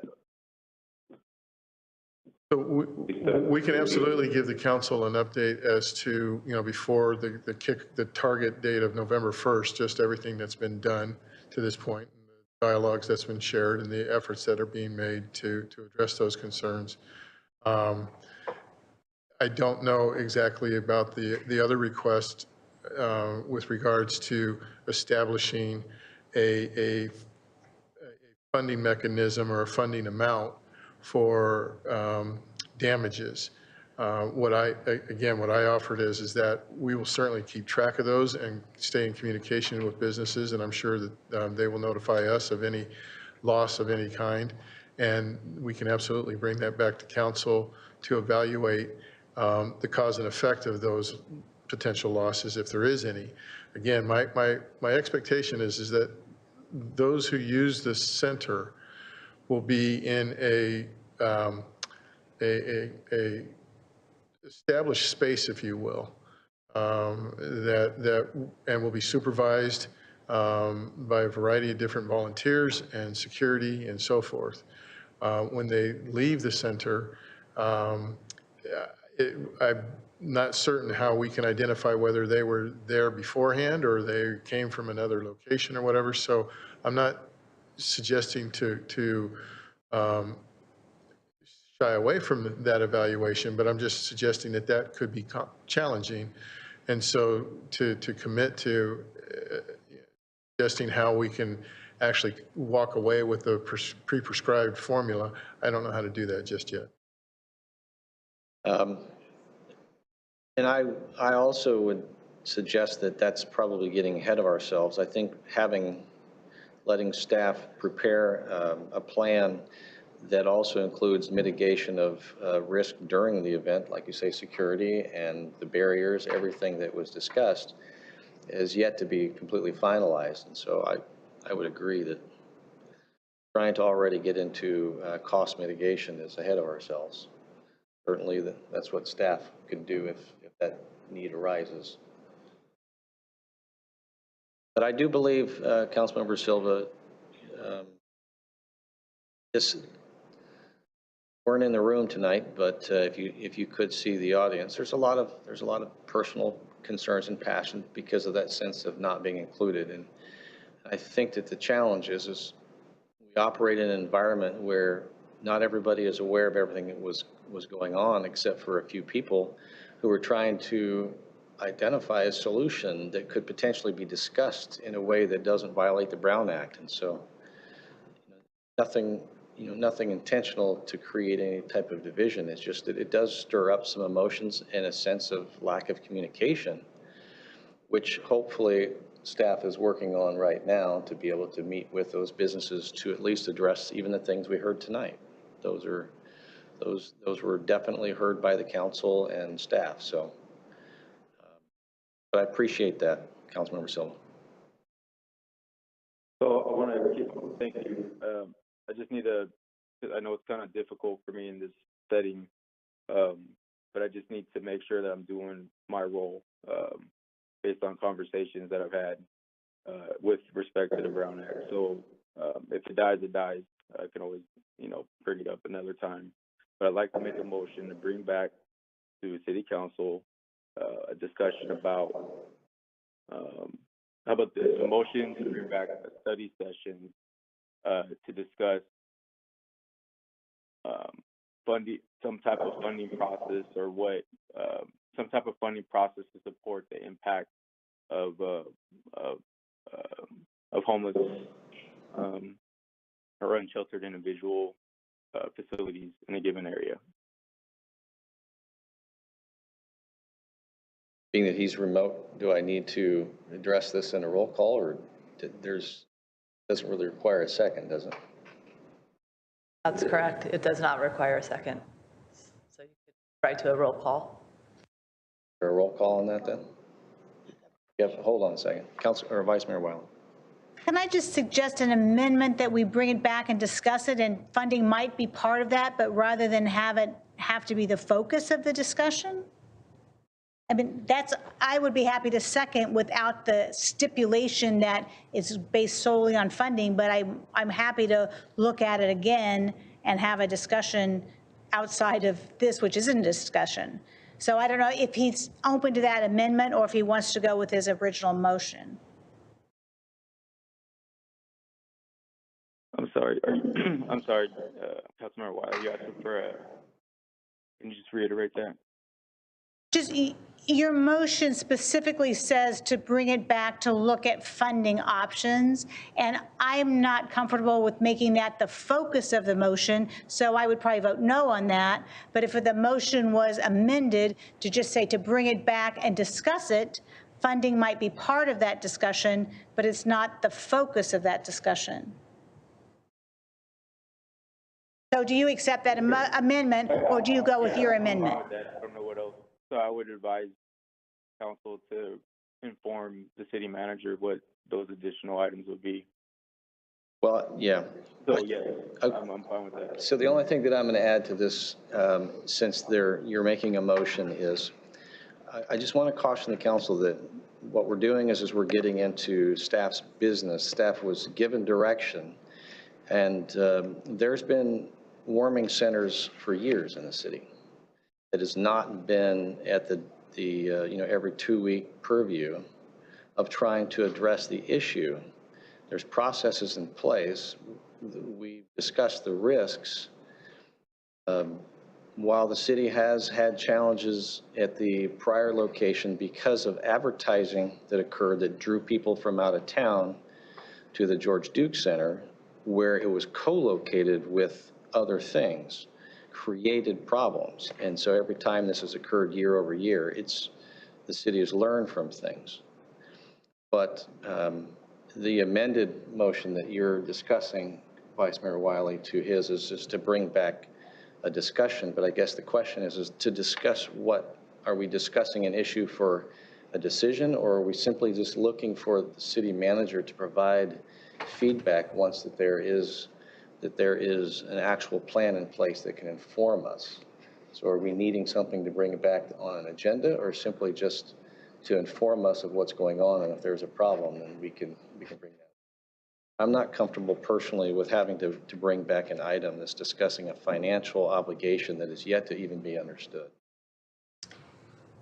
I guess then if you said the motion doesn't take a second, it's on the floor, we should vote on it with a roll call vote. Yes.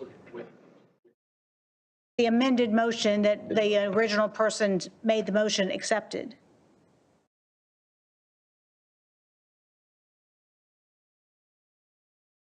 That's the amended motion, just to bring it back for discussion. What back for discussion? The warming center and its impact on the businesses and the preschool and the things that were brought up this afternoon. We want an update. To rediscuss everything. No, can I suggest something? So just to clarify, I'll put it like this: the amended amendment to include an update based on the area's concerns. So you're only asking for an update, is that correct? I'm thinking that might help address what you're suggesting and what the mayor is suggesting. I accept your amendment.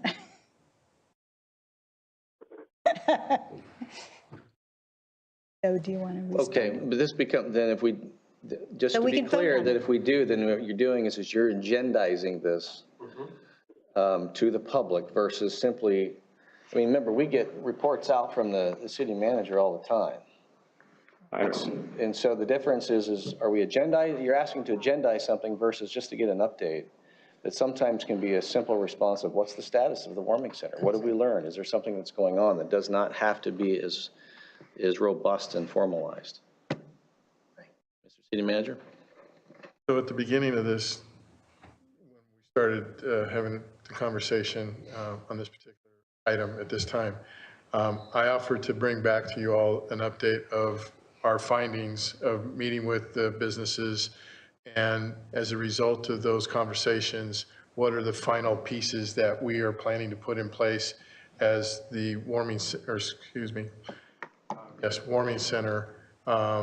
becomes functional and operational. So we can certainly bring that back to the council, give you an update on what's being done.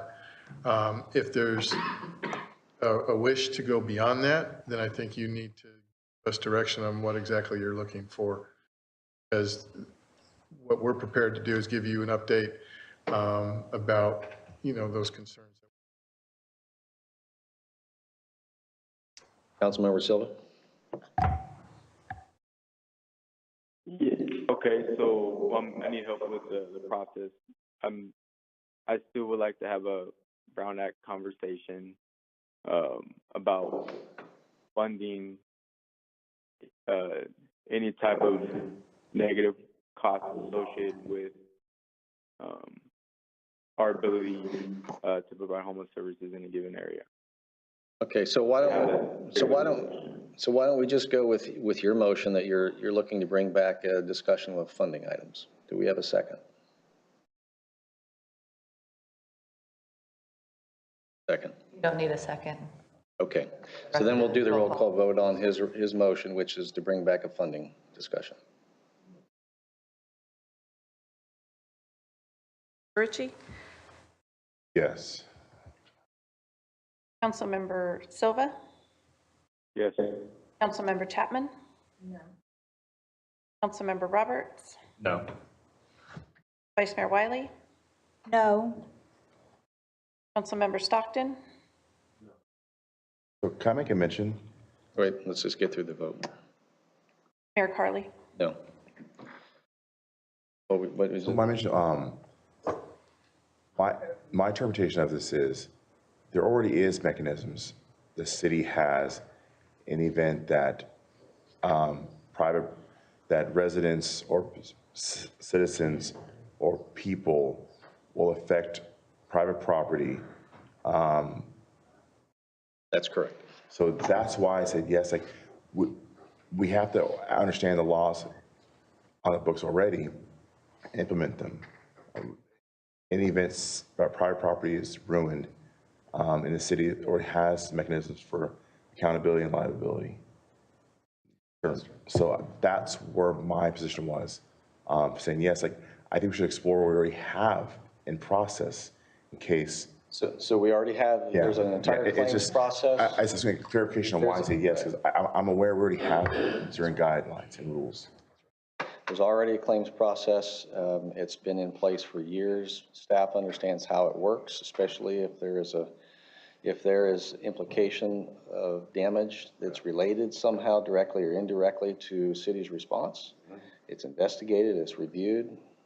Claims routinely are both approved and denied. It happens routinely. Totally agree. Attorney, do you have any more comments on that? No, I think you've reflected it fine. All right. So at least with that, though, I do believe that the council, based upon the city manager, is that when you understand what it is that you plan on doing, that you'll give us an update. Councilmember Silva, city manager nodded his head yes, if you couldn't see that. You felt it. Okay. All right. Anything else, Councilmember Silva? You still appreciate that you're enjoying that experience in DC. It's a very special memorial. Got my daughter. Yeah. Mm. Councilmember Roberts. Yeah, let's just do a quick thing because we don't have another council meeting before then. We do a big Veterans Day thing over at Creek Walk, Veterans Square. I believe it's on the, are they doing it on the Friday or the Saturday? On the Friday, November 10th?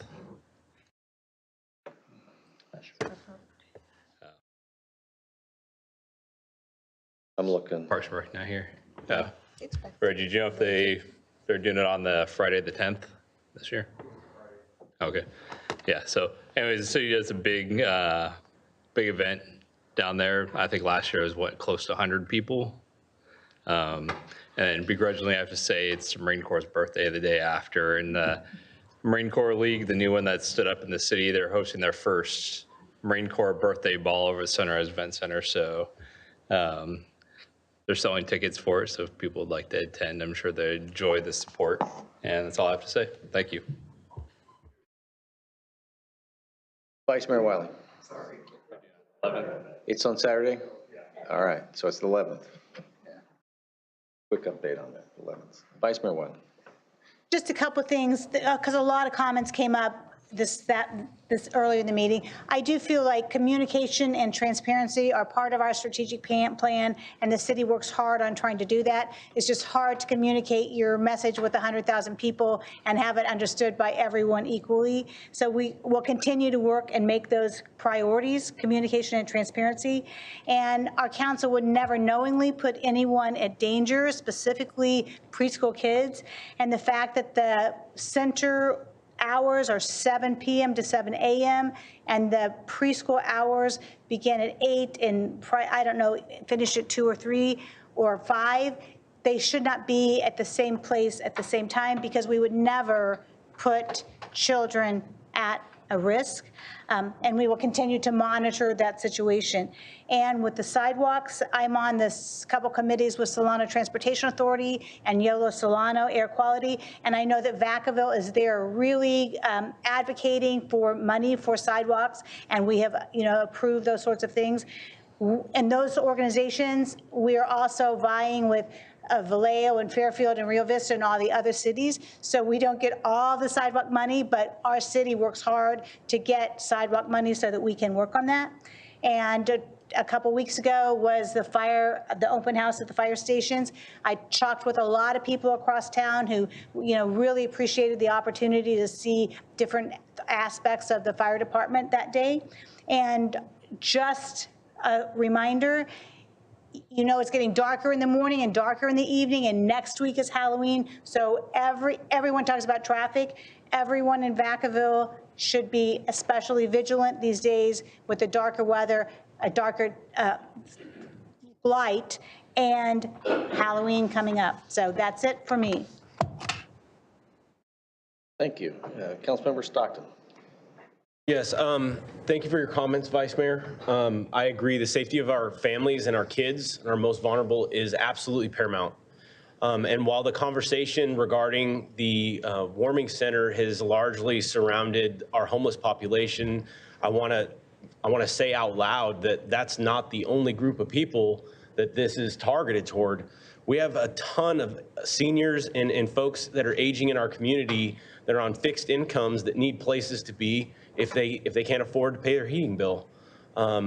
So while I certainly recognize that this is a scary situation, this is not a shelter that we talked about earlier, but it is a resource so that people aren't falling victim to the elements outside. So I am looking forward to an update from the city manager if it happens to be activated. My understanding is that there's also the possibility that if it's warm enough, it will never be activated. But I would like in that update to include potential, like how it's, in addition to how it's going at that location, other sites that this might be available to do in the future, like what other areas that we have control over that we could utilize. I do think that this site right now, there is a large amount of homeless people that live right next to this location.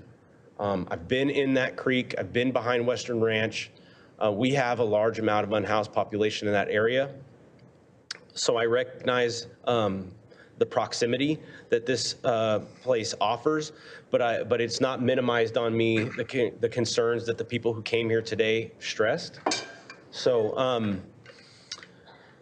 any other solutions that staff can come up with, but also the community. I mean, we heard a lot of people that were upset about what happened, but some of the best solutions that we get are from the community to any problem that we have, to any difficult decision that we have to make. And so One of the things that we do at the sheriff's office where I work is don't come with a complaint without a solution. Doesn't have to be the best solution, but a solution. And it gives us a place to start and to find creative ways to solve problems, because all in all, we're all just trying to do our best. We're trying to take care of people in any decision that we make, including some of the stuff that we talked about today. So on that note, I wanted to also put a plug out for our local firefighters union 3501. They're holding an annual breast cancer fundraiser out at Pietro's #1 on Thursday, October 26th. So just a couple days from now, from 5 to 8. There are lots of good things happening in Vacaville. There are a lot of private organizations, unions, and groups that are trying to do what they can to help others. So if you have any sort of event that we can support, or group, cause, something that we can assist with, please let us know. We want to be able to assist you and get people to your events if we can. Councilmember Ritchie. Thank you so much. I'll try my way to articulate this without, church and state. But I woke up October 7th, my birthday, 1 year older, my Lordy, and then it was obviously consumed by what happened on my birthday, October 7th. It was tough. It was tough to see what was happening, and I spent a lot of time with Rabbi Zakos on the phone. We've been friends like around 14 years. It was very interesting how that day went, and what I thought was a big important deal in my office that really just got pushed over. As it was watching it unfold, and then going to work and trying to extrapolate, wow, how this hitting home. The community came together so fast. On Friday, there was an event at Shabbat Solano, and the amount of people in the community, and it's one thing we're talking about urban growth, what is Vacaville, the connectivity. I mean, it was amazing how people came out, and it really meant a lot to see the amount of people that came out, with the fact that morning there was a global cause of like jihad, basically a global cause to cause pain, hurt people, and kill as people as you can find, and people still came out. With that warning, they still came out to support people that are going through a traumatic event. It was amazing to see. I was talking to Rabbi Zakos, and he was so appreciative of our current police chief and just for support. And then Mayor Carley, he's hopped between Mayor Carley and Carl's old role of being the chief and the officer, and how he sprung into gear. And it's amazing how fast the community came together to support. It's just something I think is really important. It's one of the things where speaking, I talk to people there speaking there. My own wife didn't want to come. Both sides of her family went through Auschwitz, and some didn't make it out, some did. She didn't want to take my kids and her to an event that probably could end up being bad. So I went alone. So it really hit home. Like, she didn't feel safe going herself because her own experiences, her own life. But it was really important, and I really appreciate the community coming out. It kind of shows how strong it is, even with adversity and the presence of evil. We still came out to support each other. Like, we've been here before with fires. There's another example of how we come together. And it's amazing because I was walking down Main Street, like seeing Vacaville PD, like they didn't have to be there. They wanted to be there. I mean, these guys were ready to, they were so passionate about protecting like the people that had the courage come out. It was really awe-inspiring. So I text a few of the officers after, and I really appreciate about my heart, like what they did. So I'm really appreciative to that. And just, it's one of the things where it's not a Israeli against Palestinian, it's Israeli against terror. And like, no one's gonna win. One side's gonna bleed more. Like, one side's just gonna die more. So it's not like we're gonna prevail and we're gonna come victorious. Like, people are gonna die. And just one side's gonna die more until they quit. And they haven't quit in 2,000 some years, so it's not gonna be easy. So it's just, it's tough. And so I really appreciate the support. Thank you.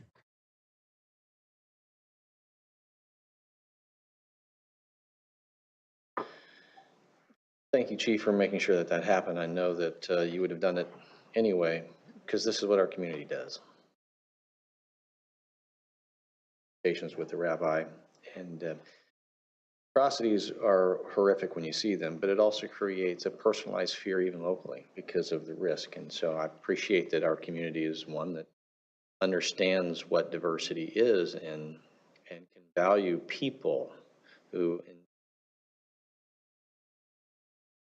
cared for and protected. So thank you. Unless you've experienced it or it's personal, sometimes how do you personalize that which is maybe foreign to you? Thank you. I just wanted to just make a couple quick comments about some of, our business from the floor. On one hand, it's, I appreciate the fact that people are civil. You can have a passion about something. It's great that people want to come out.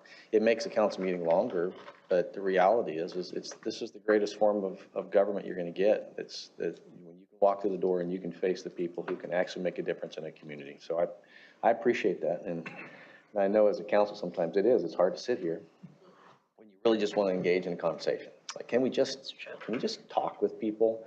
And it makes it hard for the public to understand that that's just not the way a government meeting works, because rules were made so that there aren't being private discussions. And I just want to reiterate the tension sometimes about transparency is such, just like this example. It's easy for those who might just say, there you go again, doing things without communicating with the public.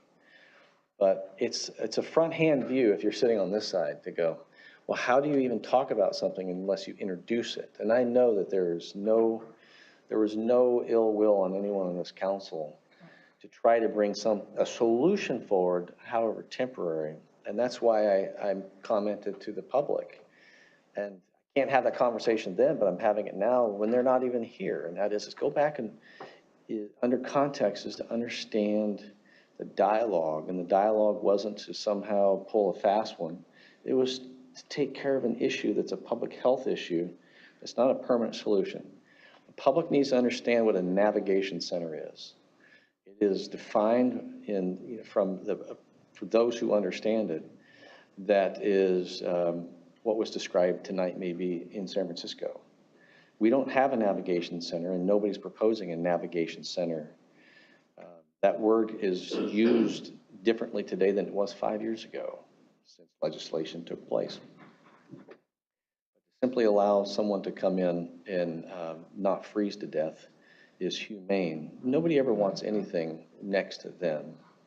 We do owe it to the neighbors of this neighborhood to be mindful of potential impacts. But my experience is I've seen this for years when I was the chief and I led the Homeless Roundtable, and the NGOs and the faith-based community came together and they had to work through these things. It's every night was a work in progress of what's going on and who is that person? Did they create a problem? And so I have the full faith and confidence in the city team to have a robust process in place to do it and to adapt if there's a challenge so that we're not looking back 3 months from now and saying that was a problem. A problem one night should be addressed so that what we learn and we fix it, we work through it. And so that's hopefully what we can see. Fear is a very powerful thing in the absence of being able to get in front of something because we couldn't say that we're doing something. I wasn't aware of everything until this was then published, and then it becomes public information that it's going to be agendized. And so it's easy to say, well, what's the city up to? The city was simply trying to provide an opportunity for the discussion. And we did, and we made a decision to give direction to staff.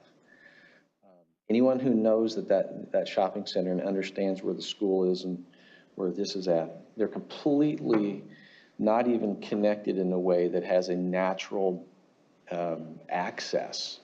Is it nearby?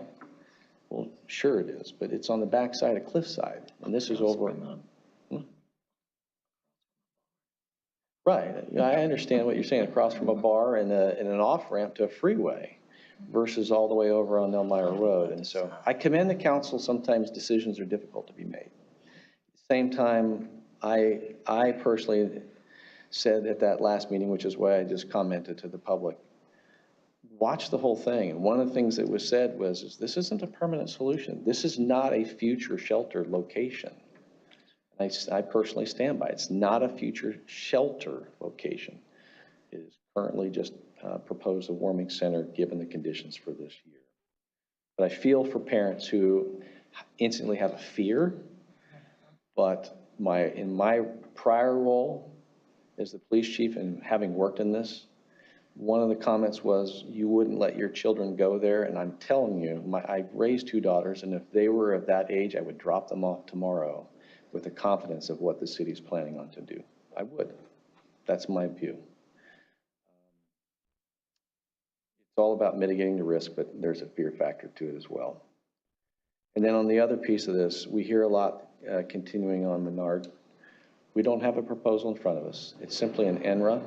I appreciate the public wanting to continue to comment, but we're not in a position to be able to discuss it. And so just a reminder to the public, we're not in a position to discuss what is going through the process. However, I would say that if we had a good process, if somebody wants to provide clarification for what is on an FAQ, if there is something that we heard tonight, is there a way to make sure that we have clarification that's then put out so that, I'm not asking for retraction, but do we have an FAQ that's to the public based upon these responses? And if we receive enough of an update from a pushback to say, yeah, our correction, it gets corrected, I would assume. I'll be checking with staff tomorrow about, next steps on that. Yeah, that's my only comment on that. And with that, there's no other council comments, and so we will be going into closed session on a property item of Harveston House, and there'll be nothing to report out tonight. And so with that, our meeting is adjourned. Good night, Vacaville.